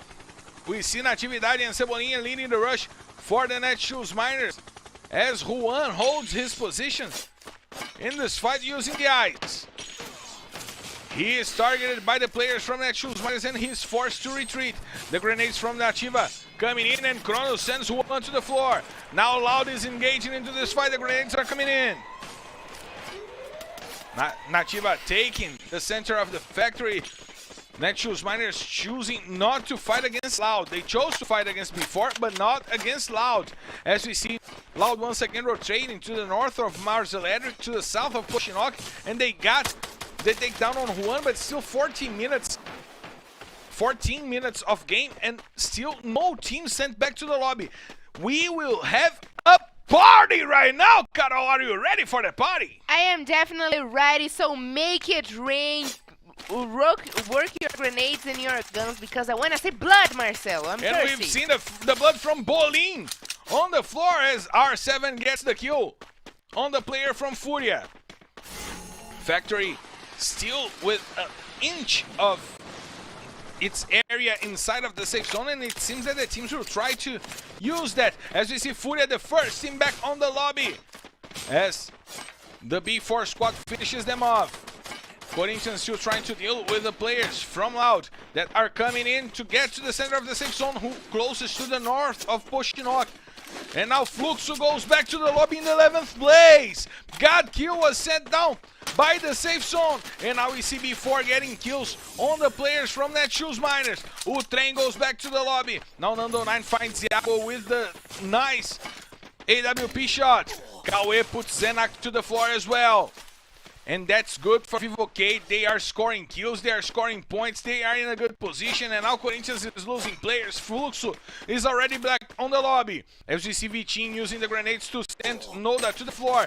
But the shots are coming in on General. That guy tries to cover for him. General puts Ousado to the floor with the grenade. Once again, using the grenade to send the players from Corinthians to the lobby. Lobato playing from before, from behind, trying to engage into this fight against Netshoes Miners, and before is sent all the way back to the lobby. Cebolinha with a nice triple kill, but Modestia brings it back. He sends Cebolinha to the floor, and now Vivocade will fight against Netshoes Miners. Team Coda Solid goes out with only one shot by Yan. One shot from the grenade launcher, sending the whole squad from Team Coda Solid back to the lobby. A quadra kill from Yan. And now Metagaming trying to get more points, dealing against Loud. We see Vivocade trying to go over Corinthians. They are trying to trample the runners up in the rankings. We see that Vivocade wants to take their spot on the top of the rankings where they left the regular season. And now we see Kawe sending Nando 9 to the floor. The Vivocade players will have to help its support. As Natividade also goes down, Netshoes Miners are still in this match. Not anymore. I just jinxed them as fast as I could possibly do it, Carol. Yes, indeed you did, Marcelo.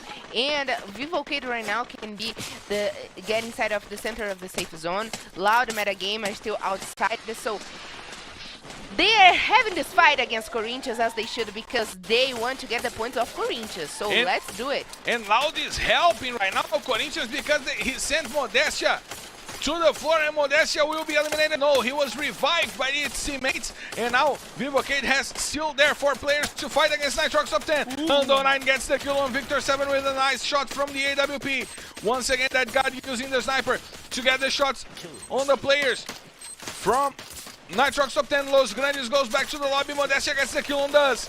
Vivocade holding on to their spot in the middle of the safe zone. Nando 9 gets the kill on Spill. Modestia will finish off one more player from Corinthians as we see Modestia going over General, and that guy getting the kill. Metagaming gets wiped out by a grenade from Kawan. Nando 9 gets the kill on Spill, and it's getting frenetical. Nitrox Top 10 gets sent to the lobby. Vivocade with 8 kills and still on the match. We see Kawan using the protection from the ice and the tree. Only Ousado still on play for Corinthians, but Kawan might bring it back, and he sends Modestia back to the lobby with the grenades. Now Ousado can join the fight. He's the one on top of the house, and the grenades are coming in. The flashbangs give Ousado a bad read, and now Loud is back on the lobby, and the Vivo K team got it once again. It's Booyah! Vivo K!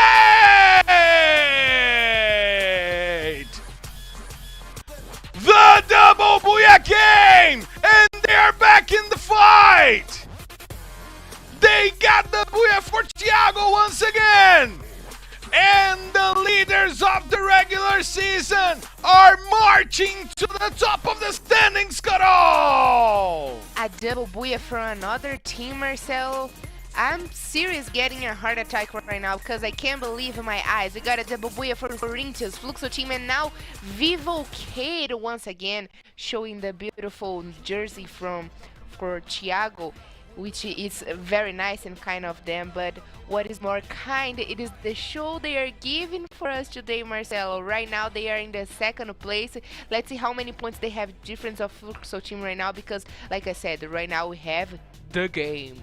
And we'll see, we'll check the points confirmation coming on the screen for you guys to check this out, because Vivo Cade, at the end of the game, in that war zone that became the house that they were in, they amassed a huge amount of points. If I'm not mistaken, they got 10 points for kills, and Fluxo went back to the lobby with only 1 point, Carol. That brings the fight back. Vivo Cade with 9 kills, getting 21 points for the map. Meta Gaming coming back to the fight with 13. Loud finally having a good day, and Corinthians with 11 points. Still on the fight, but now behind Vivo Cade. Vivo Cade going over Corinthians and reaching Fluxo in the standings.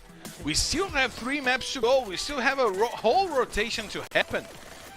And it's scary to look in your mirror and see Vivo Cade coming after you. Yeah, Marcelo, and they got a double booyah, the same amount of points, 21 points. And what they are doing, they are playing with our hearts today, Marcelo, because they are definitely, it feels like the beginning of LBFF. Not so much from Vivo Cade, but again they are back in the game. Like you said, Flux team only scoring 1 single point will bring Vivo Cade back in the game. Will they finish in this fight against Fluxo team? Because what they did right now, if once we said they were the best team in Bermuda, right now they confirm to us they are indeed the best ones in Bermuda, but also Metagame. We saw that the player from Metagame was the MVP. Yeah, from Metagame was the MVP for this last match. Metagame also do a great job in Bermuda map, but Vivo Cade is Vivo Cade, né, pai? Yeah, it is, Pai. And we gotta check the standings to see if Vivo Cade got to Fluxo. They are dangerously close. No, they are ahead of Fluxo. No way, Jose. They took the first place in the standings. No way. Vivo Cade came for the fight. Wow. What a day we're having for this finals, Carol. Only 8 points separating Vivo Cade in the 3rd place Corinthians. That can all change in 1 drop, Carol. And I want to check how many booyahs Fluxo team have, and how, okay, Fluxo team got 10 booyahs, right now 12 because of this last 2 booyahs, and Vivo Cade finished the regular season with 9 booyahs, and right now they are with 11 booyahs. Still, if we have a tie at the end of the competition and Fluxo team, and between Fluxo team and Vivo Cade, Fluxo team still win because of the booyahs. And it would be incredible because Fluxo would win twice in a row by number of booyahs, since they did that in the last season against Loud. Exactly. So Vivo Cade right now should go for the booyah. Sell their soul right now to get another booyah, to get triple booyahs, quadru booyahs, because that's what they need right now if they wanted to win Fluxo team, or if they don't want to right now. Maybe it's the time for Fluxo team come for someone. Maybe they will come for Vivo Cade. Maybe Corinthians will come after somebody. So we have 3 more maps to come: Purgatory, Kalahari, and Bermuda. And I'm thrilled to see what will happen in this finals. We see the first 6 maps of the day won by only 3 teams: Corinthians, Fluxo, and Vivocate. It's not by accident that they are leading the rankings. Carol, are you excited for the next 3 maps? I'm definitely excited, Marcelo. I would go right now because these guys are definitely doing an amazing job, and I can't wait to see even more. I can't get enough. But Carol, do you know what I can get a bit more of that? What? The videos from the I Am Free Fire series. Oh, my favorite ones. Yeah, and Let's we got watch it, some please. more stories to tell you guys. Let's watch I Am Free Fire. Olá, gente. Eu sou Flávia Chacriabá, sou do povo Chacriabá de Minas Gerais, sou comunicadora indígena e eu sou Free Fire.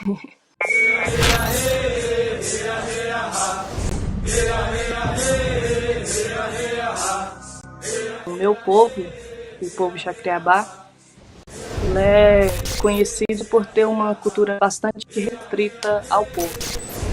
A gente fala a língua aquém e o português.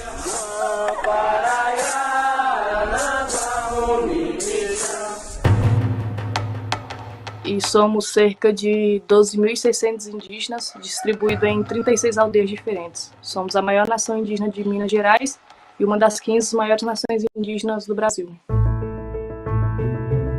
Em 2016, eu fui aprovada em jornalismo e foi a primeira vez que eu saí, assim, que eu fui morar fora, né? Que eu fui viver fora, longe do meu povo, longe do meu estado. E que foi quando eu tive meu primeiro celular também. E foi quando eu, acho que em 2017, eu conheci o Free Fire, né? Mas só foi na pandemia mesmo que eu comecei a jogar sério, até entrar em alguns campeonatos. Um povo que teve uma relação muito difícil com essa cultura que vem de fora, né? E com o Free Fire, com os jogos em geral, não foi diferente, causou muita estranheza, né? E a partir da Copa das Aldeias, por exemplo, que mostrava que era transmitido, aí eles viam a gente passava que reunia a família e falava, olha, tá passando a gente na televisão, tá passando a gente na internet. Aí reunia todo mundo, né, pra assistir, torcia mesmo. A partir do momento que eles começam a ver que a gente tá levando a sério, e que a gente tá, de alguma forma, tá levando a nossa cultura para outros espaços, aí eles começam a aceitar, né, devagarzinho, mas aceitam. Eu era da Chine Games, que é uma guilda de indígenas Guarani, e eles falam na língua, né? Só que aí eles falam, poxa, tem a Flávia, vamos falar no português então para ela entender. Então tem isso, coisas bem interessantes que acontecem no Free Fire e especificamente na Copa das Aldeias. Sempre que tem alguma coisa eu faço de tudo assim para falar do meu povo, para falar para dar visibilidade ao meu povo, às causas do meu povo, dos povos indígenas no geral. Então, eles veem, né, que a gente está usando o Free Fire também como uma ferramenta de luta. Meu maior sonho é que, através do Free Fire, as pessoas vejam, né, que os povos indígenas eles estão em todos os lugares, inclusive no game. E que eles entendam que o fato da gente estar nesses espaços não faz a gente menos indígena. A gente só quer ocupar lugares que a gente também tem direito, sabe? A gente quer levar a nossa cultura, as nossas tradições para todos os espaços.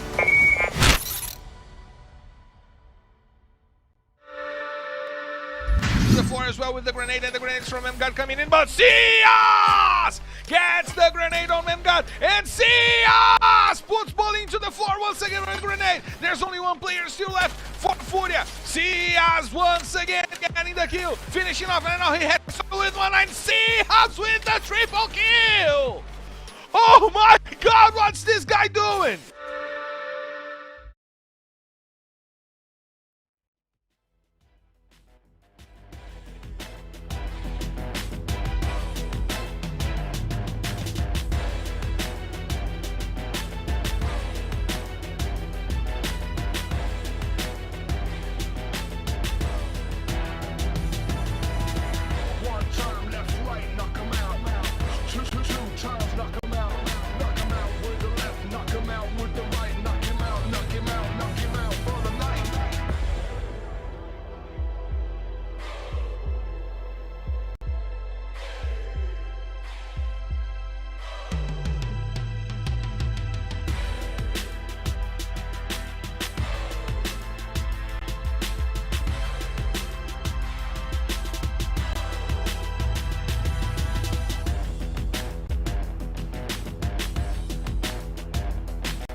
Two times knock him out.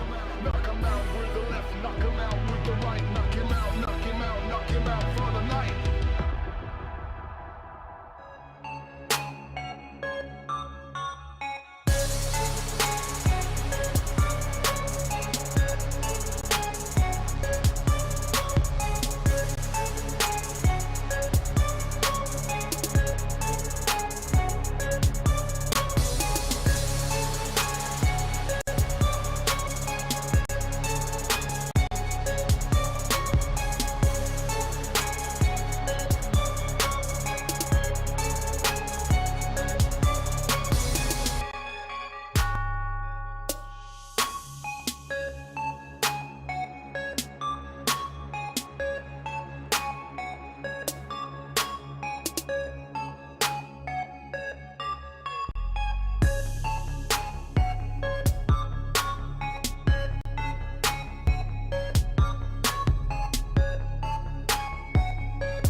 We are back live for the last round of maps throughout the grand finals of LBFF Season 5. And Carol, we gotta bring the guy that was voted the MVP from the crowd. Is that right? Who is that? That is right. Let's check out who was the MVP voted by the people. We will check a video from him. E aí, minha família, fui convidado para apresentar para vocês o brabo da galera. E para isso, eu trouxe uma frase muito especial. Se a vida te dá uma granada, você tempera ela e joga no squad à frente e leva todo mundo. Por isso que você vai se tornar o melhor do mundo. Parabéns, Cias. Você é o brabo da galera. Yes, is the MVP of the audience, the brabo da galera, as we say here in Brazil, with 125 kills and counting, Carol. And counting, Marcelo. Oh my goodness. And there was also, he won against Mamute, against Hazuri and Noda. And by the audience choice, Sia is this crowd the MVP. But is that only the audience or they are seeing something in the future? I don't know. Cias is running for the MVP in number of kills, the technical qualification MVP, and he's still running for the championship. Could Cias award all awards that he could get? The MVP from the audience choice, the MVP for kills, the technical MVP that our partner in the Brazilian broadcast will bring to us, and the title. He can get it all, Carol. Yeah, that's possible. And he is very selfish because he wants all to himself. What is going on? But anyway, congratulations to Sia, who is doing an amazing season here. Last season, it's just good to remember that last season he was a newbie as well. He was a newcomer, and he got his passage, and he is using his knowledge right now this season to get these great results. And he's not only the MVP for the audience, but he can be the MVP for the season as well. And we will see that only after the 3 matches that we are going to see. Yeah, we indeed have 3 more matches coming up, 3 more maps, 1 Purgatory, 1 Bermuda, and 1 Kalahari. Not in that specific order because Kalahari is the second one, but we have a fight going on for the top of the standings. Vivocade taking finally the top of the standings using their bonus points they got by being the leaders of the regular season. They are now ahead, even though Fluxo is having a better day, right? Yes, Fluxus is definitely flying over clouds because they are having good days today. And well, we are going to see what things. I would say by Kalahari map, we can already predict something between Fluxo team and Vivocade, but also now let's forget about Corinthians, because with one more buoy from Corinthians, things can change as well. But we are just going to figure out that by the end of the day, as we've seen the guys in the game houses, Marcelo. The guys are in the gaming houses, and we see Metagaming right by my side, and I want to see the Dogo. Me too. I want to see the Dogo as we see Loud. The players are getting together, are talking a little bit about their strategies. Nitrox Top 10 is focused on getting better in this day. The newcomers are having trouble. Furia also needs to improve their game. Los Grandes had a good start, but now they're slowing off a little bit. The Netshoes Miners are in the same position. They reached the top 5 in the first 5 maps, but then they lost a little bit of gas over there. And we, on the other page, as we turn the page on the cameras from the players, we will soon have the 6 remaining squads and their cameras. We will see the 3 teams fighting for the top, and I want to see how focused they are. We know that Vivocade is now fighting to be the kill leaders, the leaders of the standings, and to pay homage to a friend they lost, and they take it so dearly to them, right? Yes, I'm really enjoying that. Actually, I wasn't expecting to see that Vivocade getting this beautiful thing for his friend, their friends, our friend, because I knew Thiago before in the competitive scenario, and he was a very nice guy, and he will always be inside of our hearts. And it is each one of you guys that play Free Fire, and it is Free Fire. I'm really enjoying the season, Marcelo, the videos about the stories of the guys and girls talking about how Free Fire have changed their lives, and definitely Thiago not only changed Free Fire life like Free Fire changed his life. And I gotta say, I gotta give my testimony as a newcomer in the Free Fire scene. Those videos help me understand a little more, even though I already understand what Free Fire means to everybody. It helps me to broaden my view a little bit, to understand that we are not talking only to a few, we are talking to a whole new world. And it's good to have you here, and it's good to have you all by my side on the plane, Carol, because we're clear to take off, so let's hit the skies! Ladies and gentlemen, from the flight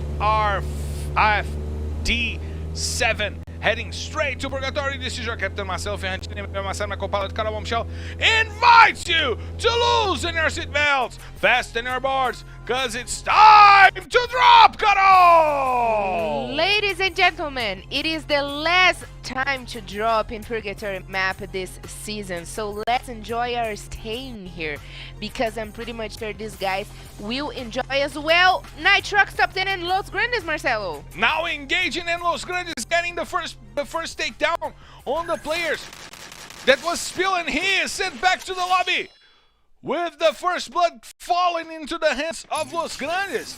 And we know that Los Grandes also drops in the fields, but look at Fluxo having to deal with Loud and losing a player in this fight. It was Fuck. He was sent back to the lobby as well, and now Loud trying to bring the aggressiveness to Fluxo in Central, in the central spot that we know that is Fluxo's. Fluxo always goes to Central. They had 2 drops in Central, and now they have to deal with Loud.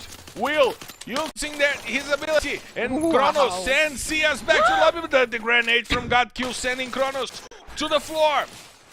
Now Fluxo has only 2 players to fight. Japa BKR is one of them. He finishes off one of the players from Loud. It was Kronos that was on the floor. And now they have to go after the players from Loud. They have to get some points because they need to fight Vivocade on the top of the standings. Will rotating the house as we see Japa BKR also rotating and trying to find the best position to fight as the players from Loud got the 2 kills, and it seems that they will be taking off.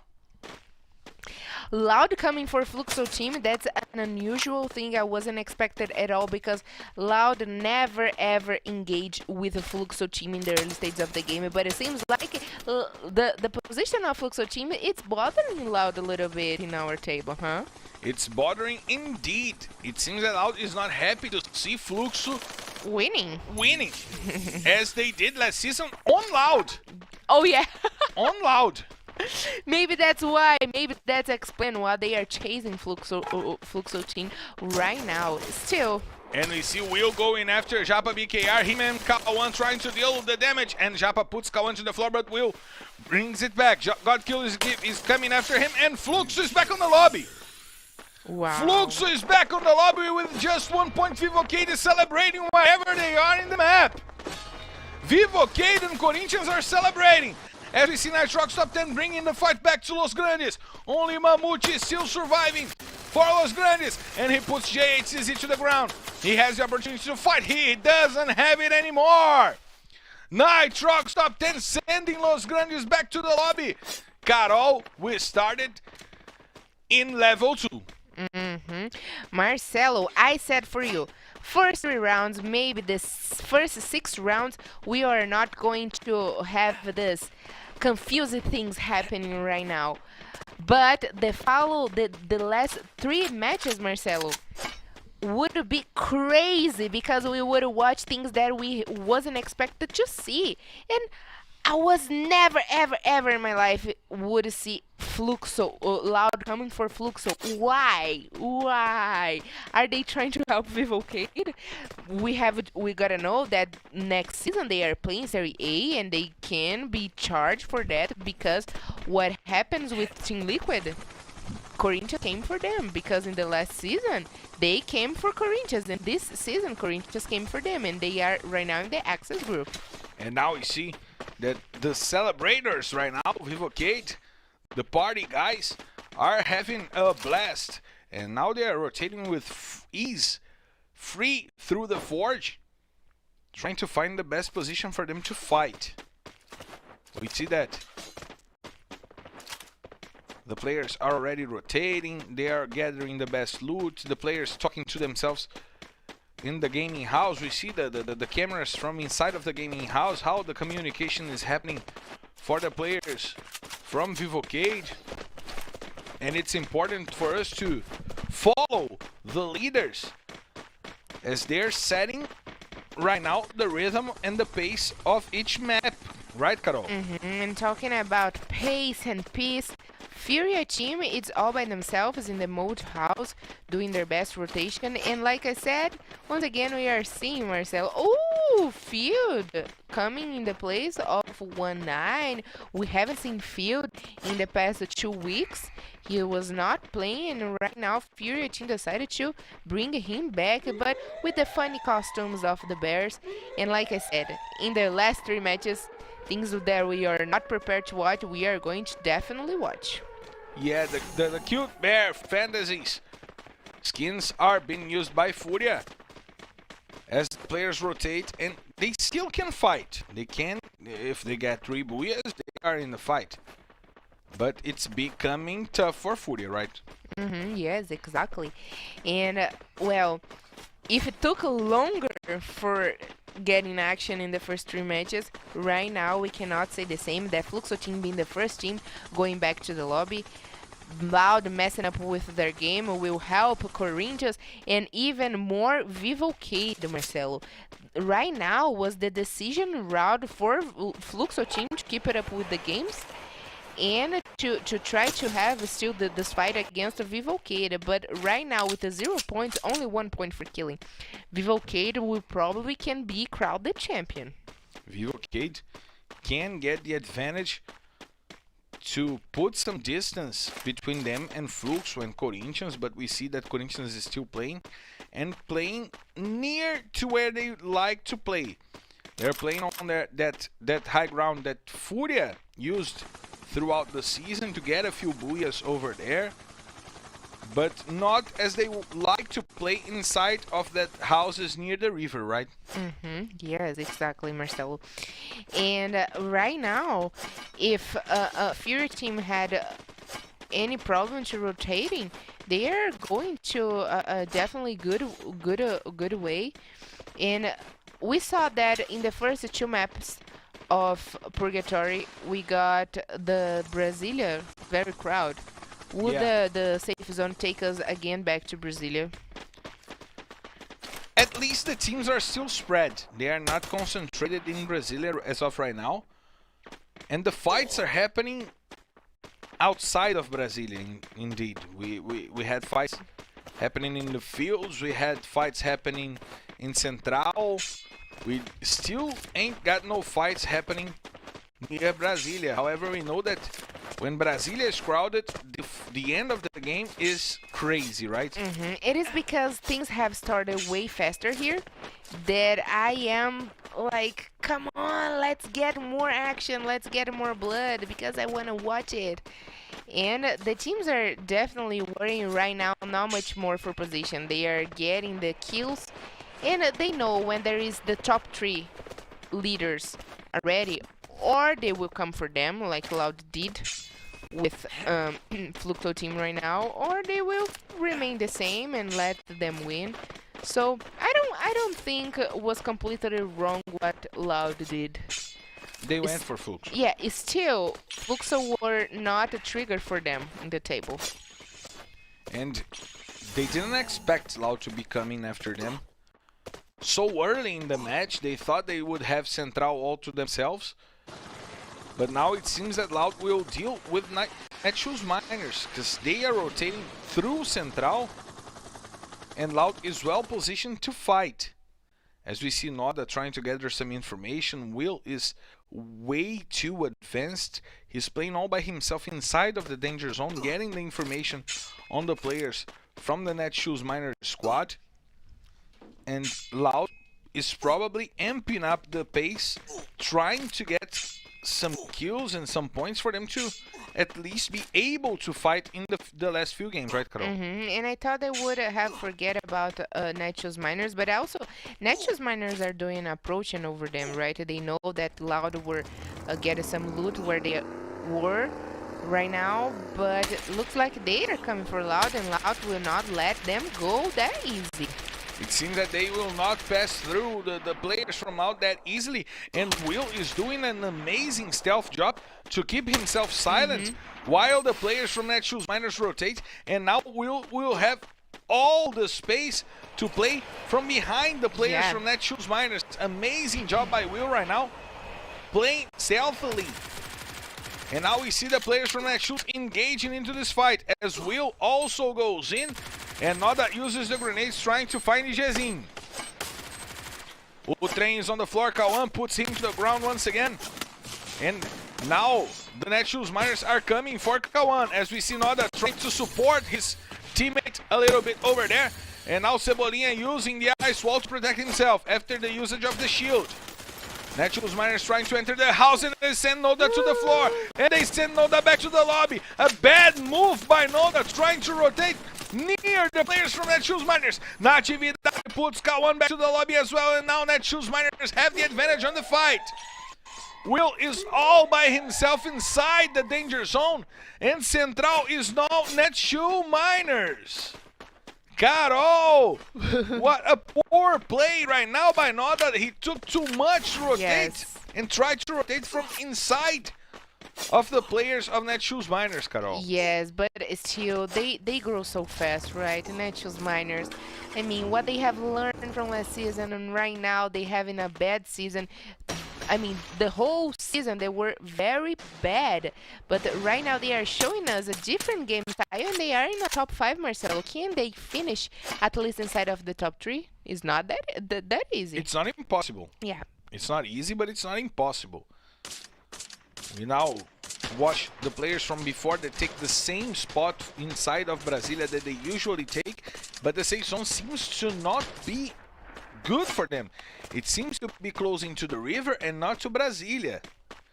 So before might be in trouble to rotate, because we've seen that the teams are already taking that regions near the river. The regions where Corinthians used to play, right? Yes, exactly. And it seems like the safe zone will go once again to Brasilia. We have still before in the same position inside of Brasilia. What is funny is that we haven't talked about before at all today. And they are still in the game. I kind of missed to talk about before because they are definitely a very good team. I only saw great stuff coming from them when they were in the third position, I think, if I'm not mistaken, in Kalahari with the player R7, but not at all, not enough stuff from them to talk about today. In the other side, the safe zone already shrinked, and who is in the middle of the safe zone with SS Sports? It is Furia team. We see that the safe zone is closing once again near the river, excluding the houses where before is usually. They will indeed have to move, as will Metagaming, who also scored good points in Purgatory by staying on that house. And the door holder. And look at who is the door holders. Corinthians seem to be brought back to the whole door strategy, Carol. And they will engage into a sandwich because if before comes or if a metagame comes, one of the teams will come behind. So let's imagine, let's picture this. Corinthians getting into a fight against a metagame.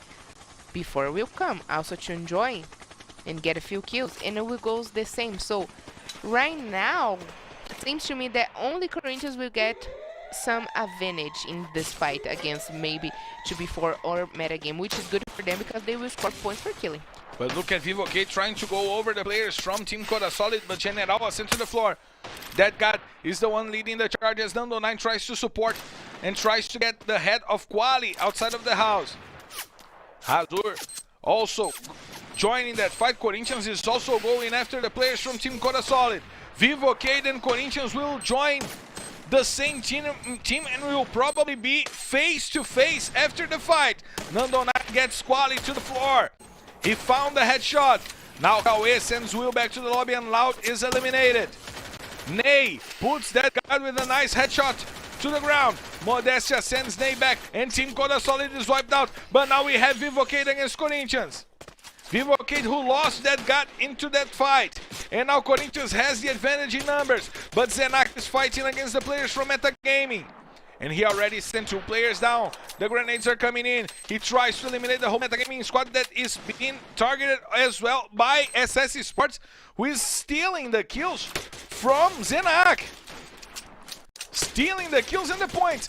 And now Metagaming is on the floor, but Gelo finds 2 amazing headshots on the players from before rotating. Now he goes over the whole squad from before. Corinthians trying to get some points. Zenak puts R7 back to the lobby. They are coming after before with blood in their eyes. Lobato goes to the floor with a nice grenade from Gelo and before is wiped out. 7 kills for Corinthians. An amazing play by Gelo with 2 incredible headshots from afar. Only 6 teams remaining, Carol. This is going to go crazy. Yeah, I said that Corinthians would get amazing points, if not over Metagaming, because they were the door holders, but... And they got both. They got both, exactly. And look at right now, Vivocade and Corinthians still alive, the teams that got double booyahs here today. It is time for a triple booyah in the finals, because Corinthians did that last season. We might go for a triple booyah in the finals, but Jubinha finds Cebolinha and sends him back to the lobby. Now SS Esports trying to engage into this fight. They already have 5 kills, but Phoenix and Butch are on the floor. Netshoes Miners trying to get a good fight on SS Esports once again, as we see Vivocade fighting Corinthians, the fight for the top of the standings. Nando9 puts Hazur to the floor and puts Ousado to the floor. The sniper Nando9 is doing an incredible job and he puts Zenak to the floor. Oh my god, Nando9 sending 3 players from Corinthians back to the lobby. SS Esports is eliminated and there's only Gelo to fight for Corinthians. We see General gathering information. He throws the grenades and he is sent to the floor by a grenade from Gelo. But Modestia is coming after him. He deals some damage, but Gelo is still surrounding the ice. And he goes back to the lobby. Vivocade will get the best of this fight. Now, Furia is the last team remaining. They are coming for the booyah. That will be the first booyah of the day for Furia. They have the advantage in numbers. As we see Nando 9 trying to get the shots, and General puts Field to the ground. Now it's a 3-on-3 fight. The Bears are coming. Memgod sends Nando 9 back. And Modestia brings it back to the fight. BL God once again puts General to the ground. And there's only Modestia to fight right now. It's a 1v2 matchup, but he has to deal with Bolin. BL God is also coming for him. Modestia uses the eyes. He's finished off Memgod. But it's Booyah! Furia!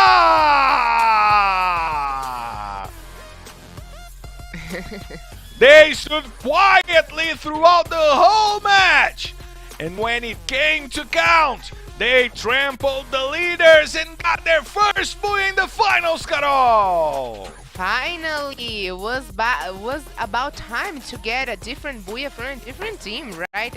I really enjoyed the double Booyahs, but I also enjoyed the balanced way of the Booyahs around the teams.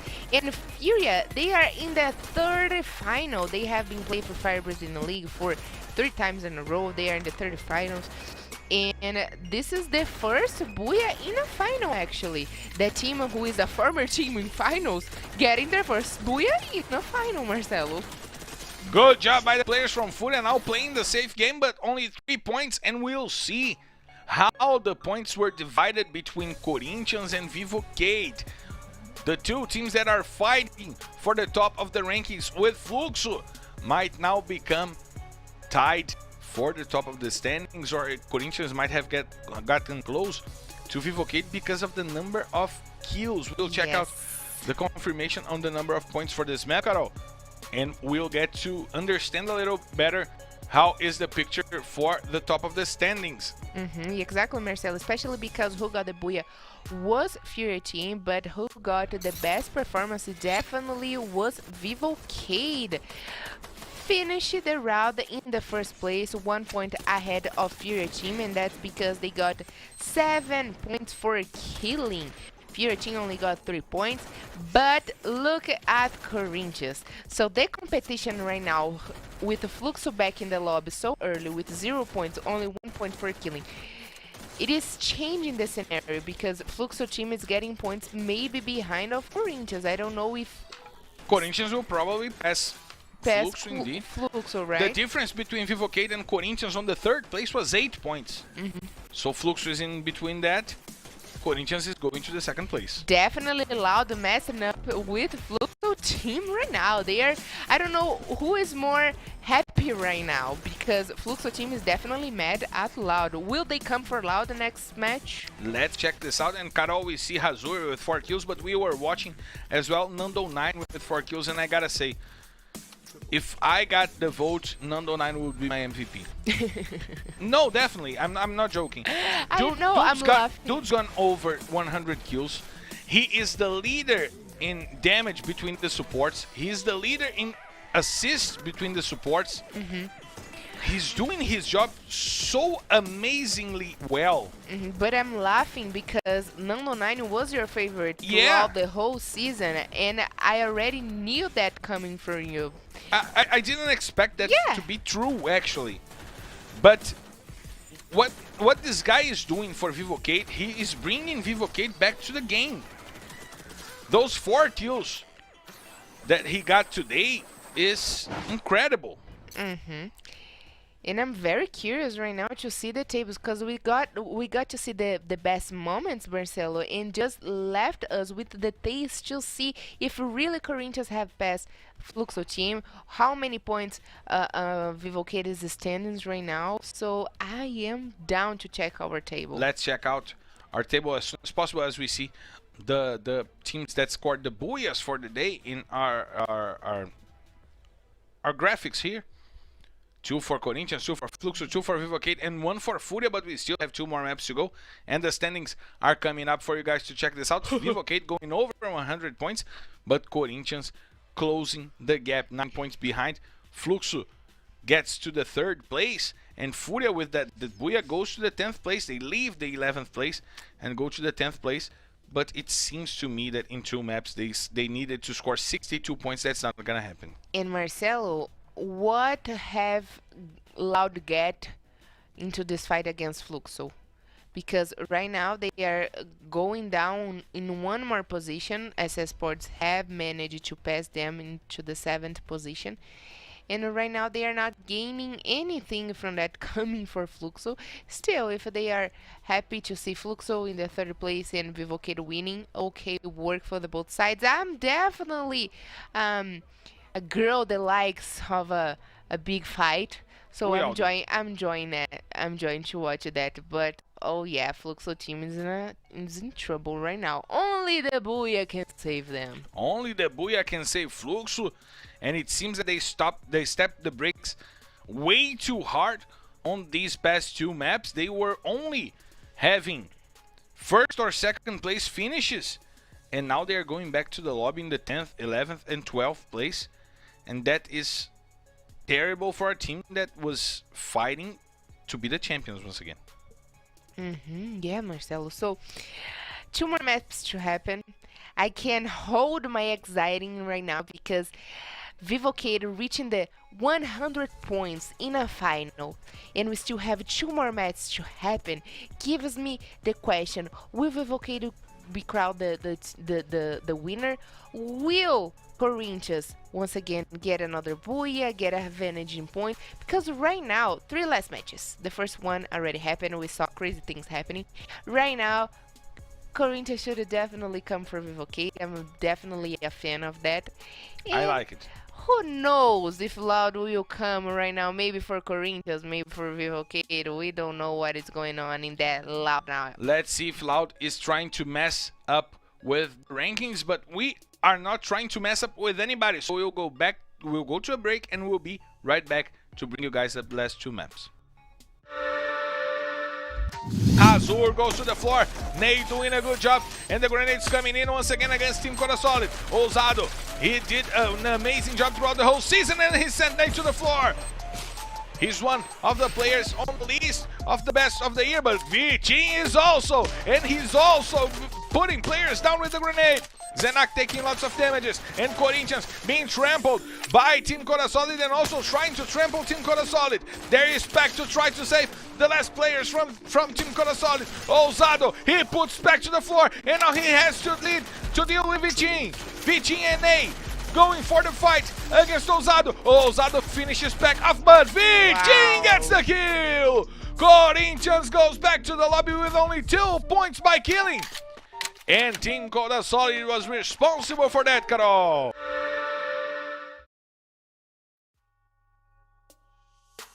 One time left, right, knock 'em out. Two times, knock 'em out. Knock 'em out with the left, knock 'em out with the right. Knock him out, knock him out, knock him out for the night.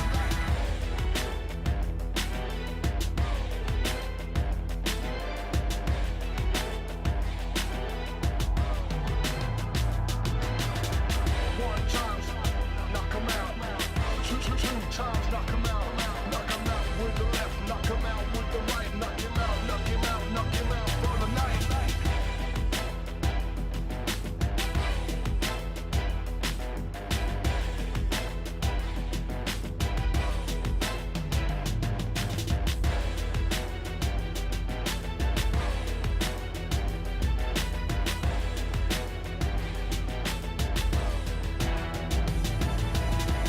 One time left, right, knock 'em out. Two times, knock 'em out. Knock 'em out with the left, knock 'em out with the right. Knock him out, knock him out, knock him out for the night.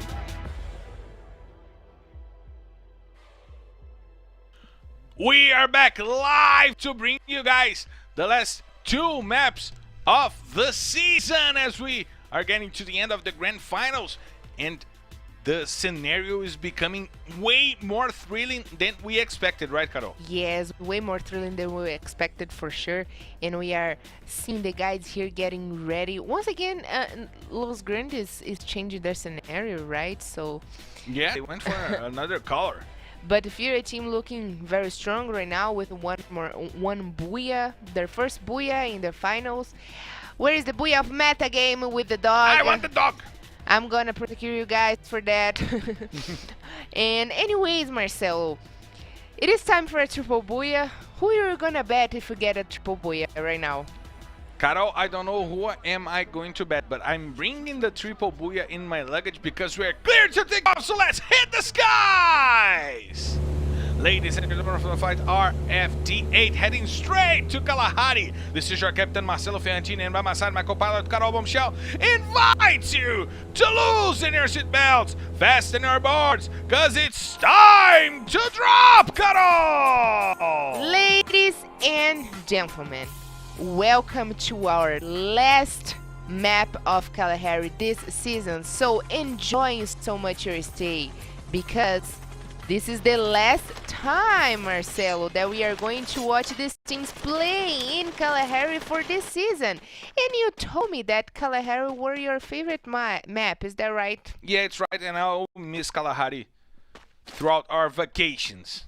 I'll not miss it because I'll play, but I'll miss broadcasting games in Kalahari as we see Corinthians going for the chest rock. And no, not Corinthians, I mean Vivocade, I'm sorry. I got confused because of the teams fighting for the top of the standings, and Corinthians once again going for the submarine.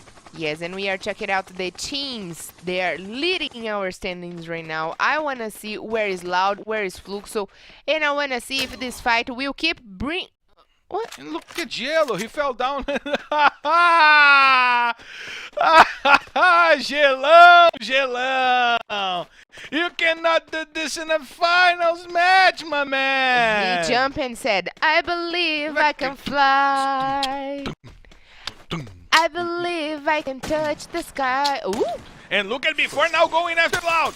Loud tried to go after Fluxo, and now before might be saving Fluxo, because Loud don't want to get involved with before, but they already lost a player, and the first blood is Kawan. The kill leader historically for the finals in LBFF season 3 and 4 is now back to the lobby, but Kronos finds R7 with the KAR. Noda getting the inside of the house, and now he's going after Iago, but Kronos is on the floor as well. Juan gets the takedown. Noda still rotating, trying to get the best position to fight against the players from before that are being supported by two players near the refinery, but Iago is on the floor and Furia is coming for the fight as well. BL got using the pad to get way too close to Noda. And now we see Lobato trying to get some advantage in position to fight. The grenade are coming in, and Will goes down to the floor. Mem got cold. Big for you, my man. As we see Juan sending Kronos back to the lobby as well, confirming the kill on Kronos. And now Loud has only two players to fight. Furia is trying to find their best positioning.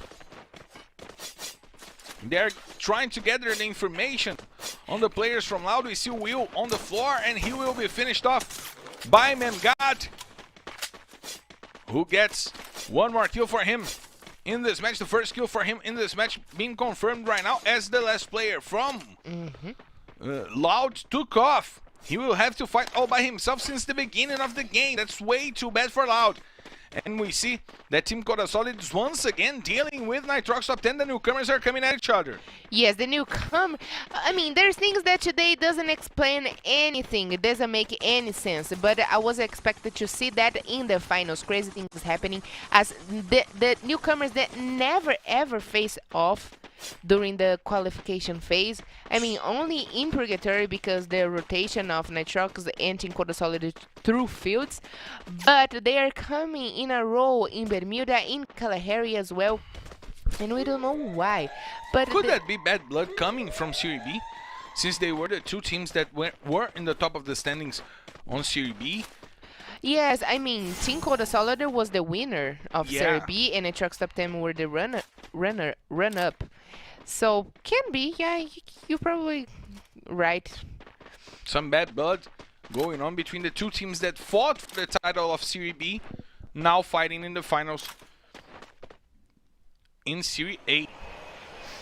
As we see Corinthians with the information from the place from Metagaming, and now SS Esports coming for Vivocade. Loud gets wiped out, but on goes to the floor. General using the grenades to put the players from SS Esports to the ground. Jubinha is down once again. And now MTS is the only one remaining into this fight, as we see Phoenix was left behind by SS Esports, and now Modestia is trying to go over and sends MTS to the floor. Jubinha's kill gets confirmed, and now Phoenix is the only player remaining for SS Esports, and Vivo Kid is coming after him. Modestia has its sights. Phoenix tries to use the shields, and the headshot from Modestia sends him back to the lobby. Vivo Kid already with 4 points. They want this title, Carol. Marcelo. It is getting way harder to take the title out of Vivo Kid hands right now. They are looking so strong. It is still possible. Corinthians is right behind them, but they are looking so strong, wiping down the whole squad of SS Sports right now, which was also one of the favorite teams this season. Showing us how consistent Vivo Kid has been, Marcelo. And I really want to see if by the end of the day we are going to have some stats to show how many kills they have, each one of the players, because we have watched that in the regular season, that they were very balanced, right? Not only as a squad, but as individuals as well. Modestia, General, that got and Nando 9 were all above 60 or 70 kills. Each week they got a balanced amount of kills. Each day one of the players were shining brighter than the other ones. And that led Vivo Kid to become probably the most balanced squad in all LBFF. And that's one of the explanations on why this team is so dominant when they choose to play, right, Carol? Yes, exactly. That's the word for them. Consistency, dominance, and they are doing and balance. They are doing their job here this season, but we also have still the time, still the hope. One that I love, the only one I need, love. I love Shania Twain. I noticed, but who still got the hope? It is Corinthians that is a couple points behind of Vivo Kid right now. So Vivo Kid, of course, scoring points by killing, but they have also the opportunity, Marcelo, to hold into their positions and scoring few kills. If they come for Vivo Kid, please come for Vivo Kid. I want to see blood. I want to see slaughtering. We all want to see slaughtering, but no, Bru is in. Ooh. Finally, No Bru is in. Now we got QC as Japa Big Air and No Bru. Flux will play the last 2 games, at least the second to last game will be played by No Bru. The boss came to fix the things, Marcelo. So. And now we see Romeo also coming in for a spill. Nitrox top 10 not finding their ideal lineup for this finals, and that shows why they are having such a bad day. We saw Nitrox top 10, the first team with a triple booyah in the season. The newcomers were the first ones to get 3 booyahs, even though we got lots of triple booyahs after that. But they were the first ones to get that. And now we see Corinthians coming over. But Fluxo is holding them hostage and trying to get the kills. Japa BKR already sent Ousado back to the lobby. Now Hazuri is rotating, trying to get the best position to fight. But they have to deal with Nitrox top 10 and Team Metagaming as well, who is coming after them. We see Gelo repositioning inside of the control post. Metagaming goes over them, tries to get the best positioning, and Vivo Kid is also coming. We see 3 teams rotating to the control post, and we are eager to see where the safe zone is closing. I definitely want to see where the safe zone will close, because it will show us which teams will get the opportunity to get the booyah, because this whole day we have watched teams inside of the safe zone, with the whole squad alive, and in the center of the safe zone getting the booyahs. We saw that the double booyahs of Corinthians was because they were in the middle of the safe zone, and it goes the same for Fluxo team. Of course, they play a little bit more with the strategy, and also Vivo Kid with a little bit more of strategy and counting with the number advantage. But the safe zone and the center, the center of the map always help the players. And we need to see exactly where that will be and which players will be helped. As we see that got dead, just trying to run through the containers, and that will not happen because the container is solid as Team Coda. Solid. But now we see that Vivocade is trying to find a way to enter the control post without warning the teams that are already inside there. We see that the safe zone is contemplating the control post, is protecting the control post as of right now, but we don't know where that will go, where that line will go. Meanwhile, we have Team Coda Solid on the other side of the map, and Beck came in once again, back for Maroto. Another replacement, Marcelo, for this. We are heading to the final. Actually, right? We are heading to the final match in Bermuda, and they have changed a lot. But Metagame is coming for Corinthians. They are coming for Corinthians, and Cauê and Hazuri back to the lobby. Nice job by Cauê, now putting Gelo down. He has the opportunity to finish off Gelo, and that's what he does. And now he is going after the last player from Corinthians, who is Zenak. He hides himself inside of the containers, but now Vivocade is coming after Metagaming as well. Vivocade want to get some more points. They already got 4. They got a squad wipe on their account, and now they can fight against Metagaming and Corinthians as they take a better positioning inside the control post. The signal for the safe zone is up, and they will have to move probably, as we see Metagaming trying to deal some damage on the players from Vivocade with the grenades, but General once again using a grenade to dismiss those guys from Metagaming. You should not be getting together. We're still dealing with the pandemic, so please get away from each other. Separate yourselves. But Marcelo's Corinthians with only Zenak alive, we know how hard it is to get a top 3 with only one player alive. Can Vivocade already start to cheer for the victory? Probably. Celebrate. I don't know. We still have Fluxo coming. We still have Fluxo. Oh yeah, Fluxo is still alive. The whole squad. The whole squad, right. they're still coming, and they still might get some points. They are in the fight as well, and we could not discard Zenak. If he does a good solid snake job, he can get Corinthians to score some points on positioning.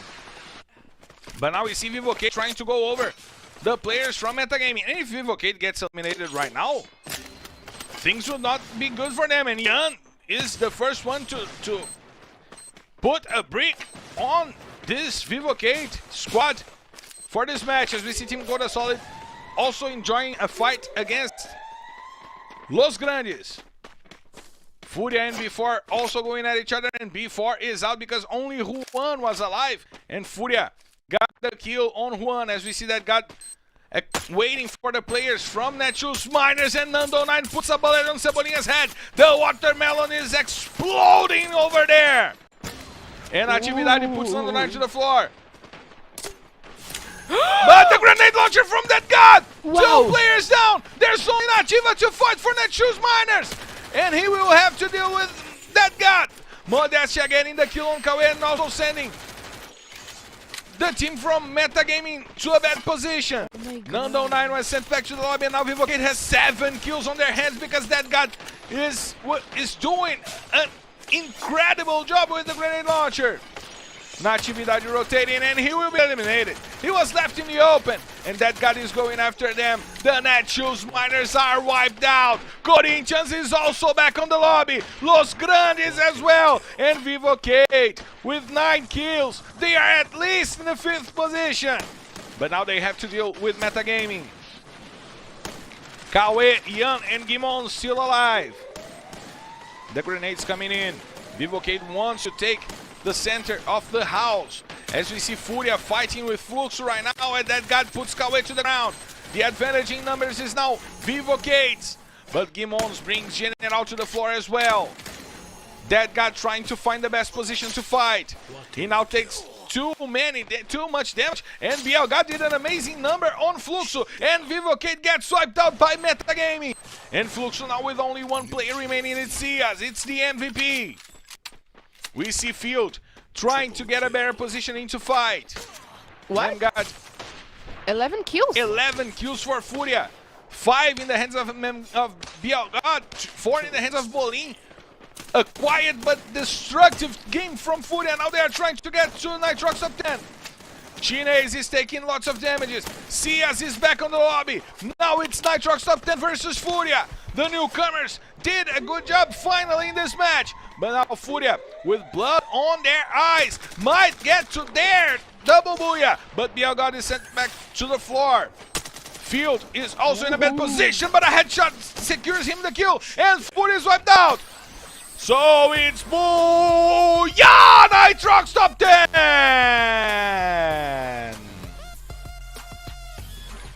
The newcomers make their names worth. They get a booyah in the finals. And look at the hype from those guys. Look at Bonsai. They are having a blast at all. Indeed, Marcelo. And then if once today without of the capacity of the newcomers, here it is Nitrox top 10 prove us wrong that it is not about the finals. It is just, you know, we want to get a booyah right now, not one when you guys want it. But great stuff coming from Nitrox top 10, who has been showing us great performance throughout this whole season, and right now getting their first booyah here in the final. That will definitely help them. But Marcelo, that was great stuff coming from Nitrox top 10. But what Furia did with 11 kills, I didn't know where that came from. They needed to score more than 40 points. They already did their 20 that they needed to start the run. We are going to check out the confirmation on the points scored for the whole map. But impressive things from Furia to finish the day, and they almost got to their second booyah, and they will feel because of the points that they didn't score to begin the day. They had a poor moment to begin the day, but now we see that Bielgod with 5 kills was the MVP of the day. But look at Vivocate. They are really close. They've put the first hand in the trophy. Yes, not even the 10 points that Fluxo team got right now would help them against Vivocate that scored 17 more points for themselves. Not only the 17 points, but Marcelo, they went down in the 5th place, which explain why this low points for the position, but they got 11 kills. They would be, if they got a booyah, they would be at exactly the same place with the amount of points that Furia have right now. Meta game once again among the top 5 here with us, and Fluxo team 10 more points, Los Grandes 9 more points, and the MVP for this last match was BL9 from Fury team, but also that God doing an amazing job with the grenade launcher against Nitrox top 10. Wow, if I were playing in the Nexus Miners position, I would scream. I would definitely, you know, I mean, I would be so scared of the grenade launcher, but still great stuff coming from Corinthians with 4 more points, Nexus Miners 4 points before 3 points, Chincoda Solid 2, Loud and Esports having definitely a very bad day. But it's been incredible to see what the guys from Vivocate are doing, and we got to check the standings that will be coming on the screen for you guys to check as soon as possible. And there it is. Corinthians is now 22 points behind Vivocate. Is it doable? Yes, it is. But Vivocate has already got one hand on the trophy. Yes. They are unstoppable right now. If I were using this term for Fluxo team, unstoppable, I'm sending all the way to Vivocate, and I might be the kiss of that, but still, they are unstoppable, Marcelo, because, I mean, there were how many chances they had to get ahead of Fluxo team that starting the day having double booyahs along with Corinthians. Carol, I mean, Vivocate will definitely play the safest of the games in the last Bermuda map. We're heading to the last map of the Grand Finals, and it's certain that Vivocate will play the most secure game that they possibly can. But imagine if Vivocade is eliminated in the 12th place. No, I can't imagine. And that's Imagine possible. that. That's That's possible. possible. There is teams that will definitely try to mess up with the Vivocade game, which I don't agree. Imagine if But- if Fluxo goes after Okay, them. yeah, is it Fluxo or Corinthians come? Yes, I definitely agree. But what like Loud did with Fluxo, I don't see what. But imagine Fluxo or Corinthians going over and trampling Vivocade, sending them back to the lobby. The last map can become a war zone, Mm-hmm. and we might get thrilling emotions before we get to know who will be the champion of LBFF Season 5. I'm thrilled, I'm excited, I'm hyped, and I want this last map to come as soon as possible. And it seems that when the teams finally reach the ending point for the season, we will know which colors will the party be. That's right. Will be that purple, white, gold. and red, or purple and white. I don't know. We still got one map for you guys to check this out, and we'll be right back to bring you guys the ending of the grand finals for the LBFF Season 5. We still have one more map to come. Stay tuned. The ice needs to come up once again while Nando9 found the shot on Kawe and sent Kawe to the floor. Now he sends Zian to the floor and there's only drugs to save metagaming. Nando9 doing what he has to do using the sniper rifle, and he gets the kill on 3 players! Nando9! 20 kills for Vivocade! What a match for Vivocade! Now they only have to deal with Netshoes Miners! Vivocade will get an amazing booyah for this match! Oh my god, what are they doing? The grenade launcher coming in. Modestia is going over. Nando9 gets one more kill, and it's Wow. Booyah! Vivocade! Oh my god!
We are back live for the last map of LBFF Season 5.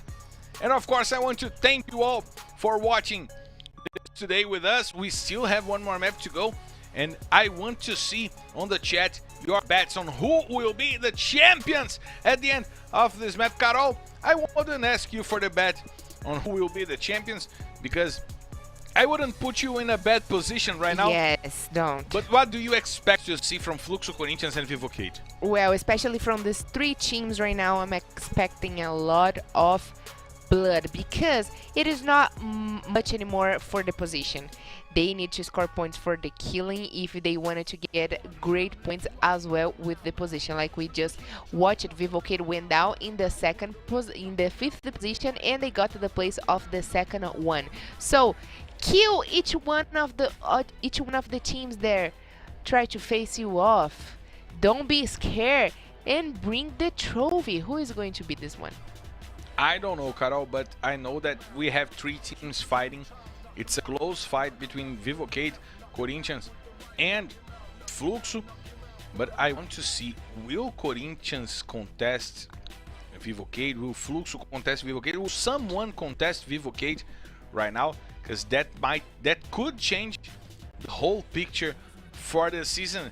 But do you know from where I'm going to watch that? Where? From the sky, because we're clear to take off. So let's hit the skies for the final time.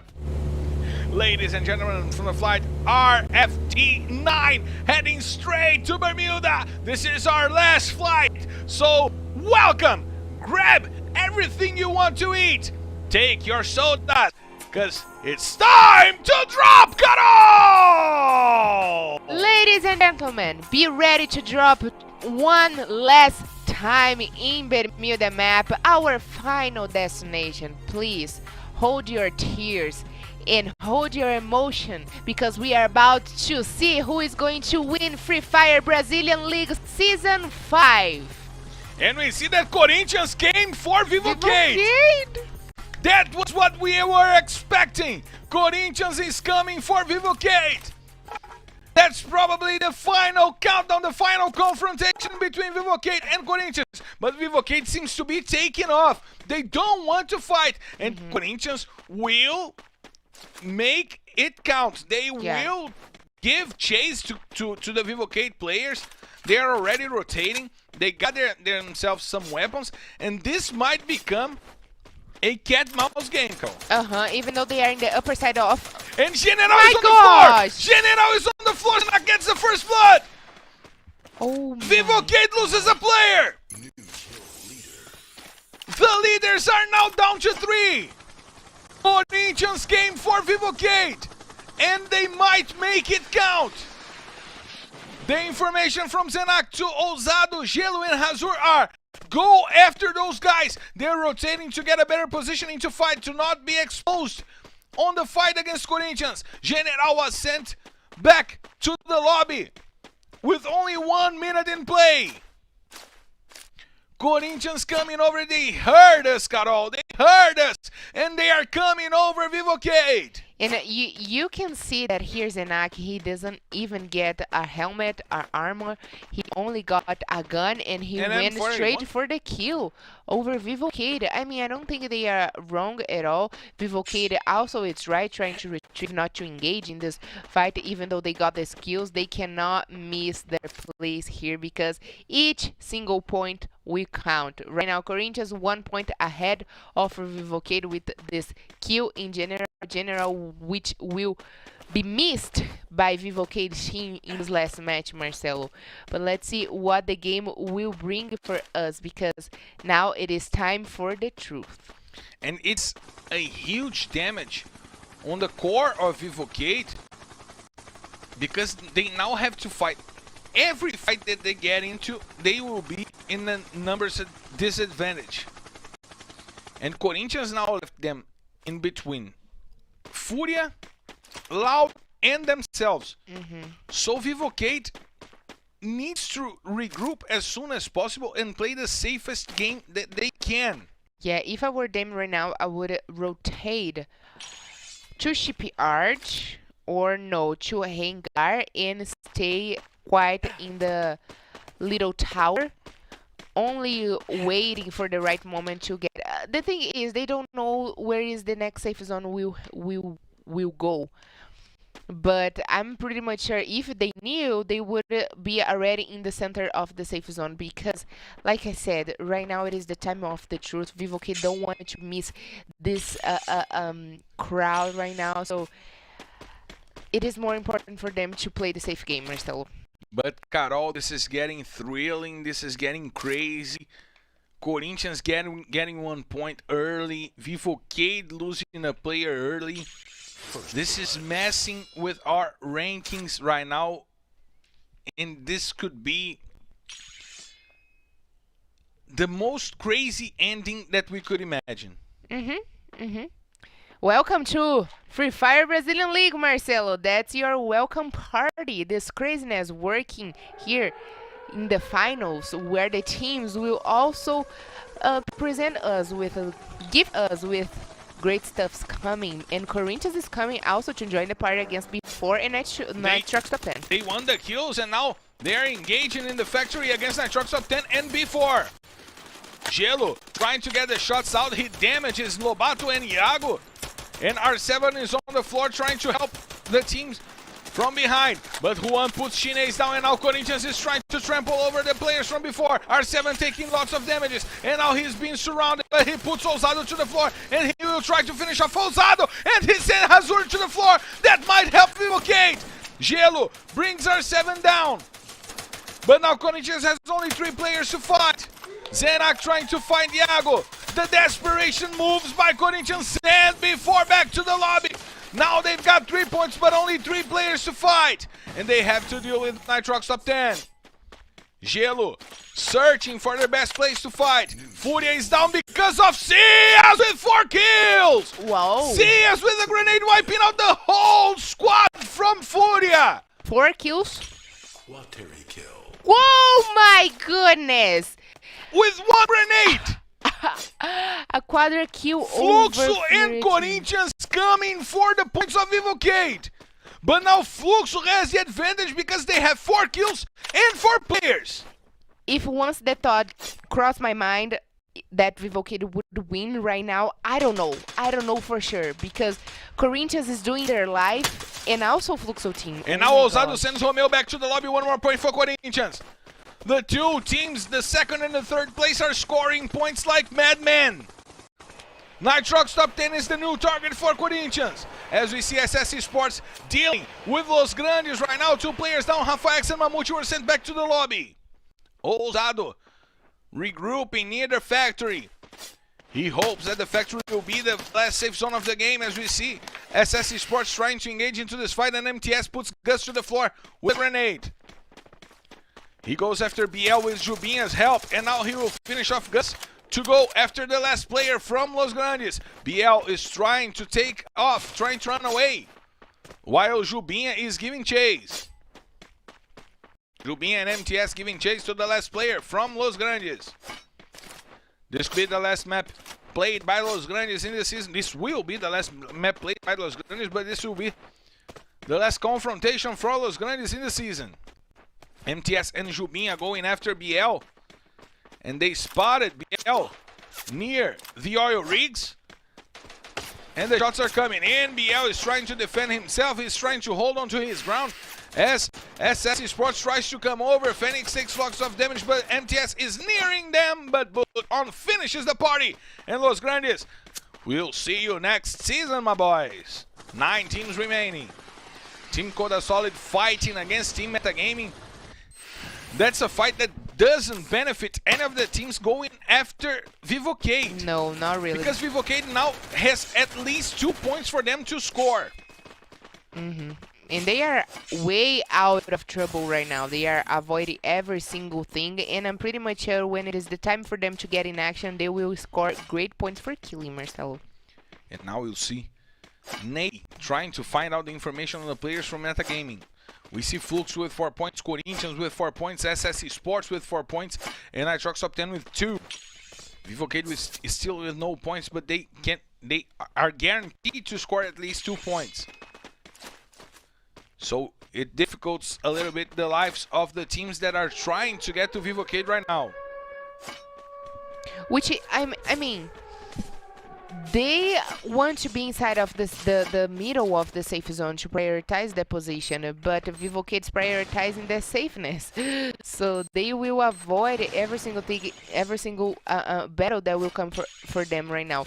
And if it takes them the middle of the safe zone, it's okay.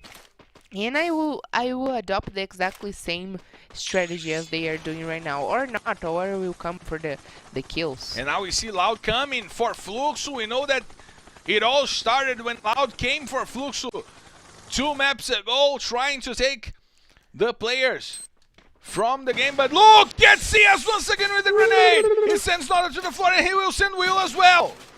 The grenade bounced, and it did not hit Will.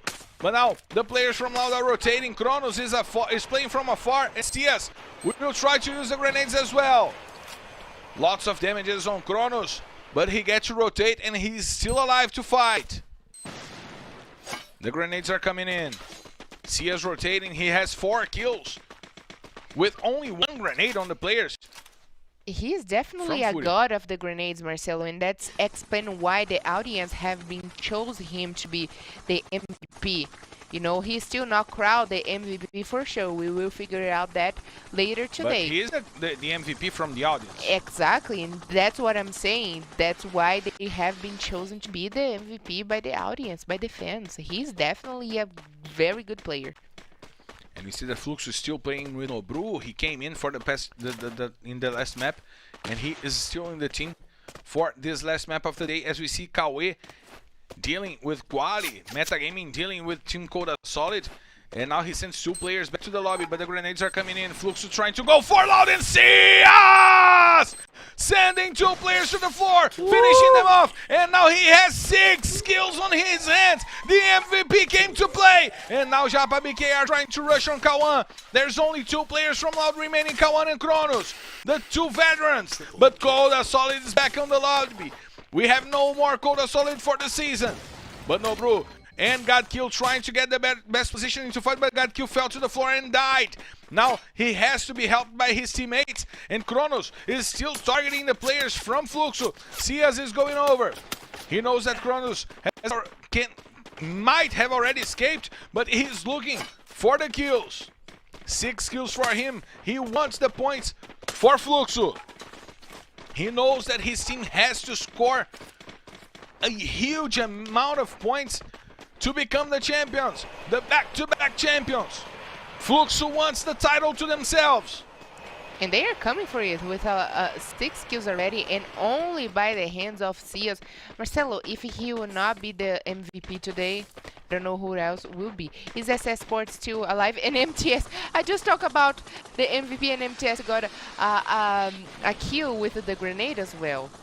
And now we see the players from Vivocate scattered around to keep themselves alive, to not be the focus of only one team.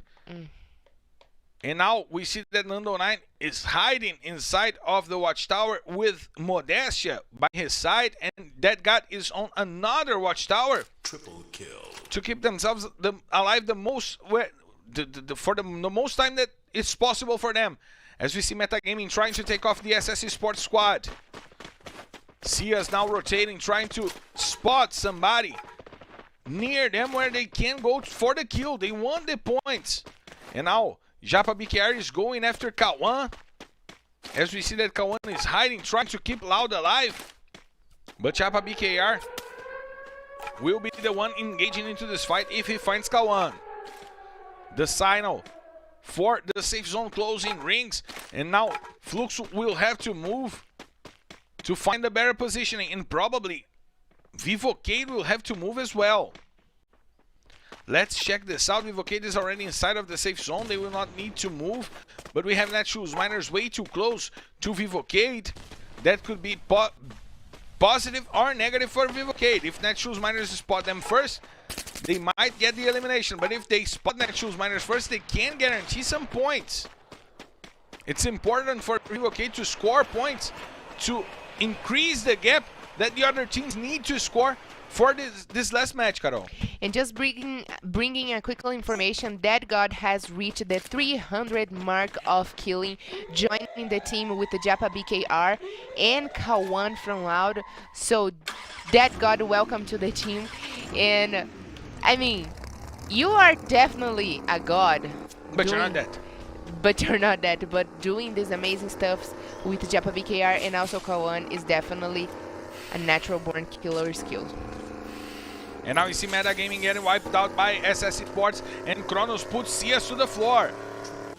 It's a tough moment for Fluxo, who got the kill on Kronos. And now he will try to help Cias, but Japa BKR goes to the floor as well. The ice will be enough. No, Cias will go down. Japa BKR is also down. Fluxo has only 2 players to fight. EGzinho dealing damage on Fluxo. But now we see Kawan still alive for Loud and with a player from Fluxo by his side. Carol, this is getting way too dangerous for the teams inside of the safe zone, and maybe we will have a huge confrontation inside of the safe zone. Yeah, they were so worried about to come for each other, Marcelo, that they forgot to get inside of the safe zone and bring the game to the center of the safe zone. And now GodQ gets eliminated. Only Nobru to fight for Fluxo. Will the man bring the title to Fluxo all by himself? Let's see what Nobru can do as we see that guy trying to get some good Corinthians equipment, again. and Corinthians is coming after Vivocade once again. They won the title, but that guy got to the center of the ice to protect himself with a lot of ice to pick up the kit, the drop for himself. And now we see Netshoes Miners coming over, trying to take the players from Vivocade. Corinthians is also there. Vivocade is sandwiched between two teams. They get at least 3 points for this match. That guy trying to shoot the grenades inside of the zone, but Ejezin puts him to the ground. Nando9 using the ghillie suit, trying to damage the players from Netshoes Miners. But Natividade puts Modestia on the floor, and there's only Nando9 to fight. Gelo sends one more player to the ground, and he will go down. Natividade finds the grenade, and now there's only Zenak to fight for Corinthians. Fluxo goes down. The shot from Utrem kills Nobru. Vivocade is down in the 6th place with no kills. Can Gelo do it all by himself? J8CZ and Victor finds 2 kills for Nitrox top 10. Utrem is coming. A quadra kill by J8CZ. Nitrox is coming for Corinthians. 4 teams remaining. 5 kills for Corinthians. This is getting way too weird. Victor gets Natividade. And now Zenak is trying to keep himself alive, even though the players from Nitrox top 10 gets to him, and now he goes down in 3rd place. Loud goes down. Nitrox top 10 and Netshoes Miners fighting to end the season. The newcomers won the next booyah. Cebolinha is on the floor. Utrem going down, going after the players. He wants the kills. He wants to finish the season on a higher note. There's only Victor to fight. And he goes down, so it's booyah! Netshoes Miners! It's booyah! Netshoes Miners! The players that could almost didn't get to the finals get their booyah. They make it count. But the fight for the top of the standings end. And our new champions will be crowned as soon as possible. As we see the squad from Netshoes Miners, I'm hyped to check because the champions for LBFF Season 5 are Vivocade! We have new champions in LBFF! Dead God, Cabeção, Modestia, Nando9 and General! What an incredible title by Vivocade, Carol! What incredible, Marcelo. It is well deserved. I mean, they were the best team throughout the whole season, and they are getting now the trophy. They are the champion of LBFF Season 5. Vivocade, what a long way you guys have come since Season 1 of Free Fire Brazilian League. You guys are definitely champions. Each one of you. That is so crying. Good to see they are celebrating like that. And I mean, good stuff coming from Nando9, who is the revelation of the season, Marcelo. Definitely. For me, it's the MVP. I wouldn't give it to anyone else. If we put all of his points together, he is the MVP. He led the rankings in assistance, in damage. He was on the top 3 of kills for the whole season. And Vivocade are your new champions for the LBFF! What an amazing hype and what an amazing feeling to see those guys win the champion for their friends, Carol. Yes, Marcelo, well done. Coming this stuff from a team who was the best one they finish the regular season in the first place with 700 and ish points. But Marcelo, what else a great stuff coming not only for a team that was very regular and balanced this whole week, but also for us to cheer with them, Marcelo. So let's party with Let's the party! We got the food coming in for you guys to eat with us. It's so good. Thank you guys for everything we've been through this season. We got to check the standings that will come up on the screen for you guys to just compensate and guarantee that Vivocade is our champions. And what a fun season it was, Carol. Definitely, Marcelo, was definitely an amazing season. I really enjoyed to be here the whole season by your side. Thank you so much for being the best colleague I could ever ask it for. I learned so much from you. Breaking the fourth wall. We're breaking the fourth wall. We're definitely. But let's check it out, our standings, Marcelo, because I want to see how many points Vivocade got to be the champions. 124 points for them in the finals. What an incredible run from Vivocade. They were dominant for the past 2 weeks. They scored more than 300 points in 2 weeks. And now they are the champions for LBFF Season 5. Corinthians, the runner-ups, and Fluxo in the 3rd place. Netshoes Miners finishing the day Wow. in the 4th place. It's incredible to see how those guys fought to be in the finals and how they fought in the finals to be remembered as a top 5 team, Carol. Yes, exactly. Well done for Vivocade finishing these rounds with 124. Corinthians, they fought as well. Fluxo team, they fought until the end as well. Fluxo team got almost the same amount of points for killing by the hands of Keep talking. by the hands of Cias, that we will soon see if he was crowned as the MVP. But Netshoes Miners, they really surprised me, really surprised me, finishing in the 4th place here, Marcelo, for a team that struggled throughout the whole season and only for the last booyah of the regular season got inside of the finals. Finishing in the 4th place, it is well deserved. It is well deserved, but it's well deserved as well. The title for Vivocade. Now I will talk and you eat, okay? We keep changing this. And it's amazing to see what those guys did when they needed to do. They needed to play better for the past 2 seasons. They did it. They played amazingly for the past two weeks. And they played amazingly today to guarantee their title. They had an explosive day on Monday, getting a booyah with 23 kills, 35 points for them in just one map. But I want to know who is actually the MVP of the season. I want to know as well. Have you ever seen the ring? We want to know who is the MVP of the this season. Let's check this out. It was Cias!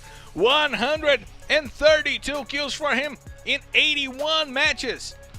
Cias destroyed the opposition, broke the record of kills for a season, and for the number of kills, Cias is the MVP of the season, Carol.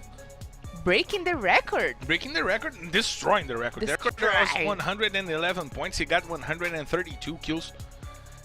What he did to Fluxo was incredible. Yes, and not only throughout the whole season, but in the finals, he got 21 points by killing with the grenades, Marcelo. So it's well deserved, and I gotta admit that I just lost $10. Yeah, I win $10. I was right. I was right. The best part is not saying I win $10. It's saying I was right, you were wrong. But congratulations to Cias, who is a younger boy, and he's doing an amazing job as a player, a professional player from Fluxo team. So congratulations, and there you go, your trophy for the most valuable player this season. And the kill leaders were Cias with 132, MTS with 117, Nando 9 with 107 in the third place. Wow. Iago with 105, Ousado with 100. All players with more than 100 kills or 100. But it shows how aggressive this season was, right, Carol? Yes, and MTS could get the MVP if SS Sports would have a good day in this finals. So would it be possible for him to get the MVP? But I feel like it depends so much the team performance for SS Sports and for MTS specifically. Not, and we can see that in the contrary with the Fluxo team, because Cias is good, Fluxo team is good. But if SS Sports is not doing a good day, MTS Will not have a good day. will not have a good day. He's too dependent on the team performance for him to perform. Mhm. But Cias took Fluxo squad, put on his back, and carried them to the third place. He took to a whole new level. He took it to a whole new level indeed. And Nando 9 is another one who took it to another new level. And Iago making it silent, but getting to 105 Yes. kills for before. It was incredible to see how before started the season performing poorly in the maps where they didn't get the Booyah, and then changing it around and not getting Booyahs anymore, but getting points and points and points even though they didn't get the Booyahs, right? Yes, exactly. But also, Ousado is doing an amazing job for Corinthians team, like Also you a young said. player. He is what? Also a young player. Also a young player. Each one of these guys are young. Nando 9, he seems a little bit older, but still he got the experience. But he's a newcomer. He's a newcomer. So, and Marcelo said one thing that is true. Even though he's a newcomer, he has been learning from the players that are playing here. He is the support, so let's say he's been learning from MGod, from Kronos, and from Vinix, who is one of the best snipers ever this season. But we gotta point it out that if we put in math the damage of a Nando 9 and his kills, he would definitely be the MVP, Marcelo. I would vote for Nando 9, 10 kills for him today, but Vivocade amassing 112 points. We remind you that they got 12 points because they were the leaders of the rankings throughout the regular season. And that shows the balance of Vivocade. 31 in Purgatory, 38 in Kalahari, 43 in Bermuda, 14 kills for Dead God, 13 for General, 12 for Modestia, 10 for Nando 9.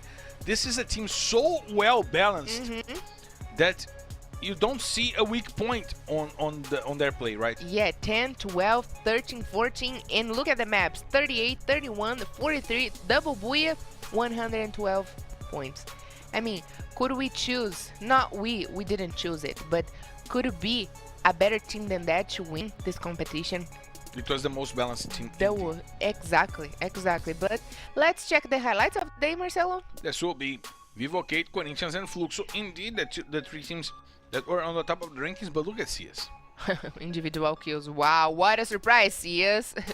But is that Gelo from Corinthians is also joining the individual kills with the same amount of points of Dead God, but like I said, Cias 21 points for killing. He is definitely a robot.